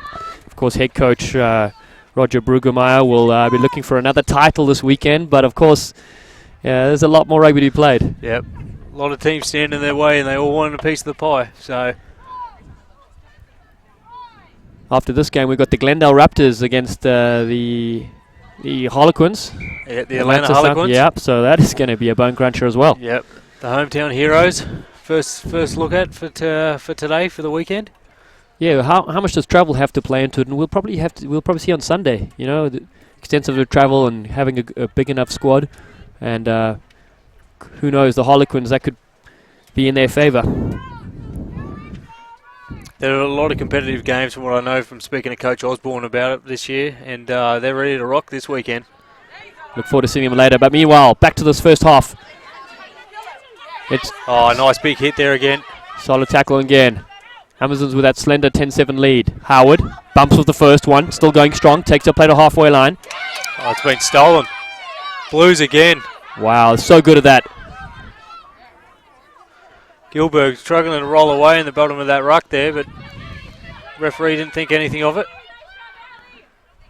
Well, ball between the legs there. Alison Byrne. She smashed it up. Oh, Nine goes for a little dart. Spotting a little half break over there. That was Baccarella. Oh, rumbling forward. Chow is definitely hungry. The ball spills loose, but somehow the All Blues managed to regain it. And setting up play there again is the Drexel All-Star, Alison Byrne. Oh! Ball pops out the back there after the tackle. Amazon, they're on the charge here. Oh, ref doesn't like it. I think it may have been knocked on in the tackle is what the call is. Haley Slaughter gets there. But it was a lot of pressure there for Ardia Kelper. She played basketball at Cal Poly and has some jet shoes, but there she was just under all sorts of pressure with the ball on the ground. And the ball's come up now, so let's check out the replay here. We can get a better look at it now. Tackle coming in. Boom, and kind of probably off the left of her arm there. She looked like she was mid-pass. Yeah, that was Jill Woodfield, the ball carrier. As we said, she's a former hockey player from Michigan. Those hockey players can hit quite hard, can't they? Oh, yeah, exactly. Seen a couple of those games. It's like rugby on ice, isn't it? Oh, man. Just the body checking is pretty superb after they played. So, penalty here. Burrowing in from the side. Looks like it's so All Blues have a chance now to clear their lines and get a bit more on attack. Spoke about the All Blues team. Ruth Bryson's going to take this kick, the fly half. So apparently the Kardashians is a favorite show on TV. I know that's a big hit for a lot of fans. And I'm a regular watcher. My wife is too. So won't miss it. TiVo. It's great invention. When are they going to come up with a rugby reality TV show? That'll be a bit more action, you know. We should start one. There we go. Funny talkers. Nice throw in, taken cleanly. 8th man. Oh, there she goes. Byrne. Nice little behind the advantage line there for the All Blues. Looking to spin the ball wide from the start. Room to move. Good running rugby here. Oh, slight little knock on. And that was Galkler. We spoke about her. She's got some speed to burn. Good cover tackle. She just fumbled that in the process. Looks like if you give her a bit of space, she will be away. I think she'll be hard to catch if she gets full throttle. And it was a good move, bringing her from the right wing into the left-hand side of the field, you know, coming around. So here's the replay of the line-out. Taken cleanly by Boone. That was nice, bringing it down. And then just picking up and ghosting through, making those good forward meters. And that sets up the back line for a nice attacking play. Here's the jet shoes. Yeah, a bit more space to burn, and it'll be exciting to watch. So back to the live action. Amazons pick up at the base. Defendant going strongly. Bridges. The 26-year-old lays it back. Quick ball there for the Amazon player team. Now they set it up. Kugler. Look like Chow's trying to get in there and slowing the ball down. Howard playing more like a forward. Look at Chow again. She's in there. Amazon's really taking it to them now. Some flat passes, trying to make those valuable meters. Kugler again. Second time this passage will play. Pick and go. Inching towards it, just over. Oh, they've All Blues have got it again. Referee doesn't like something. And we'll find out in a second. Hayley Slaughter. She looks like she's going to speak to... No, she just says offsides. Okay. Almost looked like she was going to reach into a pocket or something. Yeah. Nice little balk. Scaring the players. Exactly.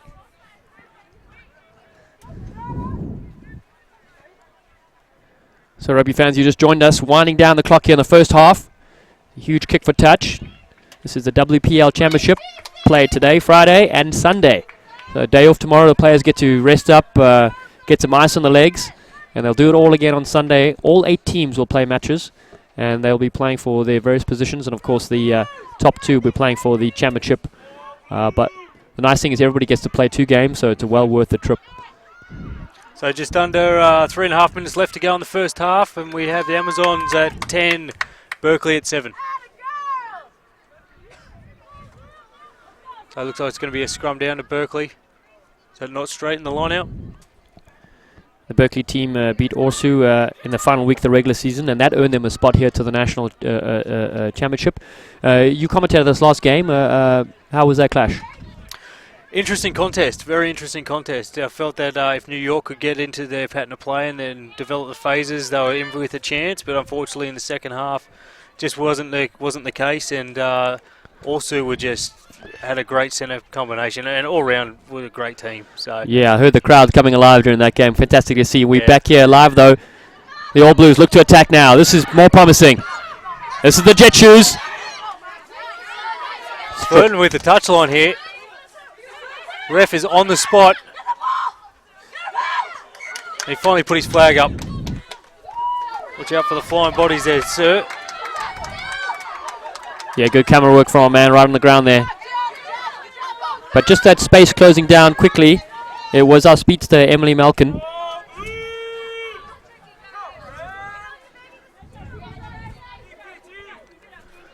So about to enter the last 2 minutes of the half.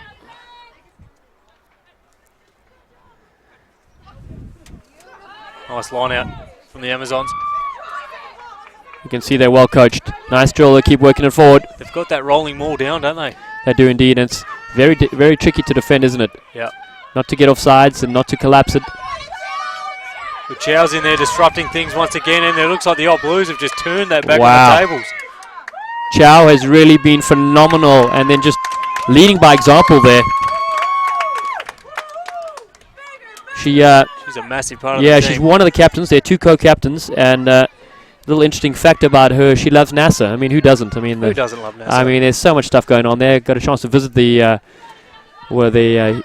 place in Houston, and she's unbelievable. Yep.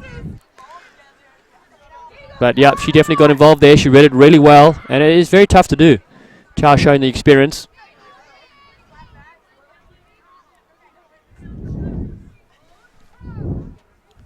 So scrum down inside about 5 metres inside the Amazon half. Cow feed. Berkeley feed. Yeah, Berkeley All-Stars. And also throwing the dummy. He's away. Goosing on the outside, looking for support. Wonderful pick up there. Malkin comes to help out. Boone heavily involved as well. Now it's the halfback. Chow beats the first. Nice little interplay there from the All Blues. They're still keeping it alive. Domito looking for a dummy switch. Now they find that hard running line. Great work there from Kelka. Just expanding the width here, the All Blues. Oh, wonderful stuff! Slip through! Shut the gate, she's over! What time? What a play. Unbelievable bit of work. Like a gazelle, she streaks through. That was fantastic bit of stuff there. The former basketball sensation from Cal Poly. She is absolutely delighted, and so are her teammates. Right on the stroke of half-time. That has taken the score. Berkeley 12. Amazons 10 with the kick to come. Could go into the half with a 4-point lead here if kick is successful. And that, what a replay. The fast-forward replay. Just celebrating delight as her teammates get up on her. That is brilliant stuff. She runs back to the half. Just what they needed.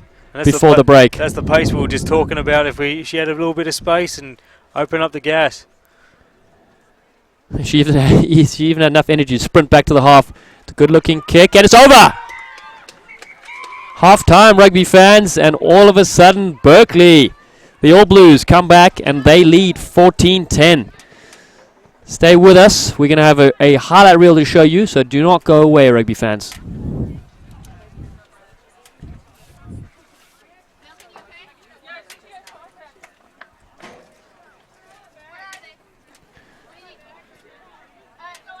So here we go.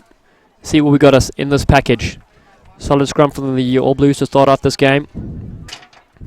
This could be their pushover try, I think. Getting nice and low. Yeah, wonderful bit of work. And to push around the Amazon team is no joke. Yeah, great power from the All Blues forward pack. Sure there's going to be more of that in the second half with the score so close. And that was your tackle there on Chow. He got absolutely monstered, but still managed to keep the ball alive. Definitely one of the highlights of this first half. The aggression and intensity shown in the breakdown. And here's the Amazons with Krugler, once again an integral part of the play.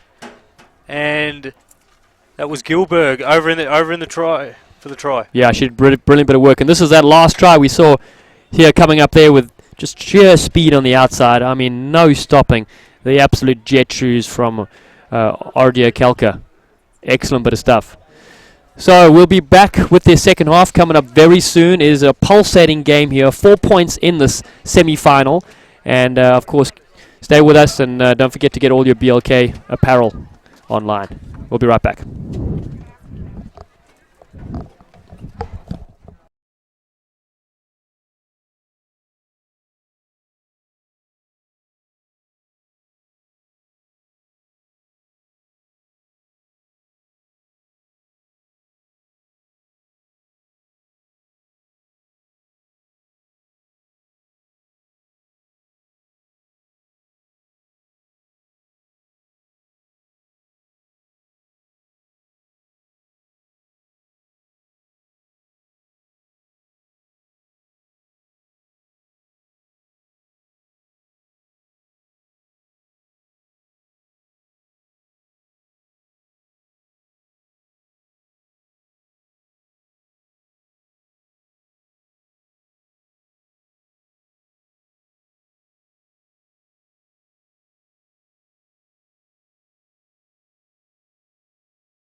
USA Rugby WPL National Championship. We're here in Atlanta, Georgia at Life University, the Running Eagles, and we have a pulsating game on our hands here. I'm Dallin Stanford, and with me is Brendan Thompson, and it's 14-10 in this cliffhanger encounter. Second half predictions. Great game in the first half, so I'm thinking it's going to be a tight one second half again. I mean, obviously a 4-point game so far, so I mean, no one's really stamped their authority again. So we'll see who really, first 10 minutes is crucial in this second half. And there it is. We're underway. Second half, 40 minutes to go here. The winner of this will play in the championship. This is a rematch of last year's championship final. And so there will be a new team joining one of these sides in Sunday's clash. And that will be for all the marbles. Penalty coming up quickly in this beginning start here. Haley Slaughter on the mark. So it's the Amazon team. They're trailing by 4 points. And their defense has been very solid. They worked in nice pods on attack. They have of course, had a good rolling ball in the lineup, but they got disrupted last time, so I wonder if they're going to change their lineouts here, Tomo. Well, you'd have to, wouldn't you? You know, if it wasn't working in the first half, you definitely have to change some things up in the second half, you know, just to eradicate those errors. It's a nice clean line out there from the Amazons. They've gone for that same little maul again, but this time they move it away quicker. Oh, Howard, slight little knock on. Howard was looking to pass, maybe. That's what happened. Yeah. She was there, but she was about to do it, but should have just taken it in. Chance here for the Berkeley All Blues. They're coached by Alex Hauser. We mentioned the former San Francisco Golden Gate head coach and Arkansas State. Got so much knowledge. Played a bit here at Life University as well. Well, there we go. Tom is our man on the ground here, the local man. It's been everywhere. Yeah, exactly. And this live program as well. It's just fascinating to be here at the campus. See Dan Payne in Tui Osborne's office. Rosalind Chow, saw her earlier. Coaches the life woman. Just getting bigger and bigger every year. It is. It's fantastic to see. All Blues on attack. Looking for a dummy switch. Slicing through, looking for the offload. He gets it. Bit of skill there from Bryson. Now they look to be scragged and a little bit held to hit the deck. There's a set of ruck. The All Blues all over it now. And they have advantage from a stationary start. That's Boone in the Eagle squad. Scragged. BC. Not held though, so could carry on playing. Ibrahim. Nice delivery there from the 9. Oh, wonderful play on the inside. That's the hooker, Augustine. She goes through. On the player we haven't stopped talking about, Katie Chow. She gets involved. Oh, big hit there. Bumping off. Shrugs it off. Still keep going. This is better stuff here from the All Blues. Go forward ball. Looking for some of the big heavies. Setting it up is Pinert. Emily, the avid gardener. Oh, straight to the middle. That could go through all the way. Wonderful tackle there on Boone. 6 or 7 meters out. The All Blues on attack, looking for the short angle. Augustine getting involved as well. Pinot heavily in there. Now they want to move it. Bryson. The back inside play. I think he was on the outside if they could get the ball out there. There is space. Mito involved. I think you also got Wheels out here. Kelka, number 14. Give her the ball, mate. Yeah, she is lightning. Still rumbling up into the forwards. Got to be careful not to lose possession or commit to too many people. Chow takes it up. Chow right near the line, hard to stop. And held up is the call. Good play from the Berkeley All Blues. 4 minutes into the second half, sorry. Promising stuff to start this semi-final match. Yeah, second half. Coach Hauser must have really given them a stern talking to. Definitely. Lifting their game, especially in this critical start of this second half, just to lay the platform. They're only up by 4 points, which is nothing in a championship game. Katie Chow and Sarah Davis are their co-captains. They would also have a word to their teammates. Surprising that they have an overall record of 3-3 this season. Well, I mean, we were making the championship game last year. Obviously, like they're definitely a second half season team, so it's right place to be at the business end. So scrum time. They keep possession because it was held up, so it's a 5-meter scrum. Let's see what they do here. Picked up at the base. Boone involved. Globinson, Lamb. Chow obviously featured every single play. Spin it wide. Oh, cuts back inside. Oh, she just met a wall of orange. Slightly high, though, on one of those tackles. Referee Haley says play on. Chow, oh, hammered to the ground. There's only 3 players out here on the backs. They look to regather. A lot of players committed to their breakdown. Bryson wants the ball.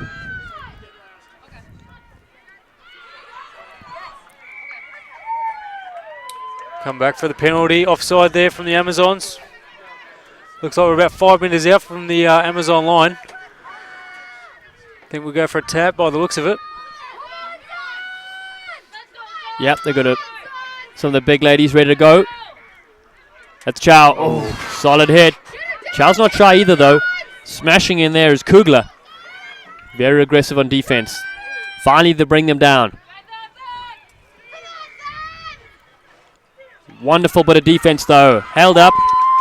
And so, use it or lose it as well. And so it's going to be a scrum to the Amazon. Great defense there. Yeah, very good defense from the Amazon. They give them a lot of confidence right there. If they can absorb the pressure from the Berkeley All Blues, come away with the ball. Now they're just got to look to get out of their own 22. They do. They've got a substitute coming in soon as number 17 for the Twin City Amazons, Ashley Custendek, and she comes in. So getting some fresh legs on is very important as well. Yeah, it's getting warm here at the moment. I think the forecast was for about 70 degrees today, so the sun's out.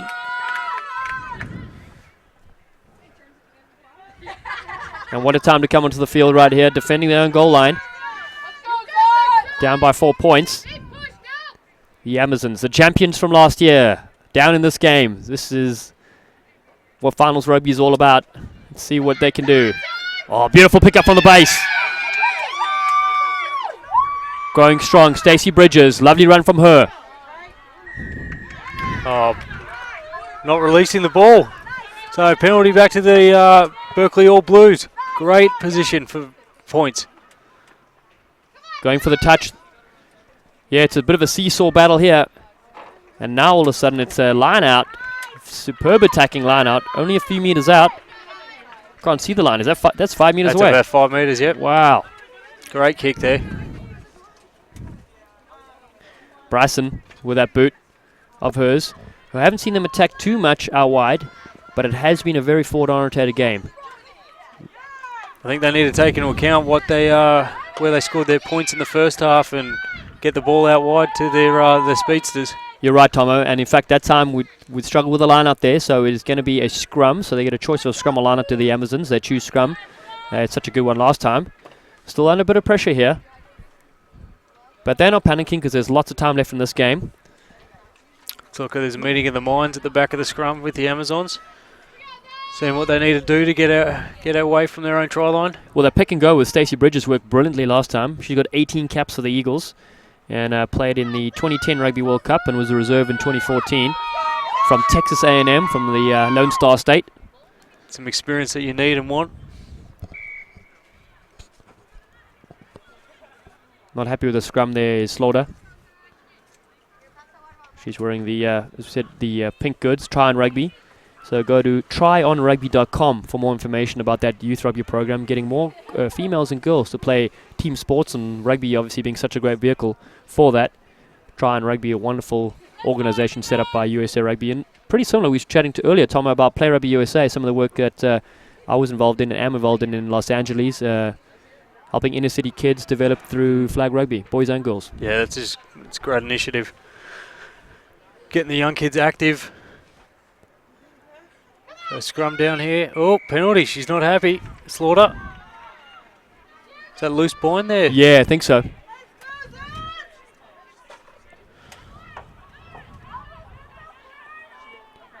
So a real opportunity to clear their lines right now.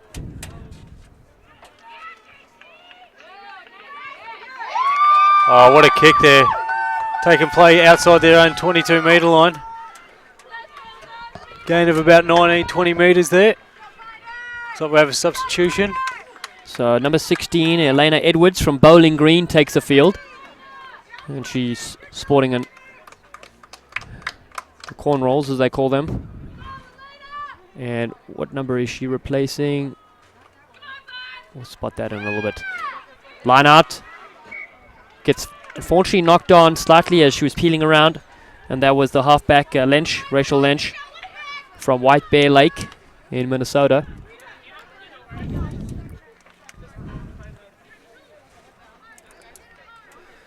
So if you join us, make sure you use the hashtag WPL Rugby when you're talking about the conversation on Twitter, and Women's Rugby, just W Rugby. And get connected there. Make sure you're sharing our Facebook page and getting active.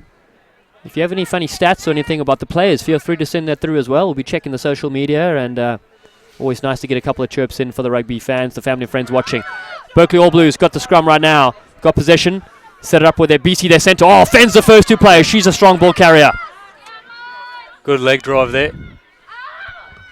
Now they come to Chow at a standing start. Well, she's had about 150 carries so far. She really has been dominant. Bryson once, standing very flat, and unfortunately it's a knock-on.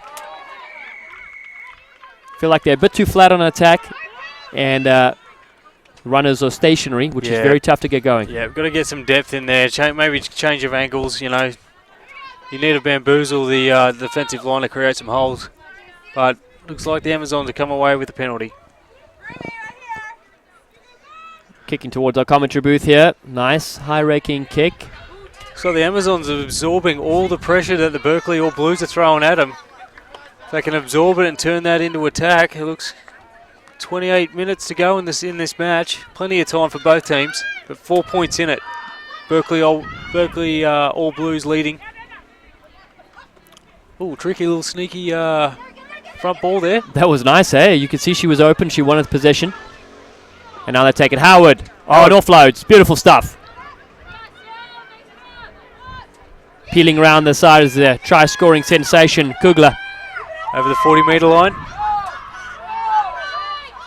They work the same way, setting in the big heavies. Alicia Gilbert. Oh, Chow coming through to disrupt it. Now it's pick and go, working their way there. Zarambinski. Amazon, Berkeley might have stolen it, and they have. Wow, unbelievable stuff. They've done it several times this game. Now they look they've got space to the left. That's almost a penalty. There we go. Yep, coming through the ruck. That Kugler. There, looks like she's having a chat. Oh no, she's going straight to the pocket. Ooh.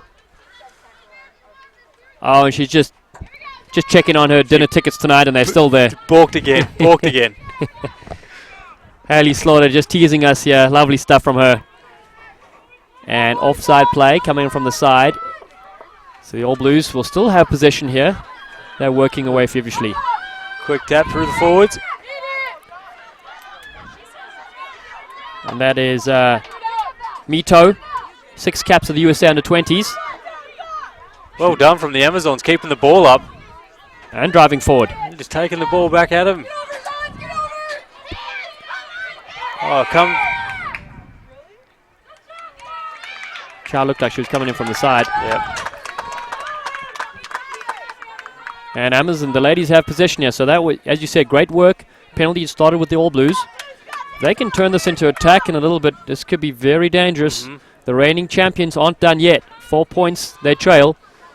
But an eternity left in this game.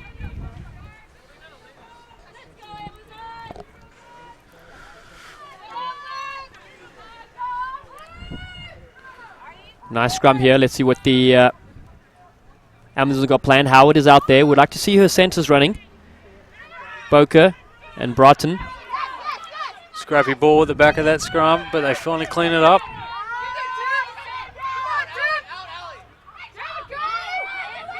Anna Brown working her way in there.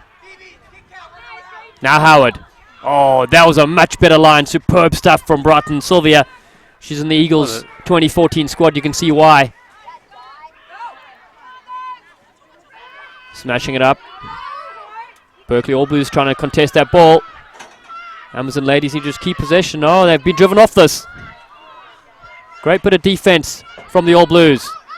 Mammoth amount of turnovers in this game. It really is unbelievable. And it's a breakout here from Boone. Lovely offload to the speed wheels on the outside. Malkin. Now they look to move it. Oh, Chow. good service. Chow through. Beats the first two and then throws the speculator. It's been knocked on, so it's going to be no advantage coming. But some real enterprising play there. Boone, the eighth man, heavily involved there. College All-Star. So if you're in the Atlanta area, March 14th and 15th, International Women's Rugby returns at the 5th Third Bank Stadium at Kennesaw State University. If you want information or to purchase tickets, go to usarugby.org/Atlanta Sevens. Yeah, that event is going to be wonderful stuff, and it's good to see them expanding their Women's World Series. They started off with 4 venues and now 6, so there's going to be one in Canada as well. But the USA leg, Atlanta, let's try to get a sellout for that because the All Blacks game was fantastic. So we watch the replay over here. We get to see Boone. Now this is Chow bustling through the first tackle, still going strong. And then that offload, trying to find a teammate, just going astray. So we've got a short arm penalty to the Amazons. They take a quick tap. Not 10, so advantage again. Chow caught offside. Howard looks to take them on herself, and does. And then finds the offload. Oh, miracle ball over the top. One girl to beat, she beats her. Has to cut inside, needs some support. Who's she got? Brighton involved there. Wonderful teamwork. Howard goes in to gather. And now picked up from Gilbert. This is exactly what the Amazon ladies needed. Coming to the short side, Moss. Rachel Moss, the 34-year-old. Howard now strings it together. Oh, solid tackle on turnover. That's classic All Blues defense. And they need to relieve the pressure right now. Let's see what the boot looks like from Bryson to the side. Well, it's all going to be an attacking opportunity here for Amazons. What a passage of play. That was unbelievable from both teams. Great defense there from All Blues. But the Amazons just coming away and finding the metres. Unfortunately able to capitalise, but they still have an opportunity. Still inside the 22-metre line of Berkeley. So we're going to go for a line out to the Amazons. Watching the replay here, how good is the speed from Kayleen Lundstrom. So taking on herself Howard, then the offload, and the miracle balls, you called it out. Oh, what a pass. Over the top. And then she sets off on a galloping run. Back to the live action. Now the Twin City Amazons on attack. The Zons, as they call them. Moving it to Howard. Howard shows, doesn't give, now passes away. A little bit of space, solid defense is on her. She need to keep winning the rucks if they can, get their forwards over the ball. Oh, they're only a few meters out now. Amazon on attack. They work the far side. Nice defense there from the All Blues. Melissa Kruger heavily involved. Driving them back. Oh, the fan. Oh. They get off me. Kugler. Don't argue. Cheapers. She has been phenomenal today. So close to the line. Oh, they're there. Try time. Oh, over. Tiffany Jestevang. Over. Phenomenal stuff from her. Oh, ranging up like a mongoose. She goes over and touches down. A valuable 5-pointer for her team. So we've got a 1-point game here, ladies and gentlemen, with the Amazons taking the lead. 15, Berkeley 14, with the kick to come. 21 minutes to go in this second half. This is exactly what they needed. The Amazon ladies coming back, scoring a vital try. Just shows what pressure that you absorb, you can turn into points. So with the kick to come, chance to take the lead for the Amazon women's side.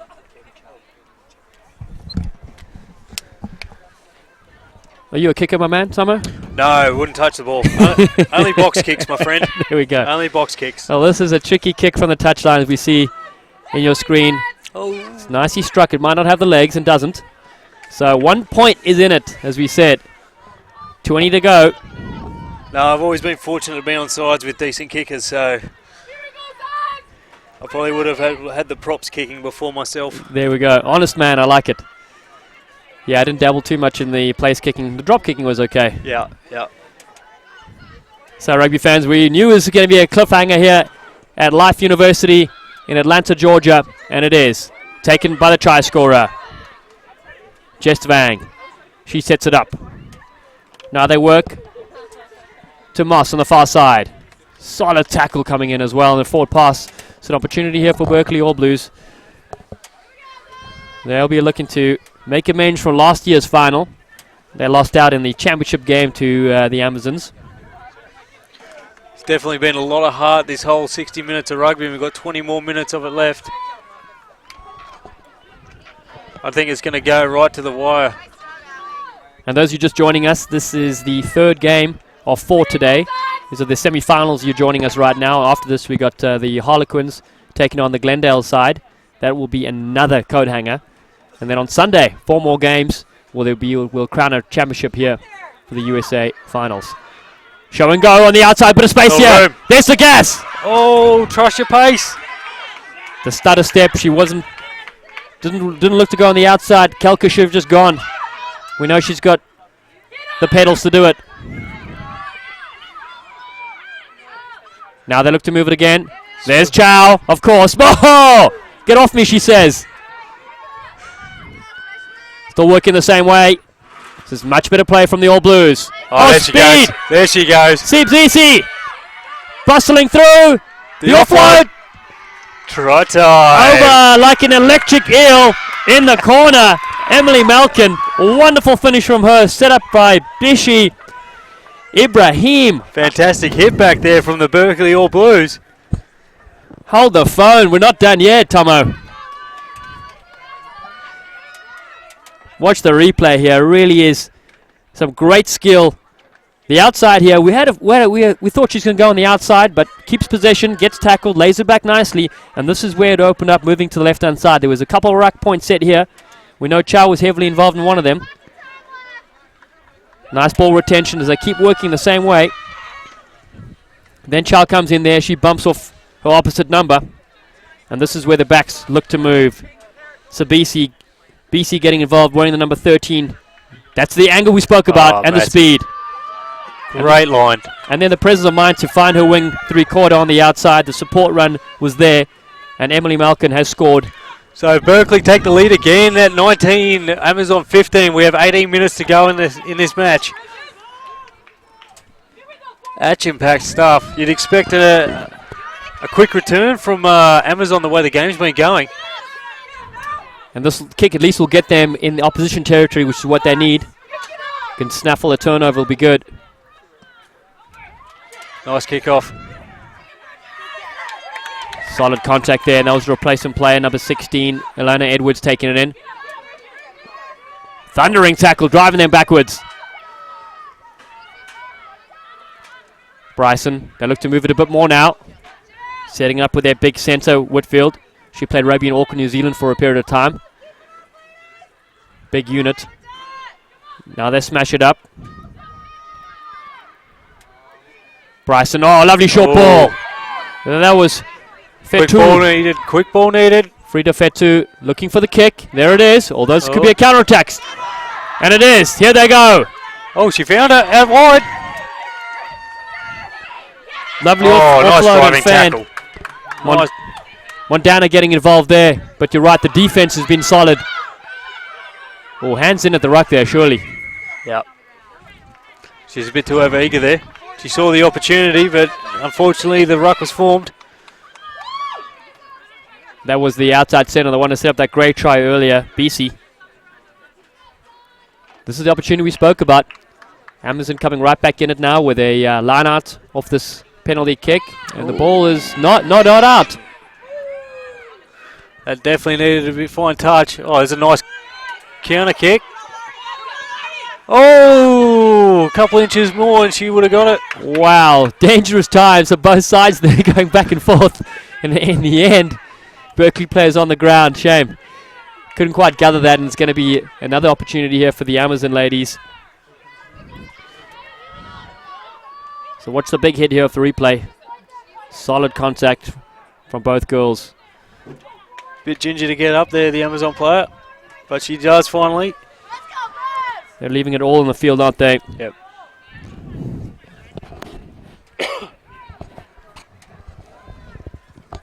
Howard, first receiver ready. She's got an inside winger with her, ready to rumble. Now they come to Howard. Kayla Finn's on the inside. Doesn't go that way. She takes it on herself. And batters through. Wow. The defense thinking she was going to offload. Now they keep working the same way. Melissa Krug. She takes it up and makes vital yards. They're honed in on that try line. Picked up Rachel Lynch, the halfback. Now they set it up with Jess Vang, the try scorer from earlier. Got some numbers to the left. If they eventually get it out, or have the All Blues turn this over. Doesn't look like it was coming out of there. It's another scrum opportunity coming that way. While we reset, we've got to thank one of our partners, Emirates Airlines. And rugby fans come together with Emirates, the official airline of USA Rugby. Enjoy their award-winning service to more than 100 destinations worldwide across 6 continents. Tomorrow brings us closer to the game we love. Fly Emirates. Hello tomorrow. We thank you for their support. We saw a couple of reserves coming in right now. Off the bench, believe we have number 20, Ashley Perry for the Twin City Amazons. She's now in the centres.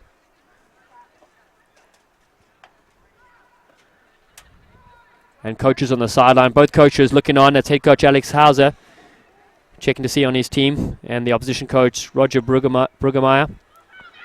Now they go to the short side. Ball goes backwards, so it's play on. Coming to clean up there was Krug. Former underwater hockey sensation.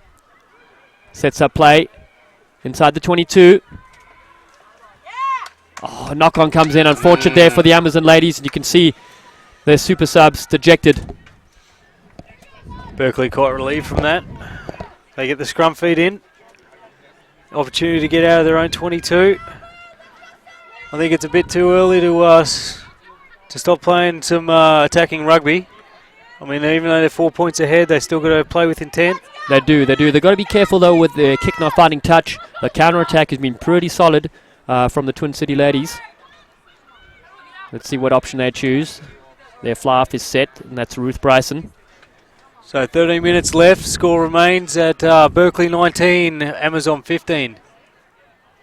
Oh, ref seen... an illegal feed in the scrum. That's very rare and actually called.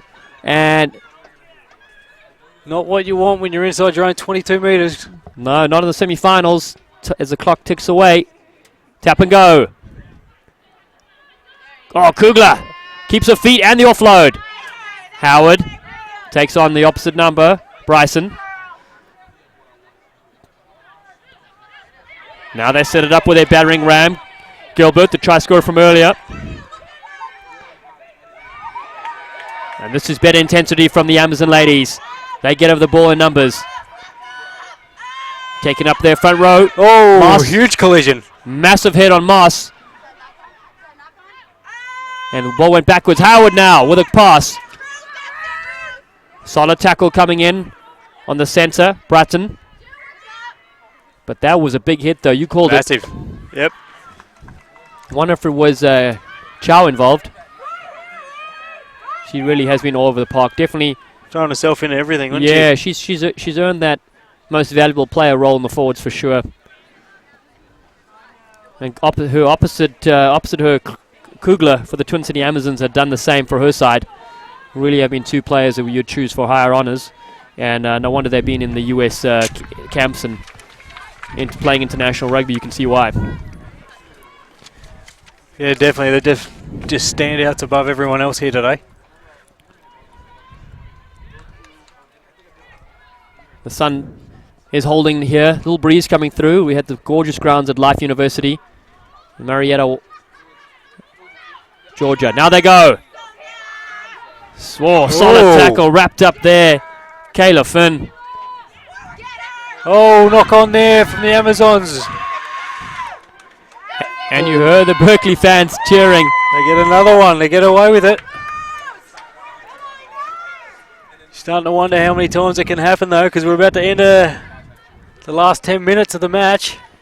Well, I suppose territory means a lot as well, so they can just keep them pinned down here and force one of the kicks not to go too far. They'll get the line-up possession. So it is going to be an interesting finish. A try will put them ahead, will put them in the championship game yet again for the Amazons. Although the Berkeleys be hoping, the All Blues, that they will make it through and avenge last year's defeat. Oh, big scrum there from All Blues. They take it around the side. Francis Waywine, two-time All-American at Stanford University. Chow once again. Oh, get the ball dislodged. Oh, that's unfortunate. It's a rare error from Chow, and of course the defender was eyes up play, knocking the ball out of her hands. And here we said the position now changes, and the territory is what you want. I feel like something could happen here for the Amazons. Got to. Yep. It's got to happen now. Spoke about their centre, Broughton. Hasn't been involved that much, but she has 4 caps with the US Eagles and 1 cap in the Sevens. And she's on the basketball practice team at Marquette University. Pretty talented ball player. Yeah, lady of many talents.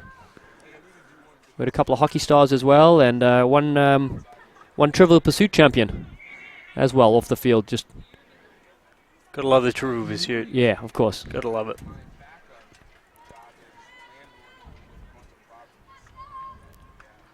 So centre field scrum here for the Amazons. Let's see what they can do. Looks like the whole back line except... yeah, it's Finn's on the left-hand side here, the number 14, wearing a ponytail through the scrum cap. So they got 2 options here. Most likely go to the right where everyone's stacked. Howard, I'd like to see Howard offloading a little bit sooner just to give a bit more opportunity to our outside backs. And here they go. They come that way to Howard. Howard takes it to the line though. Oh, and goes to Howard! No, she can't! She doesn't! Oh, Howard has just shut up our commentators right here. I can't believe it. It was bound to happen. It was bound to happen. Good on her. That's fantastic stuff from the fly half. Taking the score. A 1 point lead. So the Amazons are 20. The Berkeley 19 with the kick to come. 8.5 minutes left in the match. Unbelievable stuff from the former child. Here she goes as an adult, just carving up through the middle. Shows and goes. This time the defense bites and she bashes over. Hashtag try time. Hashtag I'll eat my words. They're ecstatic. That puts them up front. There are only a few minutes left in this game. We said 8 minutes, but 20-19. What a comeback. Is the kick good? It is good from Fernanda. Taking the score. 22 points, 3 point lead to the Amazons. Just under 8 minutes to go in this match. Don't go anywhere, folks, except for a rip snorter here. It really is that, Tomo. And this is the rugby the fans have come to watch. If you're just tuning in, you are witnessing a classic game here. It's the semi-finals of the Emirates Airline USA Rugby WPL National Championship, put on by, hosted here by Life University. And 3 points is the difference as the ball is kicked up. Amazons, who have that slender lead, smash it forward with Jess Vang. Now they move it to the right-hand side. Percentage rugby is going to be very important here in the last closing stages, but the All Blues may have turned that over. Trying to get a final call on who's taking it out. The touch judge is not giving us any help. No. Pressure's on him. He doesn't want to make the call. Yep. He doesn't want to be the one to mess up. Oh, he's finally called it. So Amazon's line out. What do we think? Howard again? Howard really has taken it to the line very well, and she's offloaded at times, but she was just brilliant with that last play. So here she goes. This time she does. Inside ball, very nice. Ooh, penalty. Diving over. Looks like the All Blues are going to get a bit too eager. They can't lose their concentration now with just under 6.5 minutes to go. This is where an experienced team maintains their composure and eventually will get the ball. So giving away that penalty allows not only possession to stay. Haley sort of slips to the ground in the background there. She does a little goose step as she gets up. Not only possession to the Amazon, but ticks away the clock as the ball gets kicked way into the forest in the background. Howard. She has come into her own in the last part of this half. Great vantage point here. Oh, I don't know if that was No, straight. that wasn't straight. That was slightly skew. Flat if you're Australian. And Slaughter on the mark. She calls that nicely. There's a bit of a lifeline for the All Blues. Let's see what they can do with it with the scrum right on halfway. Yeah, they were looking for their fly half, Bryson. See what she can set up. Of course, they got their big running Jill Whitfield in the centres. And they've got a lot of speed to burn outside. If you can't notice on your screen, but you've got 2 burners on the outside here, closest to our commentary booth. But they just need ball in hand. Taken up at the back there. Kugler, big hit. Solid wall. Kugler on Boone. Now Chow. Chow with the offload. Nice. And the fan. Great interplay there. Needs support. Warewine with a nice run. Now here they go. Looking for the gas. Now they got Cut back. cutting inside. Beautiful Support tackle. needed again. Oh, great work from the Amazons. They got it. And holding on though. And yeah. Unfortunate there. It was Kalka had to hold on to that ball. She was isolated and the Amazon ladies arrived. Solid defense. Amazons are in no hurry at the moment. With 4.5 minutes to go in the match. They just want the clock to just tick the seconds away. Yeah, that's a narrow kick here, narrow angle. Just hoofs this ball way over us. That'll go into the great state of Texas. And they'll be happy to wait for that ball to be retrieved, and here it is. So as you said, 4 minutes left, a slender 3-point lead, but if they can just keep possession, we know they can defend. The Amazons will continue with their unbeaten run so far. Lovely line out, goes to the back. Let's get that rolling maul on again, as they do. Bridges involved. Howard gets that switch, ball's squirted backwards. That was Ashley Perry who made that late cut. Oh, Chow's eager. Chow's very eager. Chow's Oh, look at that. Penalty. Chow's forced a penalty. Phenomenal stuff from her. I thought she was way off sides. Completely, But yeah. the ball maybe had come up before that. And Chow sparking it.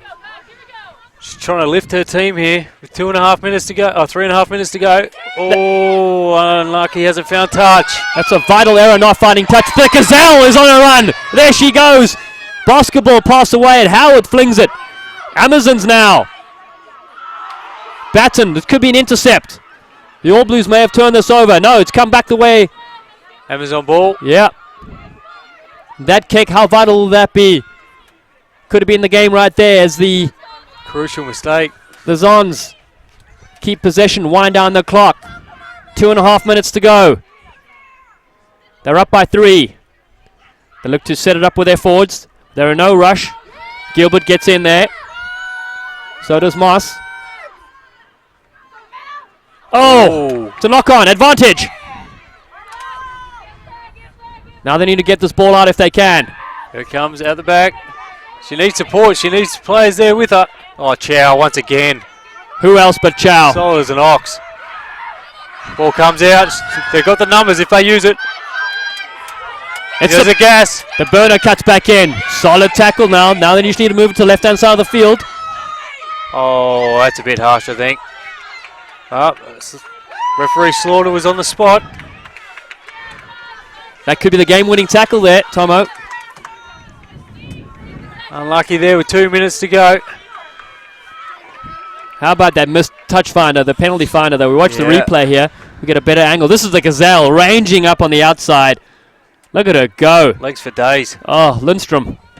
No wonder she played basketball. 7s and 15s caps as well. Kick is not too far, but it eats up time. And the Amazons now with a line out.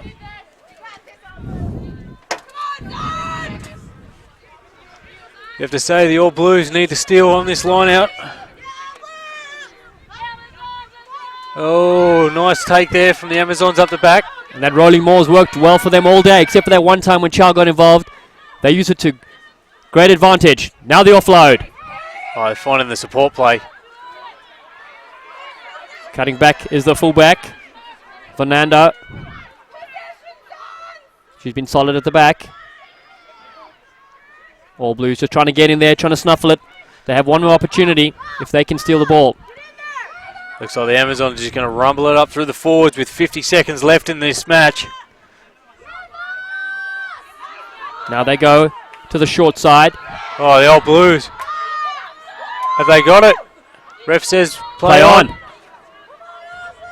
Amazons have got it again. Last few passages of play here. Tense times. The winner of this will go through to Sunday's final for the championship. And it's a penalty. Berkeley All Blues. It's not over yet, folks. Penalty to play. They must just keep their composure. Quick tap, touch out. This is where it counts now. Look to move it. Bryson. The super sub. Tahila. She smashes it up. Comes back to Bryson. Got to keep ball in hand. Yes. Woodfield. Nice. Over the advantage line. Oh, look at the Amazons just getting there in numbers, and they've stolen it again. That is a brilliant bit of counter-rucking, getting their body positions lower than the opposition, and that has won them the game. Time is up on the clock, folks. All the Amazons got to do now is kick it out. Oh, the 9. She spotted a hole around the ruck. Must be careful not to isolate herself and turn possession over. And the ball's thrown to touch, which actually is a penalty. But no, it's gone out of bounds, and that's full time. That is it, folks. What a game. 22-19. Twin City Amazons win this pulsating clash against the Berkeley All Blues. We're going to have some highlights shortly and an interview with our man of the match. Stay with us. Yeah, great contest there from both teams. Very hard rugby. We stay tuned we got one more game after this. And we're going to go through some highlights soon, and then we're going to have an on-field interview. So here's the replay. There we go, the Berkeley team. That's their first try by the looks of it. Lining up with Bryson looking for the kick. Great play from both teams. Entertaining rugby. We had everything. We had big hits, huge runs. It was fantastic to see. And there's the kick.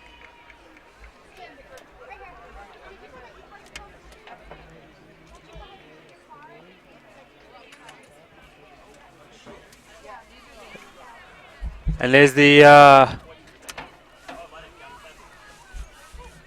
that looks like Byrne for her try in the second half. Great interplay by Howard. She did it all day and she finally got through.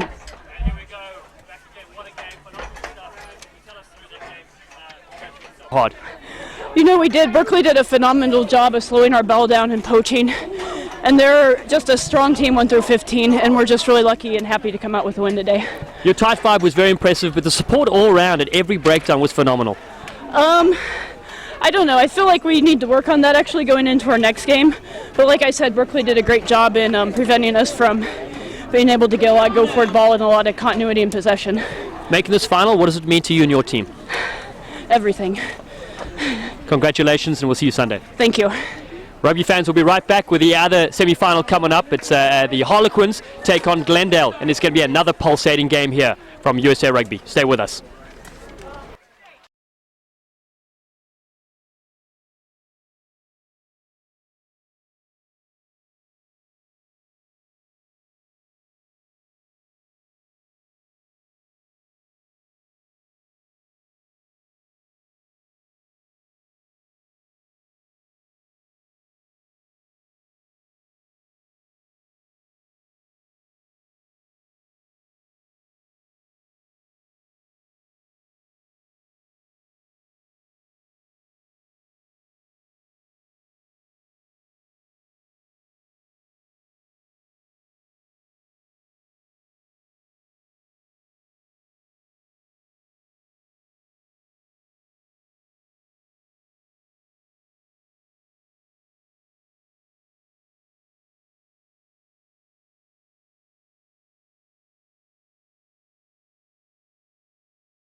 Rugby fans, welcome back here to the 2014 Emirates Airline USA Rugby WPL National Championship, hosted here by the Running Eagles Life University in Atlanta, Georgia. I'm Dallin Stanford, and with me is Katie Wurst.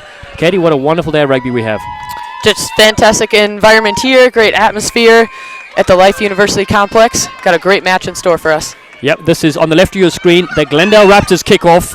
On the right, it is going to be the Harlequins. Atlanta Harlequins, they take the possession early. They're coached by former Eagle Tui Osborne, so we'll see his ingenuity coming into play soon.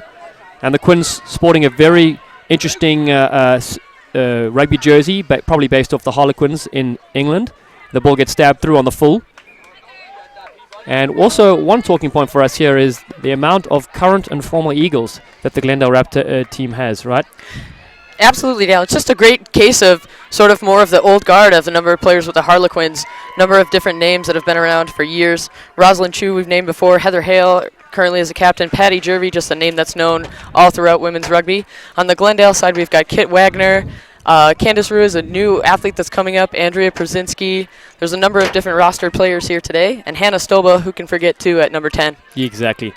And we'll talk more about her in a little bit as the ball gets snuffled at the back there, but Glendale may have turned this one over and have. And now they look to smash it up. Lauren Miller, the captain, getting some good go forward ball for her team. Hannah Stolber now with the offload. That finds Kilinsky. Nice, beautiful ball. Picked up at the bootstraps there. Had to bend down a little bit was Jenna Bird. Smashing up with that big forward pod. Quick ball. It's how they like to play. High intensity rugby there. Miller getting involved again. Stolber shows and goes. They try to bundle her up. Penalty in from the side. So a good early look at Glendale there.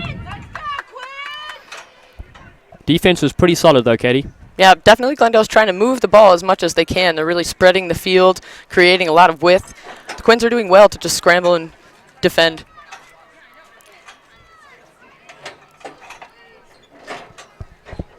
So they'll look for the touch here and get it. If you missed it, it was a pulsating game earlier. The Twin City Amazons beat the Berkeley All Blues 22-19 to book their ticket into the final for Sunday's clash. And all four finals will be also brought to you on USA Rugby's channel that you're watching right now. Don't forget to use the hashtag WPL Rugby. The line out, beautifully taken. Had a second scrag at it. Solid defense coming in there. Kimberly Knipe getting involved. Carly Harrington as well.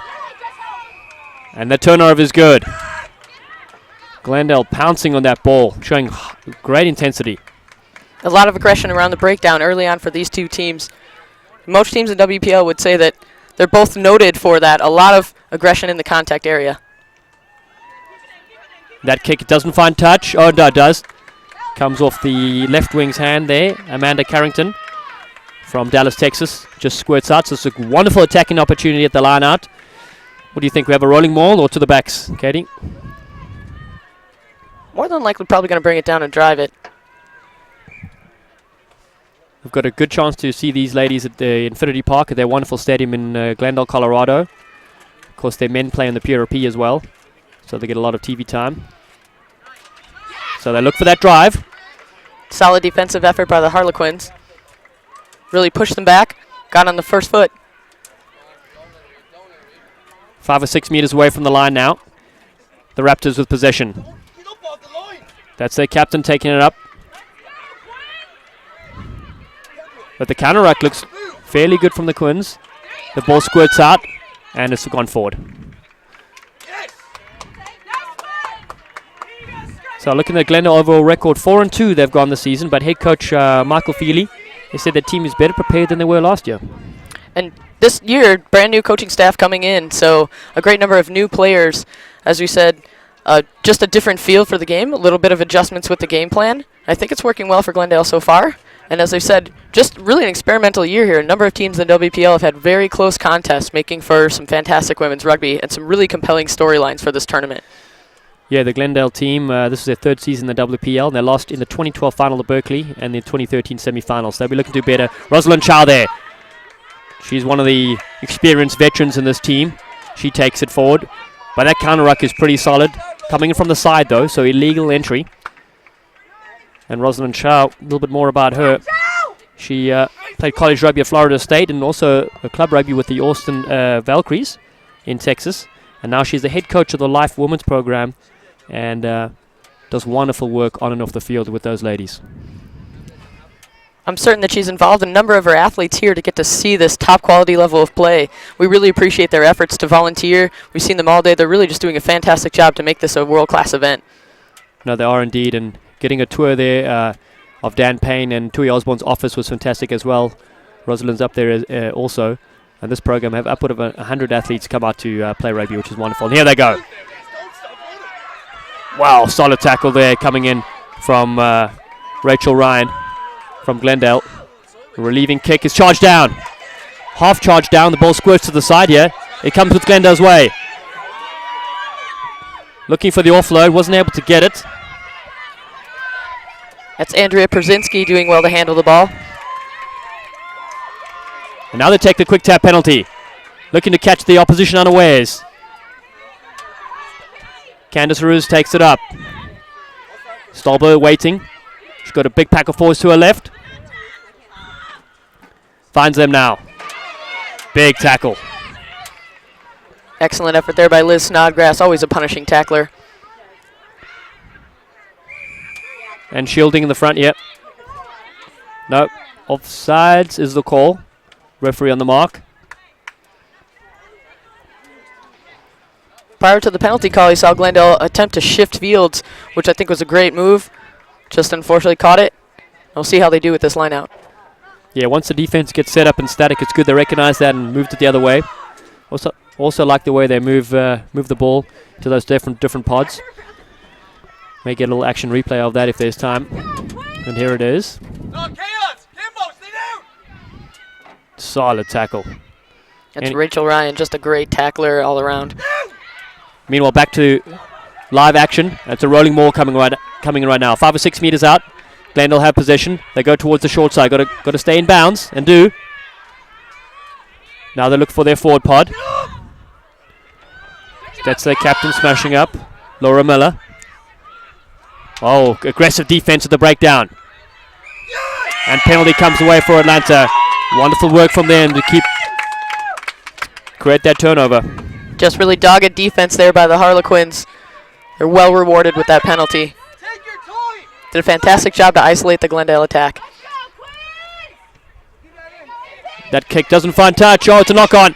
Oh, just hacked away, but play on advantage. Oh, no advantage, says the referee. Big Bad Bender, they call him. He hails from the great state of Iowa. Used to be a farmer, and now he's turned into a great referee. So good to see him with a whistle in hand. You can see a bit of the backlash of the frustration with that penalty call. It's probably caused Przynski just take her eye off the ball for a second. I'm sure they really are. It was an unfortunate situation to leave that one go on. Atlanta now to relieve a bit of pressure. Harlequins, the behind the back pass. They kick to the right hand side. That's not a bad looking kick. The chasers are there too. Candice is underneath it. They call her Cookie as a nickname. Used to play at the Austin Valkyries. Now she's out in Glendale. So that was a much better kick though. We saw in the earlier matches how kicking directly to the opposition led to counterattacks, and this was a much better directed effort. Certainly, Lara Gardner playing at 10 just does a fantastic job of kind of dotting it down and finding the space. As you saw Ruiz just have to take off across field, really just draining that back triangle, making them make a lot of effort just to get to the ball. And they've stolen the line out as well. Genius bit of stuff up front there. Harrington, the former basketball college player, heavily involved. Now they take it up. Sharon Lau in there too. Attacking the line beautifully. Oh, wonderful bit of work. Putting her dancing moves on. Wow. The biomechanical engineer, Gardner, getting a team on the go. Drifting across field though. They need to straighten up and do right now. That was Greiger. And they absorb the penalty. And the Harlequins have turned defense into attack beautifully in the last 2 passages of play. And now all of a sudden they're within striking range. They're doing a fantastic job of not only just making the line break and then having support there when they need it. So Glendale does have a number of great tacklers. When they punish the tackle, then their support's right there and they maintain possession of the ball. Now the line out is 5 meters out. This will be an interesting one. We'll see the replay here coming up. Oh, what a beautiful break by Gottner. The cameraman doesn't follow the action because it was too quick for him.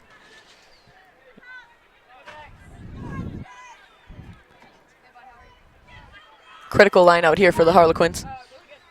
They go to the front. Nicely taken. It's a good throw in from Sutton. Cassidy. And now they attack the line looking for the offload, and they get it.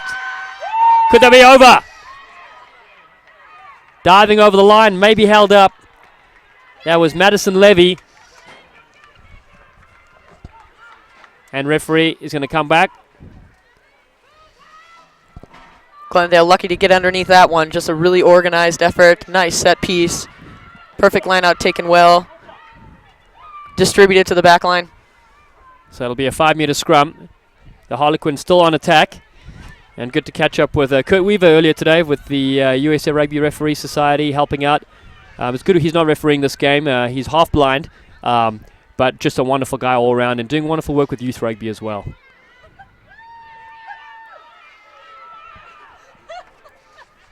They're down. We've been talking about the number of players that do contribute and give back as coaches. There's just a number of opportunities with the Try and Rugby initiative too in U.S. Rugby. It's just getting a number of girls involved in the game. Oh, it is indeed. It's about that expansion, that growth, as we see a turnover there and relief for the Glendale Raptors as they smash it up here. The Raptors too have a wonderful youth program that they set up on that side, and led by one of their players, actually Jenna Anderson. So that opportunity gone and pegging there for the Harlequins. Coach Tui Osborne will be pulling out his hair. Used to play sevens with Tui on the circuit.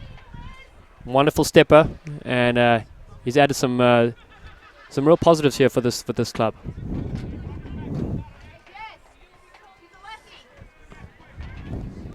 Watch the replay here. That's that earlier break. Wonderful stuff. The showing and going straight to the gap. Looking to fend and keeping the ball alive. And you see just a number of Harlequins jerseys fanning out, providing excellent support, keeping Glendale on the run defensively. Oh, it's hard to miss the color of their jerseys as it's taken up here from Taryn Brennan. Glendale still use their forwards to get out of trouble. Nesbitt. And now they look for Hannah Stolber. The kick is high. It's not out, though, so it's a chance for a counter-attack here. And is. Drifting across field. Cutting back in field. Doing a wonderful bit of stepping there. Carrington. All their players are stacked to the right. Defense comes flying in. Snodgrass. The policewoman. Still maintain possession. The Harlequins now. Madeline Vara. Here they go. What they got going on? Oh, lovely. Angled line coming in from Wooden. Jessica Wooden still going strong. Wooden handing people off. Chow is there. Stepping over. Great support from Snodgrass. The Harlequins need to put this pressure into points now. Slow ball, very slow ball. All the players are stacked around.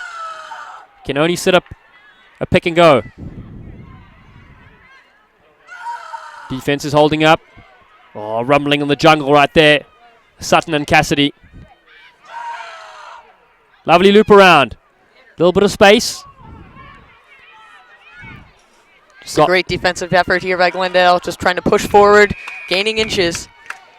But offsides with the defensive line, and they take it quick. It's got to leave the hands though too. Got lucky there. That was Elizabeth Snodgrass. But you're right, this pressure will turn into points, and I think 3 points on offer. Might as well take it while you're there. They had about 3 phases of great discipline, and then just a bit of frustration crept in. Just jumped the line just a bit, and now it's an opportunity for points for the Quins if they choose to take it. And the Quins just turning their defensive effort into attack. You see a little highlight reel there of their fly-off, Laura Gottner. And the Glendale team came out firing. They're under a bit of pressure right now, so this should be a formality of 3 points right in front of the sticks. And if you just joined us, rugby fans, we've had 15 minutes gone in this final game here at Life University. It is the Emirates Airline USA Rugby WPL National Championship. And use the hashtag WPL Rugby to stay connected. And that kick is high, and it's through. It is 3-0. The Atlanta Harlequins lead this match.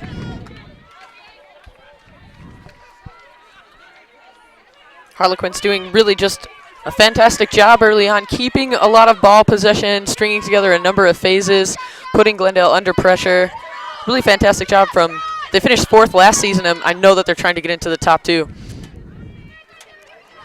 And we said they have a 3-3 record overall, and so they've had mixed fortunes this season, but some of those games have been very tight, and that is always tricky. But this is playoff rugby, and anything can happen as that kick goes straight out. So Harlequins will get a scrum on the halfway line, and it's all about turning that pressure into points.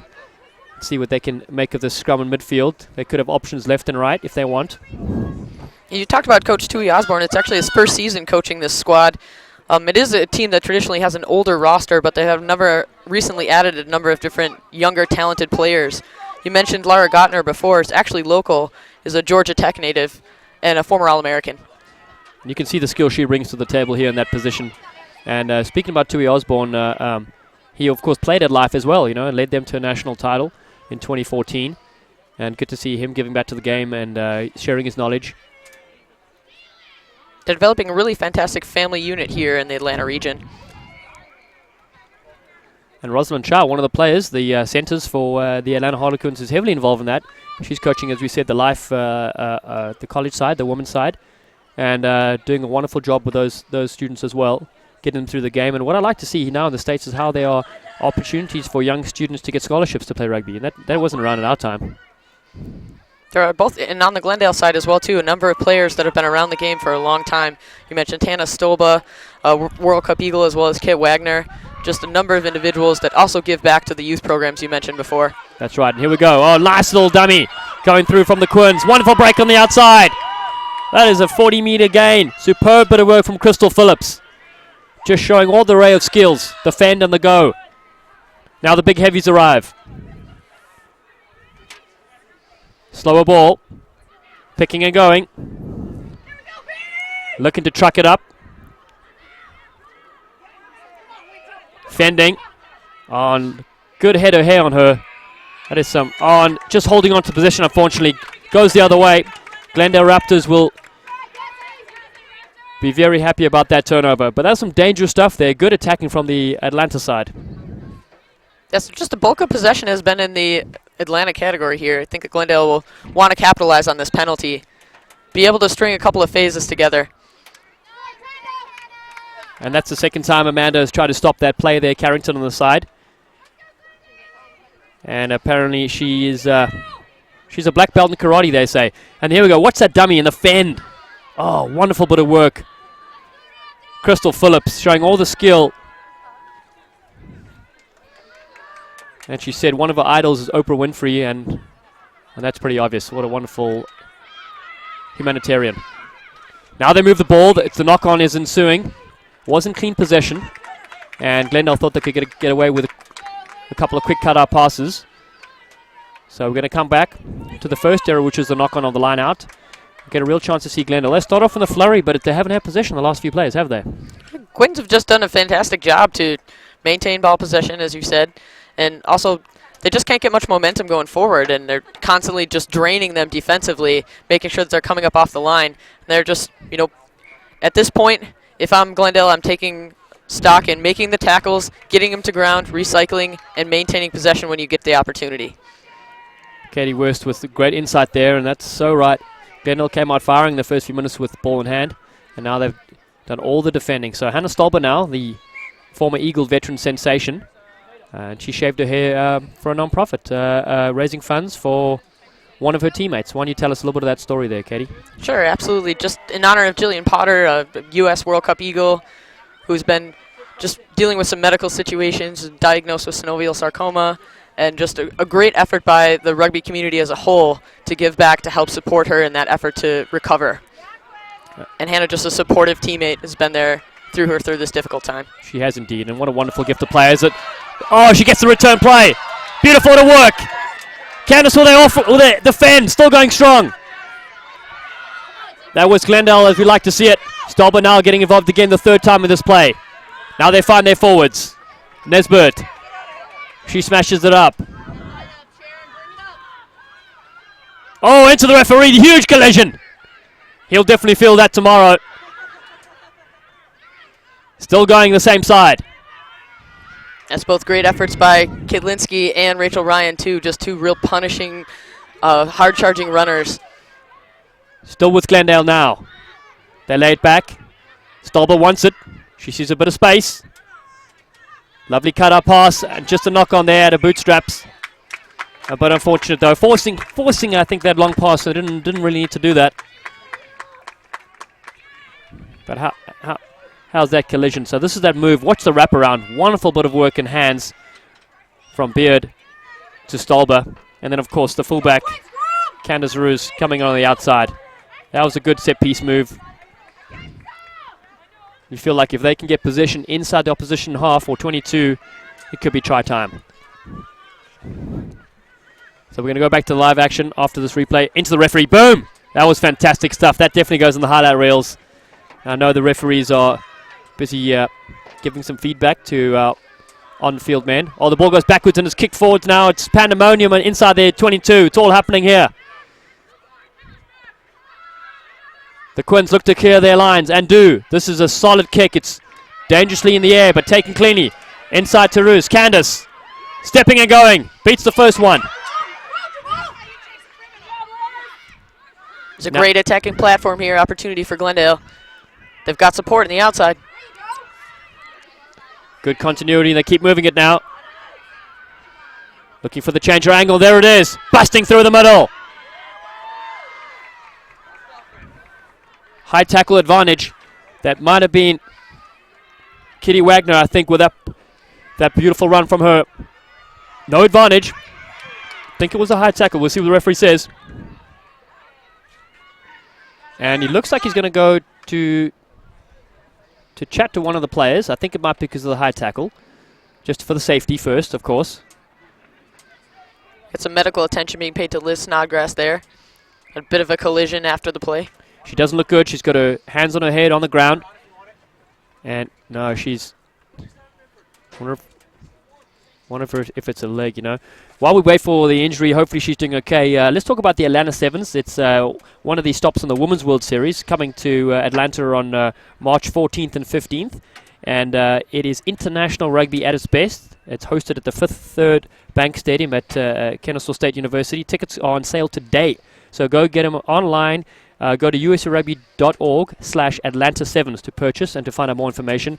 Hopefully, let's sell that venue out and continue rugby's growth here in the United States. So we saw 61,500 fans witness the All Blacks take on the Eagles in Chicago. What a wonderful game that was, eh? Absolutely fantastic experience. If you're at home watching right now and you're considering coming to the Atlanta Sevens event, it's just as easy as a click away to purchase tickets. You can come on down and be a part of this. You see a number of these players here might be featured as well, especially some of the young and up-and-coming talent. And those are the top international teams from around the world take part in the World Series. So if you're on the fence about it, you should get your tickets, get to Atlanta. It's a wonderful venue for it. And probably a bit warmer in time of year, right? Who knows? I think either way, anytime, it's always a good time to come down to Atlanta to watch rugby. Especially the festival atmosphere that Sevens is. Really is one of the best tournaments to attend. Back to the action here. We have 3 points in this game. Very tight clash. This is the semi-finals of the WPL Championship. We saw the Twin City Amazons book their place into the final over the Berkeley All Blues. Oh, it's a free kick for feeding. You see the veteran Kittery Wagner playing the number 9 role, normally known for playing hooker. Just trying to give her team a little bit of an advantage. Referee having nothing of it. Now that's very versatile to play in the forwards and then at a very skilled position at number 9. She happens to be a very skilled athlete down. She is indeed. And this kick back to the middle of the field. Candace Roos has a go. She throws a cut-up pass. Not held, so it's picked up from Atlanta Harlequins. They have advantage. Probably no advantage coming here. Just unfortunate. Ball slipping through the hands there. It's been probably the second or third time when she's unfortunately knocked out one on. You see Brzezinski get up just getting a bit frustrated with herself. Gotta take a deep breath and calm down. Watch the ball into her hands. Things will do much better for her. And so this gives an opportunity now to the Atlanta side. We said they've had some new coaching staff join both teams actually. And this is a real battle on and off the field. Tactically and of course physically at the breakdown here. So Atlanta have a chance now. Gottner, they fly half. She takes it up. Behind the back pass. And they do that kick downfield this time. Oh, it just spills out of the hands of Candice Roos at the back, unfortunately. So just capitalizing on these rare errors from the Glendale side, Katie. Just a bit contagious in the back triangle for Glendale. I mean, the sun has come up in sight of view, so maybe they're having some difficulty there. But it's really just an issue of concentration and focus. Now, I see the Atlanta backline has pulled across one of their wings on the right-hand side. A lot of fans come out here to watch and support this rugby. Levy Madison has been pulled from the right wing as she's now standing in the mid-centres. And so there could be a nice move coming up here. Knowing Rosalind Chow, she's got some sneaky move up her sleeve. Oh, ball's out. Picked up from the Glendale side. They'll be loving that turnover. Taryn Brennan involved. Wagner just getting her troops together. Stolber puts it to the left boot. Lovely left-footed grubber. Stampedes play upfield. Showing all the skill, the veteran fly half. You see both veteran Kittery, Wagner, and Hannah Stolber making a couple of great moves early on, getting a bit more towards the region of the field that they want to be in. Just making better decisions, and a little bit of momentum shift right here. Atlanta now on the bit of the defensive. Nice and high, cleanly taken. Well executed line out by the Harlequins. Setting up play outside the 22. This time they kick open field. There's a lot of space here. The ball rolls nicely and the pressure is on. But we're going to come back. So Glendale offsides, I think that's the call. Yep. Harlequins again, just well placement of their kicks, really making Ruiz earn her money today. She's all over the pitch trying to chase down ball in air. Yeah, that tactical awareness is so important. Nice spiral kick. So now we have play inside the half. And the Harlequins on attack as the sun comes out. Fantastic venue here at Life University. Wonderful rugby program they've got going on here. A shout out to them for hosting us. And a lot of people come to watch as well. We've got action on Sunday, 4 matches coming up as well. And you can check out our usarugby.org page for who's playing who and the times. The take isn't clean, but it's managed to stay on the side of the Quins. This time it's Grier. Oh, lovely angle. Rosalind Chow comes in off her fly half. Sets up a good clean ruck. The half gap opens. Oh, Fending going straight through. Wonderful woodwork. Kimberly Knipe. Could she go all the way? And does! Can you believe it? Kimberly Knipe. Wow. That's one for the highlight reel. Don't put the kettle on, rugby fans. She's over. Knipe showing just fantastic pace, did very great job to have great field vision, viewed some of the gaps that were created by some just defensive miscues by Glendale. They came up strong, but they just didn't really have the line integrity they were looking for defensively. That was a sheer bit of magic, bit of genius wearing that Canterbury scrum cap. The fend and go. We watch the replay here, and you don't often see it. A big lock, get the fend, the don't argue on the outside. Great speed and pace, and then another fend. Oh, wonderful bit of work. And I'm sure her family watching and friends will be absolutely delighted, as are her teammates. They take an 8-0 lead. And what we thought was all Raptors early on has now turned the tables. 12 minutes left in this first half. Conversion from the side. Won't have the legs. But real enterprising stuff there from the Harlequins. Katie, they really have come to play in the second stanza of this first half. Yep, it's certainly momentum is definitely in the Harlequins' corner at this stage. Really making Glendale work defensively and punishing them for any type of miscue they have. They're looking exceptionally strong, just really utilizing the different tools that they have. And more about that program there with the 2012 Division 1 national champions. And so this is their second year in the WPL, and they came 4th last year. So they are really looking to see if they can up that and get into the final. And they're showing a lot of heart and determination so far. So Hannah Stobble will get us back underway. You just mentioned Knipe, the try scorer. She's known definitely as one of the best jumpers in their lineouts, and is always considered, the Harlequins consider her to be the fittest player on the pitch for their squad. Oh, she certainly looks like it, and very fast as well. The Quins maintain their possession, but that was held, got tackled to the ground. You got to release the ball. You can't get up to your feet with the ball. You got to let it go on the ground. So good ruling there from the referee. Smashing it up here is Glendale. Rolling. There we go. Let it go. Pick it up. Lovely stuff. Rachel Ryan did well to release the ball and get back to her feet, gaining a couple extra meters. Glendale. Taryn Brennan doing more of the same too, just charging it upfield. Oh, she's been a live wire all day. Now they look for Stolber. Takes it to the line. She wants to have a crack herself. She's been well handled though. Referee says play on. The ball's been stolen. The Harlequins now. Solid tackle. The ball comes back the way of the Quins. Back and forth to Glendale now. Jenna Beard. Oh, huge rumble up front. Jennifer Montoya. She may have hurt her leg though. No. She seems okay. Montoya smashing it up here. Referee's going to have a word. I didn't see that. I was looking down. What happened there, Katie? I think she come. Actually, they're having a discussion about more than likely rolling away.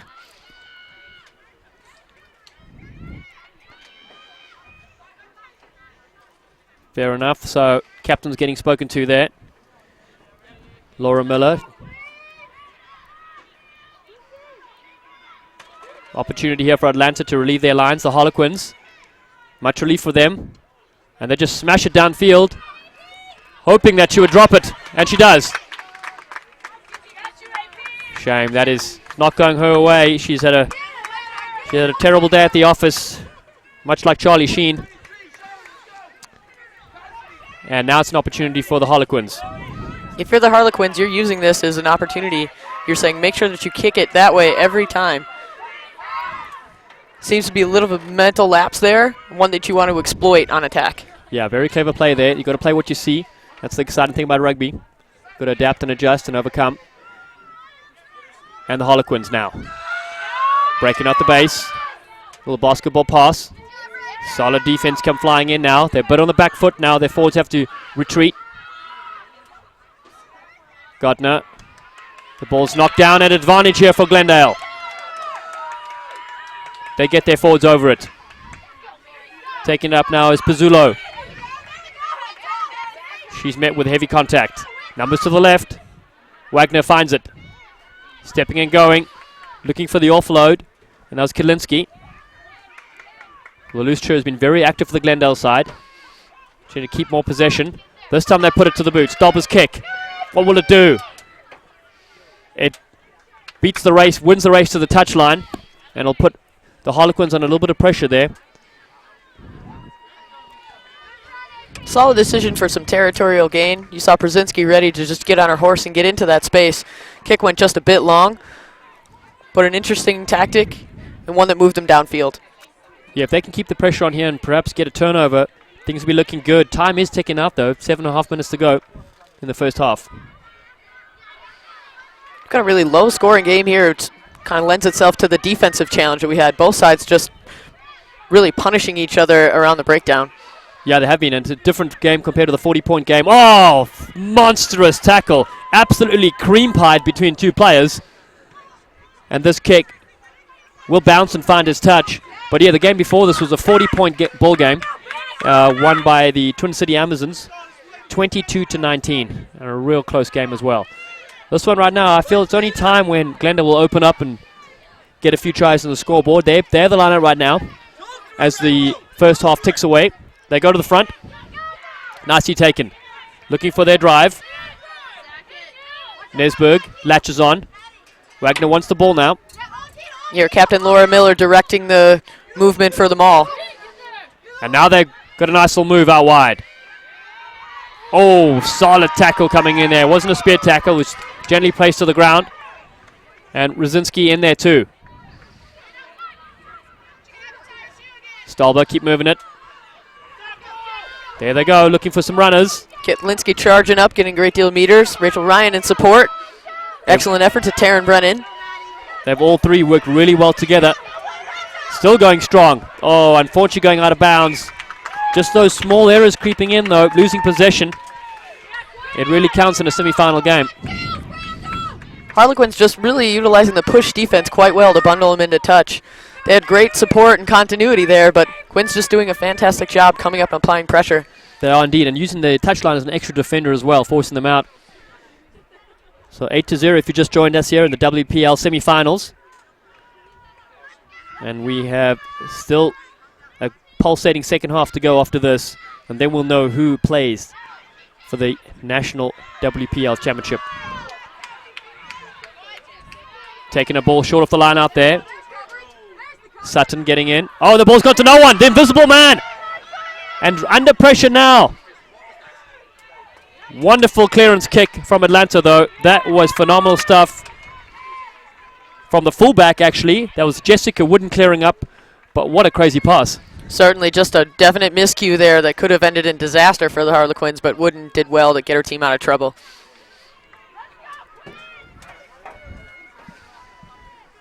Wooden actually on her little bio said her favorite pizza is ice cream. And so that's pretty unique. Doesn't look like it. She's in good shape, and what a wonderful skill she has on her as well. Wooden also another player that's been a part of a number of Atlanta's tours to both Fiji and Spain. Great program focused on sevens. Gives a lot of different players opportunities to play and some global perspective on the game. Oh, it is indeed. I was lucky to go with them to Rome one year, and Emil Cygnus does a brilliant job founding and leading that organization. It really develops players for the future. Now here we go. Stolber back to the action. They move it. A little bit static. And there it is. A little overlap. Rosinski looking for support. Cuts back in. Beats 3 people, 4 people, 5 people. Still going. Jeepers. Creepers. What can't she do? Space to the left if they can move it now. Then they'll have options. Left or right. Stolber's on the right. Some of the big forwards on the left. They're very close to the line. Wagner thought she was over, but it was knocked on. Oh, tantalizingly close, Katie. I mean, you get the sense that Glendale really is knocking on the door. They've just had a number of different phases that they put together well. It's just finishing. It's just the element of being able to dot it down and get the points on the board. We watch the replay here. Wow, Rosinski just beating 1, 2, 3, 4, 5. Excellent run from her. She's definitely making amends for a couple of those knock-ons. You can see why she's on the team. Fantastic runner of the ball. You see, the key is just the continuation, the support from Taryn Brennan there, just really close. They always have a number of supporting players in line. I think it's just a matter of time before they get on the board. It is indeed. Now, all of a sudden, referee says play on. So the ball is with the Harlequins. They're under pressure. They'll look to the boot. They get a penalty now, coming from the side. Just those errors coming in, unfortunately, from the Glendale team. Giving away possession. And Jenna Anderson there on the left wing. She's waiting for this kick. But they're going to go for the short side here, which is the clever option. Even if it doesn't go out, they know it might be dropped. I'm sure Coach Michael Feely is just talking to them about composure when you're in that red zone, like being able to actually finish on what you've started. Some Glendale's just having a little bit of difficulty with giving away some kind of penalties that really are unnecessary at that point. And then it just stops the momentum, as you said. It's now with the Quins, the Harlequins. They are up by 8 points, which is not a massive amount of points, but this is semi-final rugby. They're hard to come by at this level. Oh, nice running onto the ball there, just fending and going. What a strong ball carry. Jeepers, hurling people. She's not scared. Now they move it to the right. This is the better stuff from the Quins. Taking play up to the halfway line. Battering ram. Using Harrington involved. Snodgrass was in there earlier with that beautiful sniping run. Beautiful go forward ball. Excellent momentum. Phillips feeds now. Godner. Standing a little bit still though. Oh, and the knock on is there. Advantage for Glendale. Can they do something with this? The ball squirts out, but nothing coming. That was a much better pastoral play from the Atlanta Harlequins. Real go forward ball. And it was number 7, Elizabeth Snodgrass, the policewoman you said. She was raging up and just getting that momentum going forward. Snodgrass at one point a player on the Twin City Amazon side. A number of different players will change based on career. She's one in particular, as you mentioned, a policewoman. Pretty typically used to high pressure situations and making quality decisions, which are skills that lend itself to performing well in the rugby field. She showed all those skills right there. And I know she's got some work colleagues watching here, watching the game. They know it's crazy, but she's very good at it. Now Glendale, the last chance in this half. We have under a minute to go. Ball came out the tunnel, so it's going to be a refeed.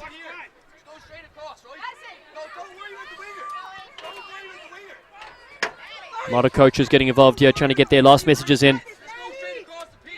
Glendale would like to finish with points if they can, to finish off this half. But if they're able to convert here on this possession in the scrum, just something that would really shift the momentum, be something great to go back into the locker room and talk about things that they can make adjustments for the second half. Now they come to the short side. They've got to be careful not going out of bounds, and they do. Just those errors creeping in defensively. Atlanta Harlequins winning the battle so far. Bundling him into touch, and this will probably be the last play of the half. And the fullback, Candice Roos, Cookie they call her. She's just used to have long hair, now she's got a nice short cut. Better suited to rugby, I suppose. They go to the front, Harlequins. And there she is again, smashing it. Oh, big cuts busting through. Wonderful snap from Snodgrass. Fending and going. Snodgrass still with the ball, looking for support. What an offload! Cover defense is outstanding. Ryan with a tackle to save the day. That was brilliant bit of rugby. Sutton almost got through. The hooker just steaming up on the outside. And of course, Snodgrass, piece of brilliance. Snodgrass just had a full head of steam going forward, broke 2 tackles early on, and credit to Rachel Ryan for coming all the way across the pitch, really just committing and getting it done for her teammates to save the try. Wow, that was a very interesting first half in that semi-final, don't you think? Glendale came out on fire, and then all of a sudden it was all Atlanta just putting that pressure into points. I think just having a little bit of mental lapse, you know, we see the Suns come out, it's kind of changed the dynamic a bit, had a few knock-ons early on that are kind of plaguing some of the back triangle players. Things that they're adjustments that they're going to have to make at halftime so that they can come in on that same front foot that like they started the beginning of the first half. Yeah, as you said, and those errors, some of them are fairly basic and some of them are tricky. The basic ones are keeping the ball infield, not getting tackled out of bounds and turning over ball. And I think Atlanta have done a very good job at the Harlequins of forcing Glendale to try go wide and then pushing them out. It really has been excellent to watch. We're going to take a quick break, and then we'll be right back with a little bit of analysis. And the second half highlights, it is 8-0. The Atlanta Harlequins lead the Glendale Raptors in the second semi-final clash here at Life University. We'll be right back.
for the Glendale side, Katie?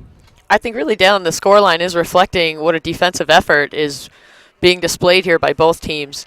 I think if you're the Harlequins, you're saying just go with what's working for you, which is your cohesion and the way you're working together. We've got a lot of experienced players on that side, and they're making solid, great decisions. And their basic skills are really helping them out. Glendale's a different story in that it really is just pass and catch, some basic skills that they're having some difficulty with. As you can see, just the team breaking up. They're kind of probably discussing how to focus on catching the ball, moving it, and creating more scoring opportunities. That's absolutely right. So watch some of those scoring opportunities here go begging. The nice little wraparound here from Stolber. Look to move it wide. Excellent fend, still going strong. Candice Roos gets involved there. But they just couldn't turn that into points. But we see on the converse side, bang, look at the fend and go. Kimberly Knipe, unbelievable. Fend again. That was a wonderful bit of skill from her. The tall, ranky giraffe going strong. We see some other highlights over here. This run was fantastic. Almost led to a brilliant try. Snodgrass fending and going. The power and the strength, the leg drive. And then this beautiful support angle. What a pass. On the outside, yep. Lakita Sutton just working so hard to get downfield, to get in position to receive that pass. As you see Rachel Ryan streaking across the field, really just putting in the hard yards to get there and make that tackle happen. So 40 minutes and we will know who is joining the Twin City Amazons in the final of the 2014 Emirates Airline USA Rugby WPL National Championship. A lot on the line right here, and we are not going anywhere. We'll be glued to our seats. Get your friends, get your drinks, get ready to rumble. 40 minutes of rugby coming underway very soon. On the left of your screen, wearing the circus-style jerseys, are the Atlanta Harlequins, and on the right, the Glendale Raptors, the ladies from Infinity Park. They trail by 8 points. This is what it's all about here, Dalen. Just one half of rugby left to punch your ticket to get into the finals of the WPL National Championship Series. And steaming it up there is Kaczynski.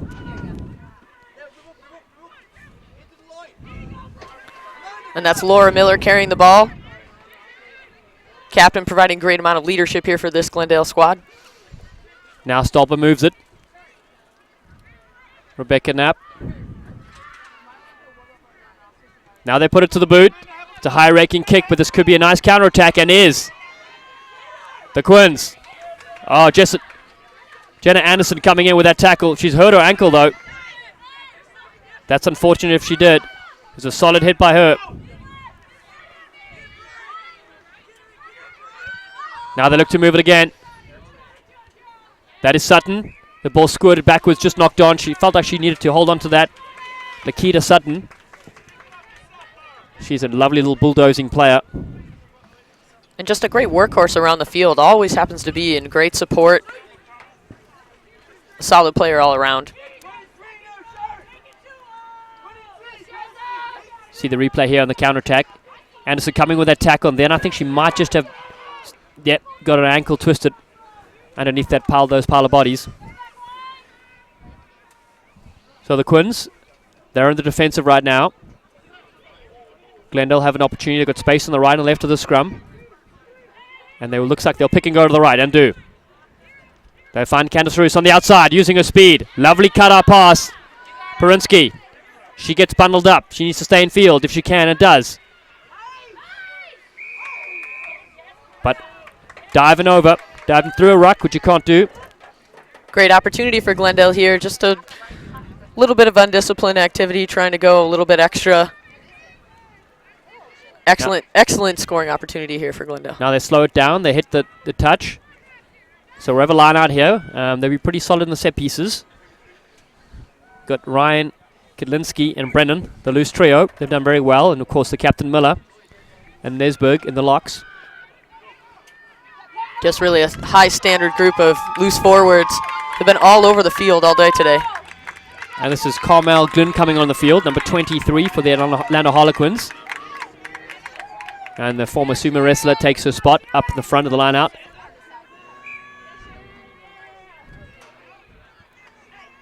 Glendale, they go to the front. Taken by Captain Miller. Looking for that drive. Peeling away, though.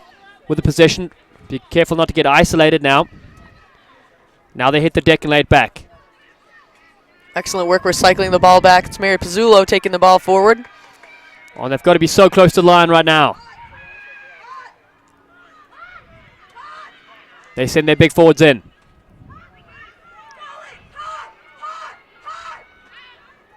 Stolber looking for the cutout pass. Chow makes a good tackle. Still going the same way. Stolber showing and going, laying it back. They've got to keep possession. There's a one-off runner though here. Could be isolated. Smashing tackle. The ball's loose. Now they need to move it. There it is. Bit of space to work. That is Kitlinski. Holding on to the ball. And the defense is all over it. That is a relieving penalty. As you mentioned, Dallin, just getting a bit isolated. The support's just really struggling to get across. Kit Wagner doing well to recycle the ball quickly. Support needs to be able to pick it up and get there so they can maintain ball possession. Very unfortunate there for the Glendale side. I know their coaches must be pretty frustrated. Michael Feely and Jack Forrest. This is their third season in the WPL. And they would be looking to repeat what they did last year, which is 6-0 in the regular season. They want to get away with some wins this weekend. So more subs coming in. There's a couple players still on the deck. We see number 18 preparing to go on. And that is Lauren Hart, the South Sevens All-Star player for the Atlanta Harlequins. She's warming up on the sideline. Jen Anderson, your screen, former bodybuilder. Her ankle seems to be okay, which is good news for a team. Yep, they're making the subs. There they come, those all-star legs of hers. Gets a hug from a teammate leaving the field injured. Good chemistry amongst this Harlequins team. As you said, they're a good family unit, Katie. Really, just the cohesion's working for them. You just see them, they're able to just pass and know where they're meant to be, and they do a great job of communication throughout the field. That was an excellent kick as well. Now they've taken play all the way to 10-meter line, and they have possession. They line out. Sutton. We'll like the look of Sutton. She gets around the park and shows a lot of good skill. Great throw to the back. Nice movement on that line out. And now they smash it up with their battering ram. That is Snodgrass. Super subs getting involved, laying the foundation.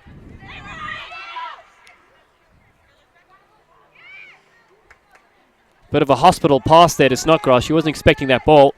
Did really well to recover. Kitlinski getting up, doing well to get up and put some pressure on her. That was a nice left-footed kick towards the touchline.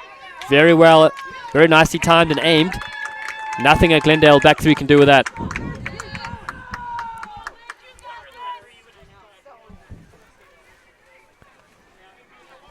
Talking about this Glendale side, their forward pack is definitely their strength.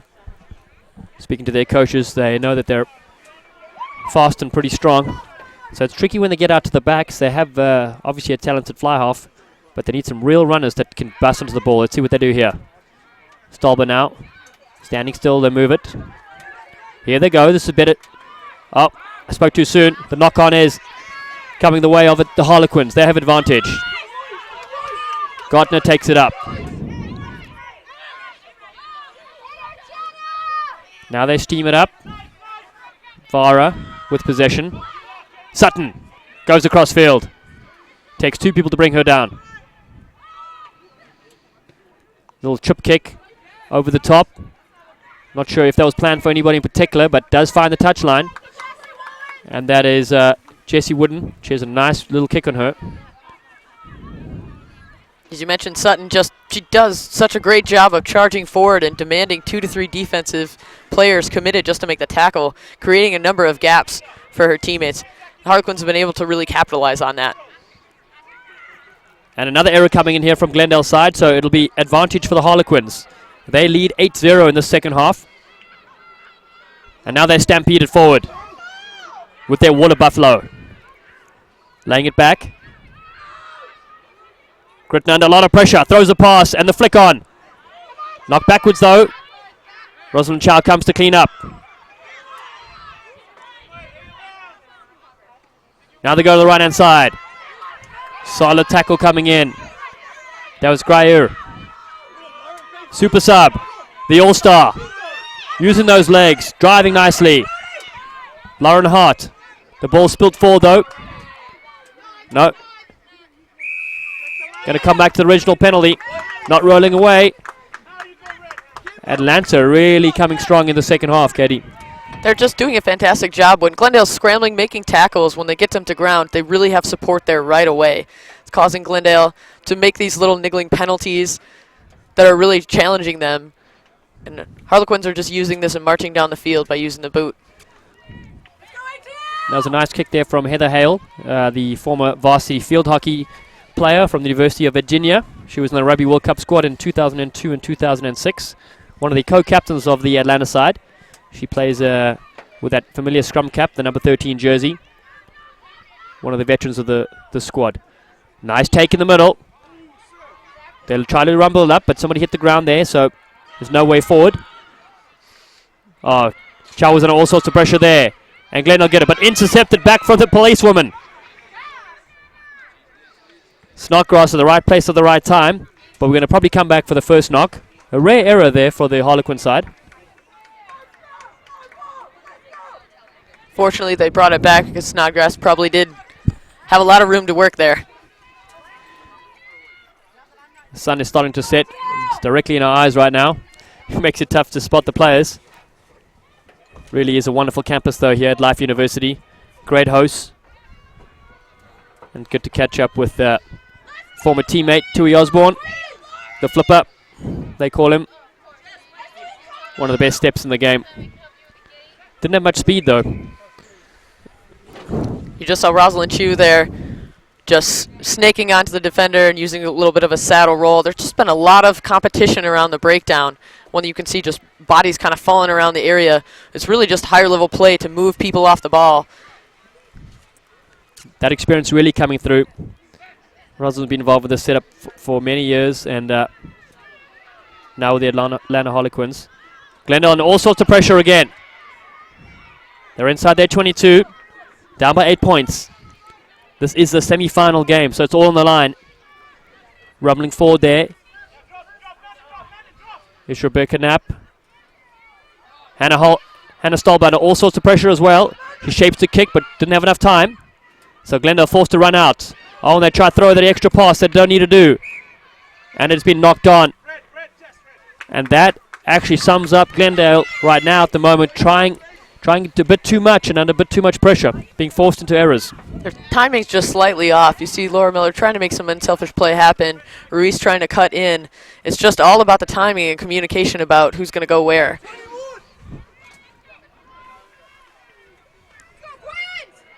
And rugby fans, you join us here. A couple of shout-outs to Emirates and, of course, to ARG and BLK for all their support, making these events possible. We'll get back to the Atlanta Sevens in a little bit. Ball at the base.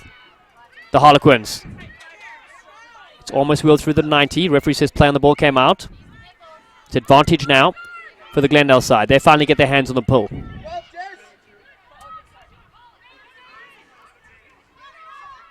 Smashing it up. They just need to get some go-forward ball, and then they can clear their lines if need be. Coming back to the original penalty. So we're into the final 30 minutes of this semi-final game. This is the last game today. We've had 3 classic clashes. And the winner of this match will play the Twin City Amazons. The loser will play the Berkeley All Blues. Both of those games will be very exciting indeed. Only one of them for a national title, though. The ball comes straight to the commentary booth. Oh! And we felt that right up here. Stolber, I wasn't saying anything bad about you, I promise you. Picked an excellent location. It really was a great deal of territory gained from that. Really, the story of this match has been all about the amount of support that's available. You can see the Quins just every time ball goes to deck, their support's right there, right away. Glendale's been just lacking just a little bit in that. Maybe credit to their game plan, just spreading it wide, making sure that the athletes can get there to retain possession. This time it goes over the top. It's picked by Wagner. Wagner sees a little half gap. She eels around at that ruck. Now they take it up. Montoya involved. Seeing better support there from the Glendale forwards. Stolber stabs it through on the left boot. It sits up. And there's no room to move, so it'll be a line out there. Clever little play from the fly-off, but they're going to come back for a penalty.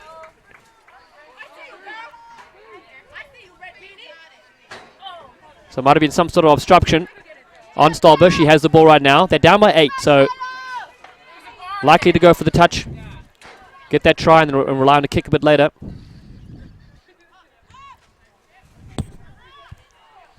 Excellent pressure defense from Glendale to chase that kick as well. That's been a long day for the commentators here in the booth.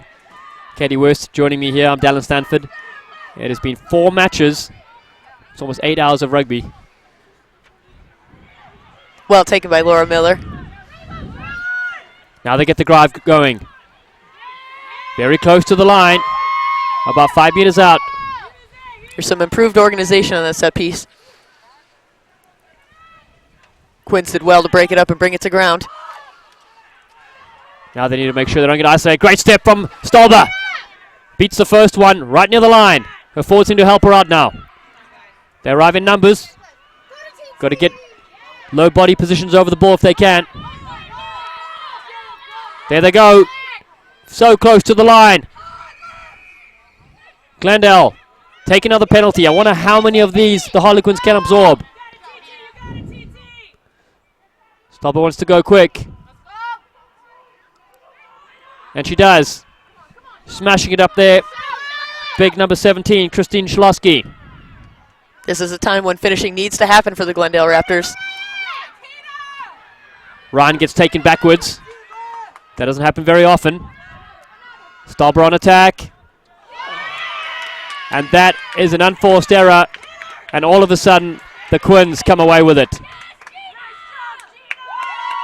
Solid defense there. Wow. What a great defensive stand, Katie. Just solid defensive pressure. I mean, if you've got players coming up at you, that's when you take your eye off the ball. And that's been happening all day to the Glendale team. Just need to focus, see the ball into their hands, and finish. What they can do is just keep their composure going forward. They're still in great field position, and kind of shake that one off and then go for it next. They have an opportunity here to steal back this scrum and keep the momentum in their favor.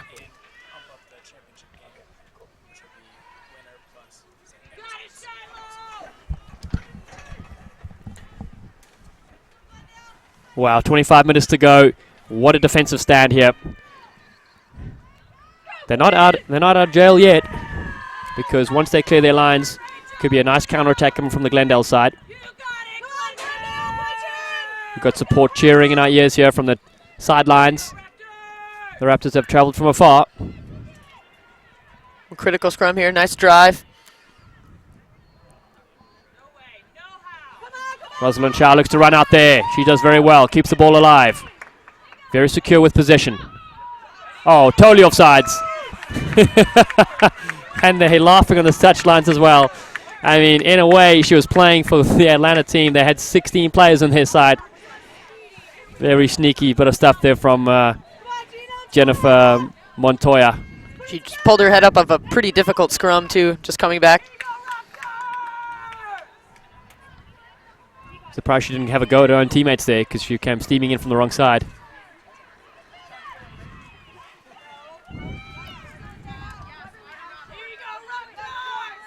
Again, still quality field position here for Glendale if they can keep it on their attacking half. Harlequins just doing a fantastic job to disrupt any type of go-forward momentum they have. The Quins now. Ball bounces up, but she takes it cleanly again. Nothing wrong with that. Still driving. Great leg drive and support from her teammates. There's no one on the left-hand side of the field. Solid decision to keep the ball in contact. Yeah, Phillips was looking up. Saw an invisible player with her. Now they keep it tight with the forwards. Sutton. She makes a meter or two. Now they put it to the boot. That's a clever kick. Oh, it's well placed as well. It'll win the race to the touchline. Just solid decision and execution from Heather Hale. Years of experience. Really just going to offer a fantastic kick like that. Taking away all opportunities from Glendale just on a scoring march that they just had. That really is a heartbreaker, isn't it? When you're attacking for such a long period of time and you come in with no points, really is a deflator. Especially the heavy forward-oriented contact nature of it. You work so hard to dig the ball out, and then it's kicked all the way to the other end. You got to march yourself all the way back down there and try to win a line out. Glendale goes to the back. The ball goes behind Stolber. She decides to run it. And it's another knock on. Wow, the ball, I mean, it's not that slippery, but just taking their eyes off it, unfortunately, Howard Rodriguez. And I think it's more of an incident of them just thinking one play ahead before they're actually seeing the ball into their hands. Just anticipating the next move. Whereas if you look at the Harlequin side, they're really just playing what's in front of them, doing a great job to just utilize the basic skill sets and doing the little things right. It's been working for them all game long. It has indeed, and now all of a sudden they're on attack because of those errors. And they've got options on the left and right. On the right-hand side here, they've got Wood in the fullback and the wing three-quarter, Carrington. And the rest of the backs on the left-hand side of the field. They come towards us, towards the short side. Solid defensive effort again by Kitlinski. Snodgrass. Oh, and she gets wedgied as she gets thrown backwards. She won't be happy about that. Could be a citizen's arrest coming after this game. Lots of pressure from Stolber, but misses the tackle. Oh, a monstrous hit coming in afterwards. One more from Kitlinski, just like they have been all game long. She's a nightmare for any fly-off looking to sneak through a gap. Now it's taken up well.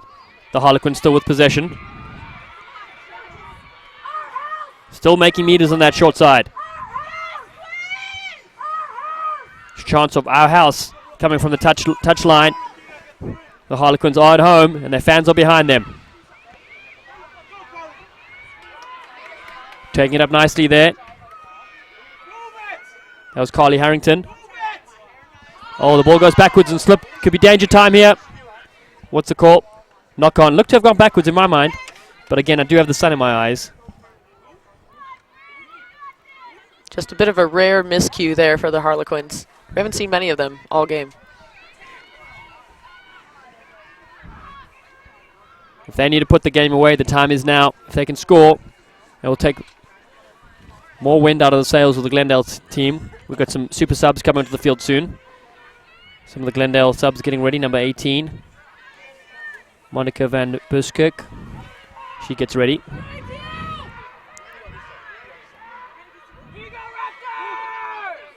Ball's knocked backwards. Referee says play on. So Glendale come away with it. Great clearance there by Glendale in that ruck. A lot of their forwards are standing out. Stolber wants to attack. Oh, and looking to defend and throw the Sonny Bill Williams pass. He's got to stay in field if they can. And that's another great tackle towards the touchline. Of course, who else but Snodgrass, Elizabeth Snodgrass. What a game from the number 7. Just a great challenge right there by two defensive specialists. Ryan did well to do whatever she could to try to keep ball in touch. Snodgrass just finished completed on that tackle. And that does mean we have a couple of subs coming to the field from the Glendale side.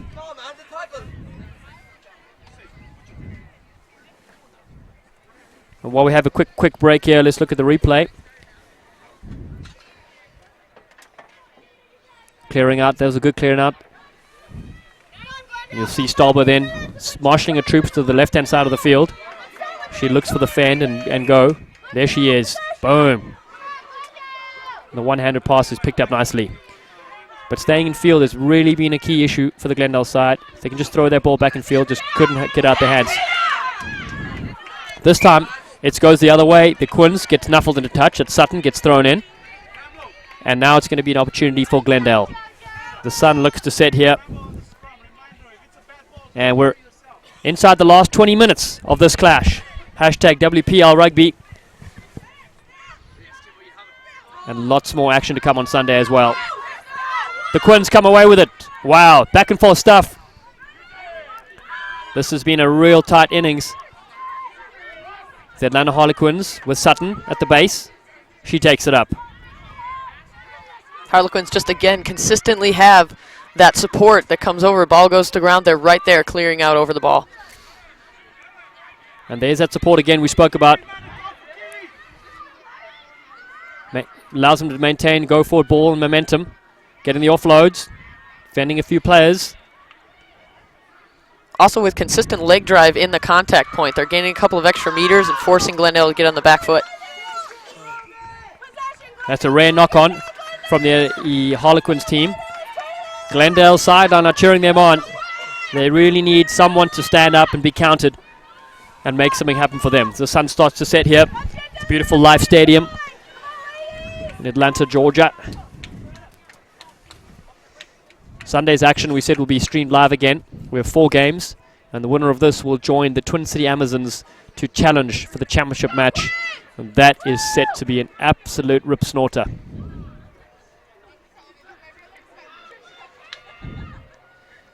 Glendale, good feed. Oh, lovely little flick out the back. Stolber this time puts it to the left boot again. Kicks away possession, but it comes back to her with the knock-on and offsides. Unfortunately caught offsides there with Snodgrass. Oh, and the referee tries to catch the ball himself. He wants to have a crack.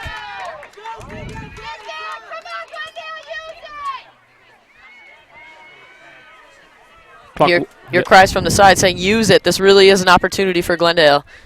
Good field position here. Stolber will kick it. And the time challenge for the line out. The time is now, you're right. Oh, what a kick. Beautiful skill. If they need to score, they need to score now.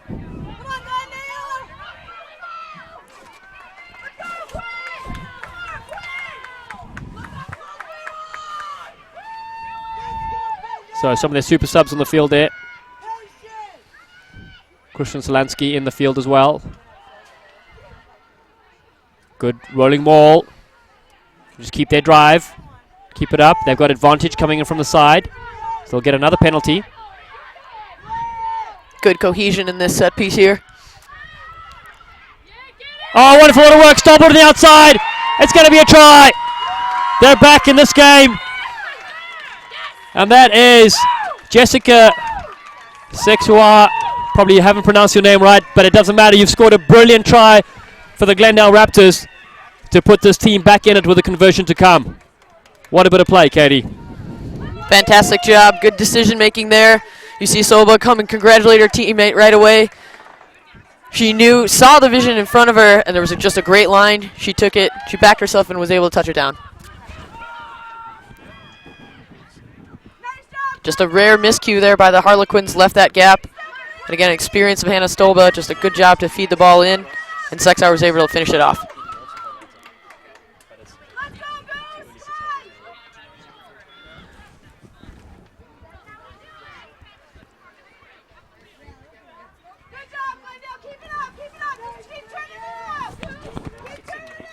Stolba to attempt a kick.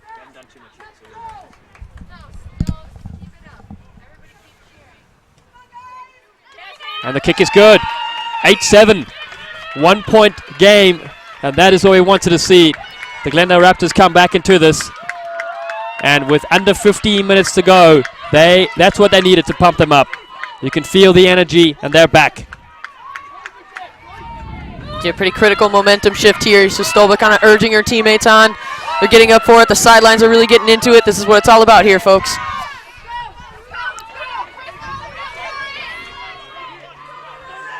Harlequins with an high raking kick. Oh, lots of pressure coming in there. Snodgrass leading the charge. She's got her hair back in her ponytail, and she means business, the policewoman. She has been phenomenal for her side. Now it's starting to get a little bit more chilly down here. The field as the sun starts to set, but not for the players. Sutton with a throw. Goes down, almost stolen in the front, but managed to regather. Play on to the referee. Oh, that is a knock on. Huge hit coming in as well. Jeepers. Kidlinski, she's been all over them. Now they move it to the outside. Barinsky. She throws a one-hander, no-look pass and gets knocked on. Getting a little bit caught up in the excitement there. But how about that tackling from Joanna Kidlinski in the U.S. player pool? She's been great all day, hasn't she? Certainly, she's just known for her hard punishing tackling between Kitlinski and Rachel Ryan, two just fantastic defensive players. Really hard to stop on the attack as well. this is moments when they typically shine. And they're really coming through here for the Glendale Raptors when they're needed most. Oh yeah, if you're a player with ball in hand, you want to steer away from that channel. She really has shut people down. So while we take a break here, let's USA Rugby is excited to announce their partnership with USA Wheelchair Rugby and the Lakeshore Foundation. To learn more about this partnership and the #1 ranked wheelchair rugby team in the world, check out their new website at usawr.org. usawr.org. A wonderful organization, that Wheelchair Rugby, and the USA has a brilliant team. So check them out online and support them. I know that they're a big backer of USA Rugby as well, so that's great to see the game being played all around the world. And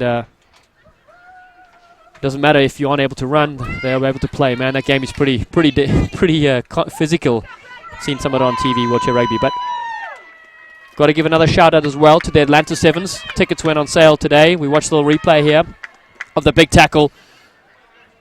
Here it comes in a second. Bang! There it is. Just drops the shoulder. Doesn't even have to follow through with the hit.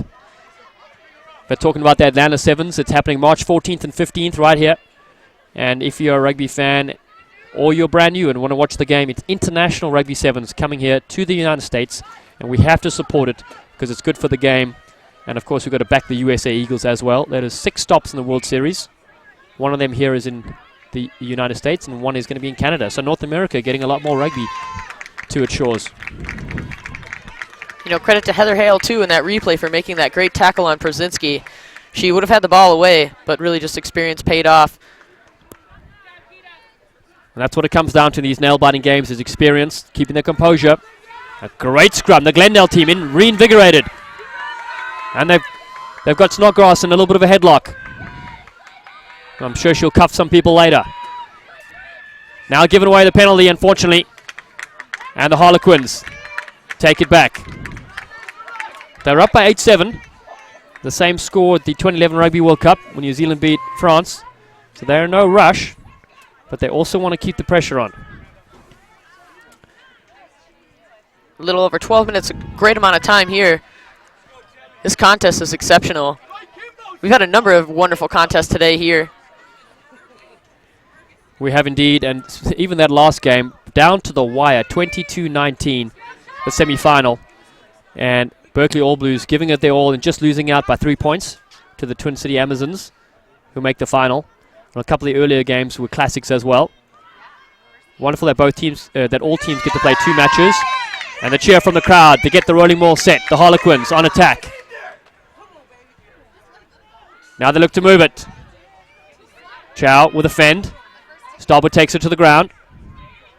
They go the short side. Oh, nice little play. Shimming and going on the outside. That's their fullback. Jessica Wooden, been very impressed with her. Steaming up is number 6, Madeline Vara. Now they look for space. Good hands. Keeping possession. That's Levy. Solid decision making there by the Harlequins. You saw our teammates say, no, keep it and just take it upfield. And just a little error coming in. I didn't quite see the knock on. But while we're standing here, a living legend has just walked past us, and it's Dan Payne, a former Eagle, coached the national team as well in a capacity. And now he's the athletic director, I've been told. Not just the head of rugby, athletic director here at Life University. So congrats to Big Dan Payne. And he'll need to buy some drinks for that promotion that he got. So we saw the knock-on coming in after this. I didn't quite get my eyes on it, but driving there forward and must have come in at any point after that replay. So back to the live play. The scrum has to be reset. 10 minutes to go. 8-7. Still is anybody's game. And Glendale, obviously, with that last score, have their tails up. You saw the Harlequins, just the method in which they communicate. They can kind of sense where there is space, and their teammates are really forthcoming in letting them know what the decisions they are make, which is always useful and helpful in the game of rugby. Glendale, they're under a little pressure here inside their 22. They know they need to score some more points, and now they break out. They can get their offload. They keep possession. That's solid play from them. They've got to stay in field. And solid tackle coming in there from Jenna Anderson. She does really well to get the ball in. Rachel Ryan charging upfield again, working to get the ball back to her teammates. Stelba might kick. No, she decides to run and it's knocked on. Unforced error coming in. And the Harlequins will be licking their lips. They know they can close out this game because their defense has been outstanding. Defensively, they've been extremely solid, but it really has just been mishandling errors from Glendale. You see it time again, they're about a half step off.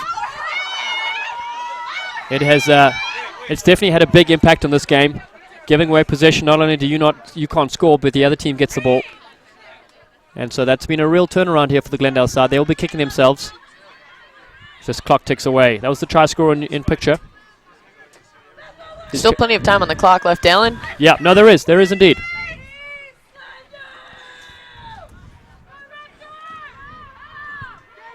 Solid drive there from Glendale. There it is. Great scrum. Picked up at the back. That's the try score. Fending and going. Wow.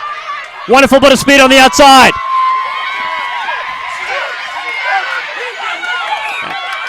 And an excellent tackle. Taking it out of bounds. That was a genius bit of play there from Jessica on the outside, showing great speed. Sexauer doing a great job and actually serving in the U.S. Army too, so used to high pressure situations. And that is a common theme, isn't it? So many players are either doing their PhD or studying medicine or working for the United States in some capacity. Knock on there. So the Harlequins have possession here. You can just feel the intensity rise by both teams as they get closer here to the commentator booth. And here's the replay. Watch the wonderful bit of work there. It's picked up at the back from Brennan and then fending. Sexton just on the outside, showing great speed. And the cover tackle was excellent. A little bit started high, but then came down nicely. And that was Wooden, saving her team from a certain try there. And the result of the game is on the line. Scrum is coming in very nicely from pressure from the Glendale side. The Harlequins, they have it. That is 16. See Kittery Wagner and Patty Jervey going after that ball. Yeah, Jervey. Oh, thunderous tackle. Wow. By crikey, by Jingos, that was a good hit. But we're talking about Patty Jervey, played in 5 Rugby World Cups, is an absolute legend. And she was will be inducted into the Hall of Fame. The RB Hall of Fame. And Stalber now, she attacks the line. This is dangerous times for the Quins. Places it back nicely. Good effort to get there in support by the Glendale. Kitlinski as well as Rodriguez Howard. Smashing it back up to the forwards. They want to go right. Lovely cut up ball, a little bit of space here on the outside. Brzezinski cutting back in.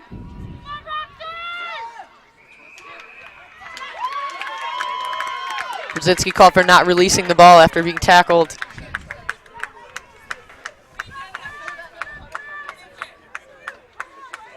Wow, that was unfortunate there for the Glendale side. Looking really promising in the last few minutes of this game. Quins just holding on. Harlequins to keep that defensive pressure on.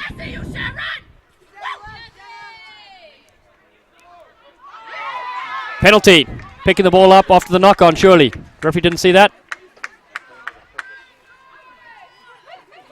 That is the 4th time she's knocked on, unfortunately. And the Harlequins in the driving seat right now in terms of possession and forcing errors into the opposition. Glendale's had the advantage for the last couple of series of scrums. They're able to make a steal here.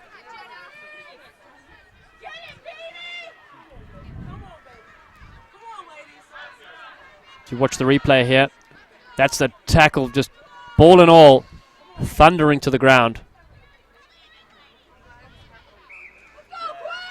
Glendale really trying to turn up the heat here. And as you said, their scrum has been working like a well-oiled machine. They get very low. This time a little bit high on that, but their shove is there. And they've stolen it.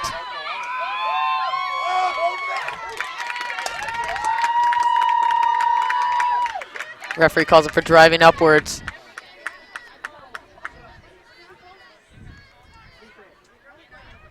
And that is a let-off for the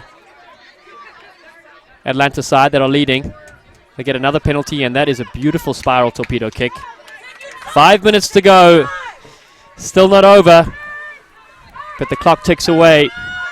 Will the Glendale side have one more spark in them? It's 2 solid attacking opportunities just gone begging from penalties that have happened. It's all about the discipline in this last 5 minutes. They're only down 1 point. Just focus and do the little things correct. The Quins, there they go. Snodgrass fends off the first player. Going strong, the defense is holding tight. Stolber comes flying in. Ball hits the deck. Oh, lovely hands. Wooden, she takes it up. What's the call here? Looks like a little bit of a, wasn't a high tackle, was it? Holding high, maybe a little bit of pulling on the hair. What's the referee's call? Penalty. Yeah, pulling on the scrum cap.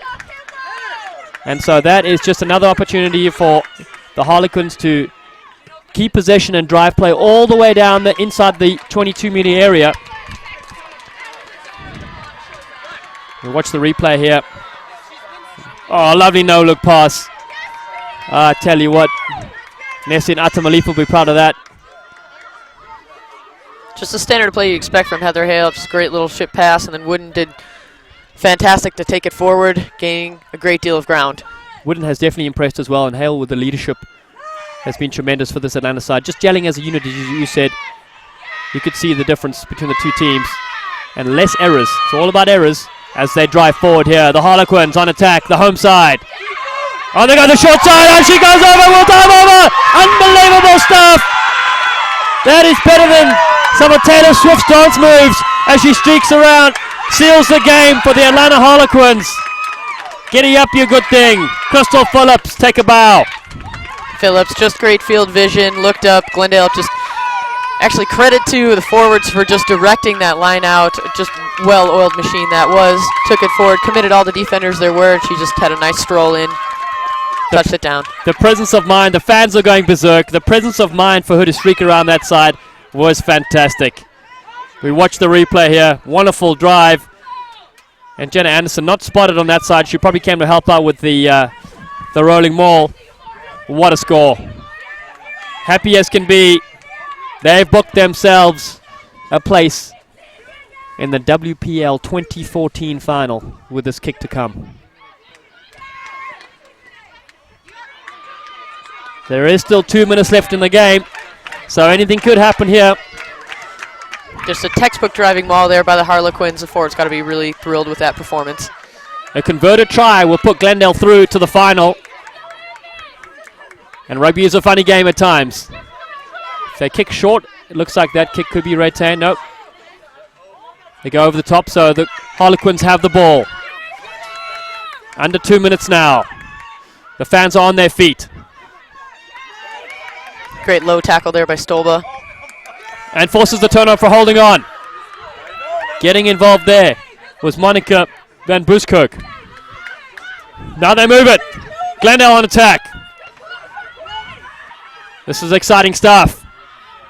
Stolba. Big tackle coming in. Maintaining possession there. Rodriguez Howard. Stolba again. Oh, it's a knock on. The Atlanta Harlequins breathe a huge sigh of relief as Wooden attacks. Too many knock-ons for the Glendale side. And I know Coach Michael Feely be working on that leading up to next year's campaign. Here's Patty Jervy again, just streaking forward. Maintaining possession. Harlequins just trying to do their best to keep hold of the ball. Now they play it back. They'll just boot it downfield. They've got to be careful, though. They don't give away a converted try. Glendale, get over it now. There's space to the left if they can move it. But they've turned over the possession again. And another hack through. This time, no one's back there. It's a lot of tired bodies chasing after the ball. And what a kick. It hits the touchline. 30 seconds remain. Critical counter ruck there for the Harlequins. They did really well. Just get the ball, kick it downfield.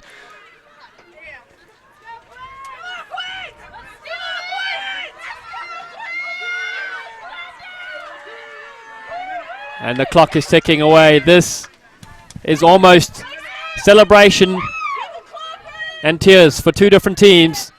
One goes into the final against the Twin City Amazons, and the other plays for third place. Taken nicely from the Harlequins. Showing their composure. Rosalind Chow, she has a crack. Looks for the offload, finds it. Taken from Carly Harrington. Solid tackle. Comes in on super sub. Devoni Cook. Jessica Wooden. Safety first, hits the deck nicely. This must be game over. Cut out pass to the outside. That's the speed. Tackle there. Levy gets hit. The turnover could be good. And this probably is the final chance for the Glendale side, as their folks from Colorado look on. The counter ruck is good though. They're driving over the ball, the Harlequins. Glendale absorbed a lot of players in there. And they have possession. It's gone backwards though. It'll be pandemonium if they can score. Kadlinski looking for support. She wasn't held. Getting quick to her feet. Referee says play on. Smashing it up. They need to release the ball now. And do. Keeping it in hand. The try scorer from earlier. And she's had the ball ripped out of her hands. And it's kicked into touch and a flurry, and they've done it! The Harlequins have claimed this match. 13-7, and they've done it. They're in the final. Great effort here by the home squad. Atlanta Harlequins doing quite well. You see a lot of tired bodies on the Glendale side. Just great defensive effort by both teams. The critical component of this last match was that last driving maul. I'm sure Coach Tui Osborne's really pleased with that. Something they've been orchestrating at practice.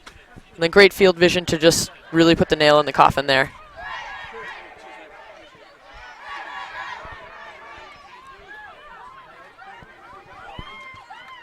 Go to a couple of highlights here from this great match. See open field run by Liz Snodgrass. Little show and go, fend off.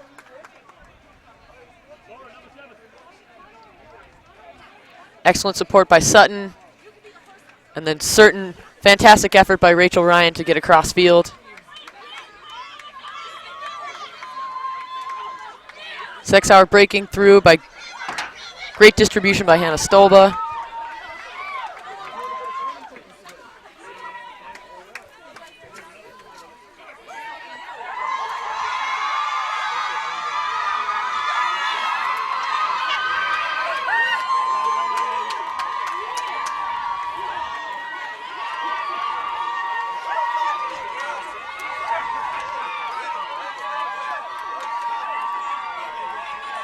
We'll be going down to Dallin now so he can talk to us about the man of the match.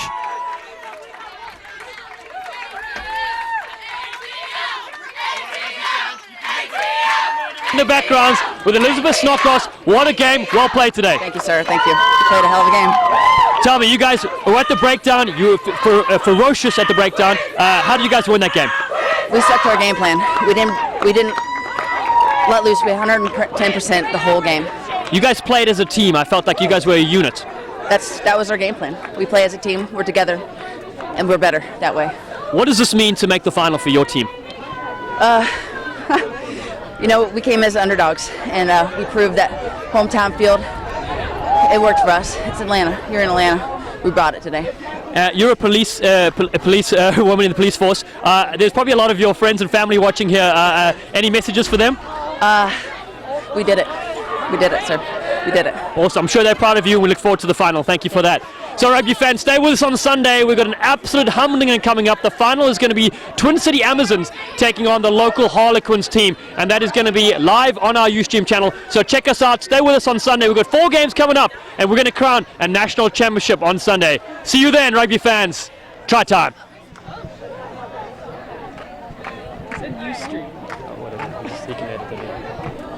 On our live channel.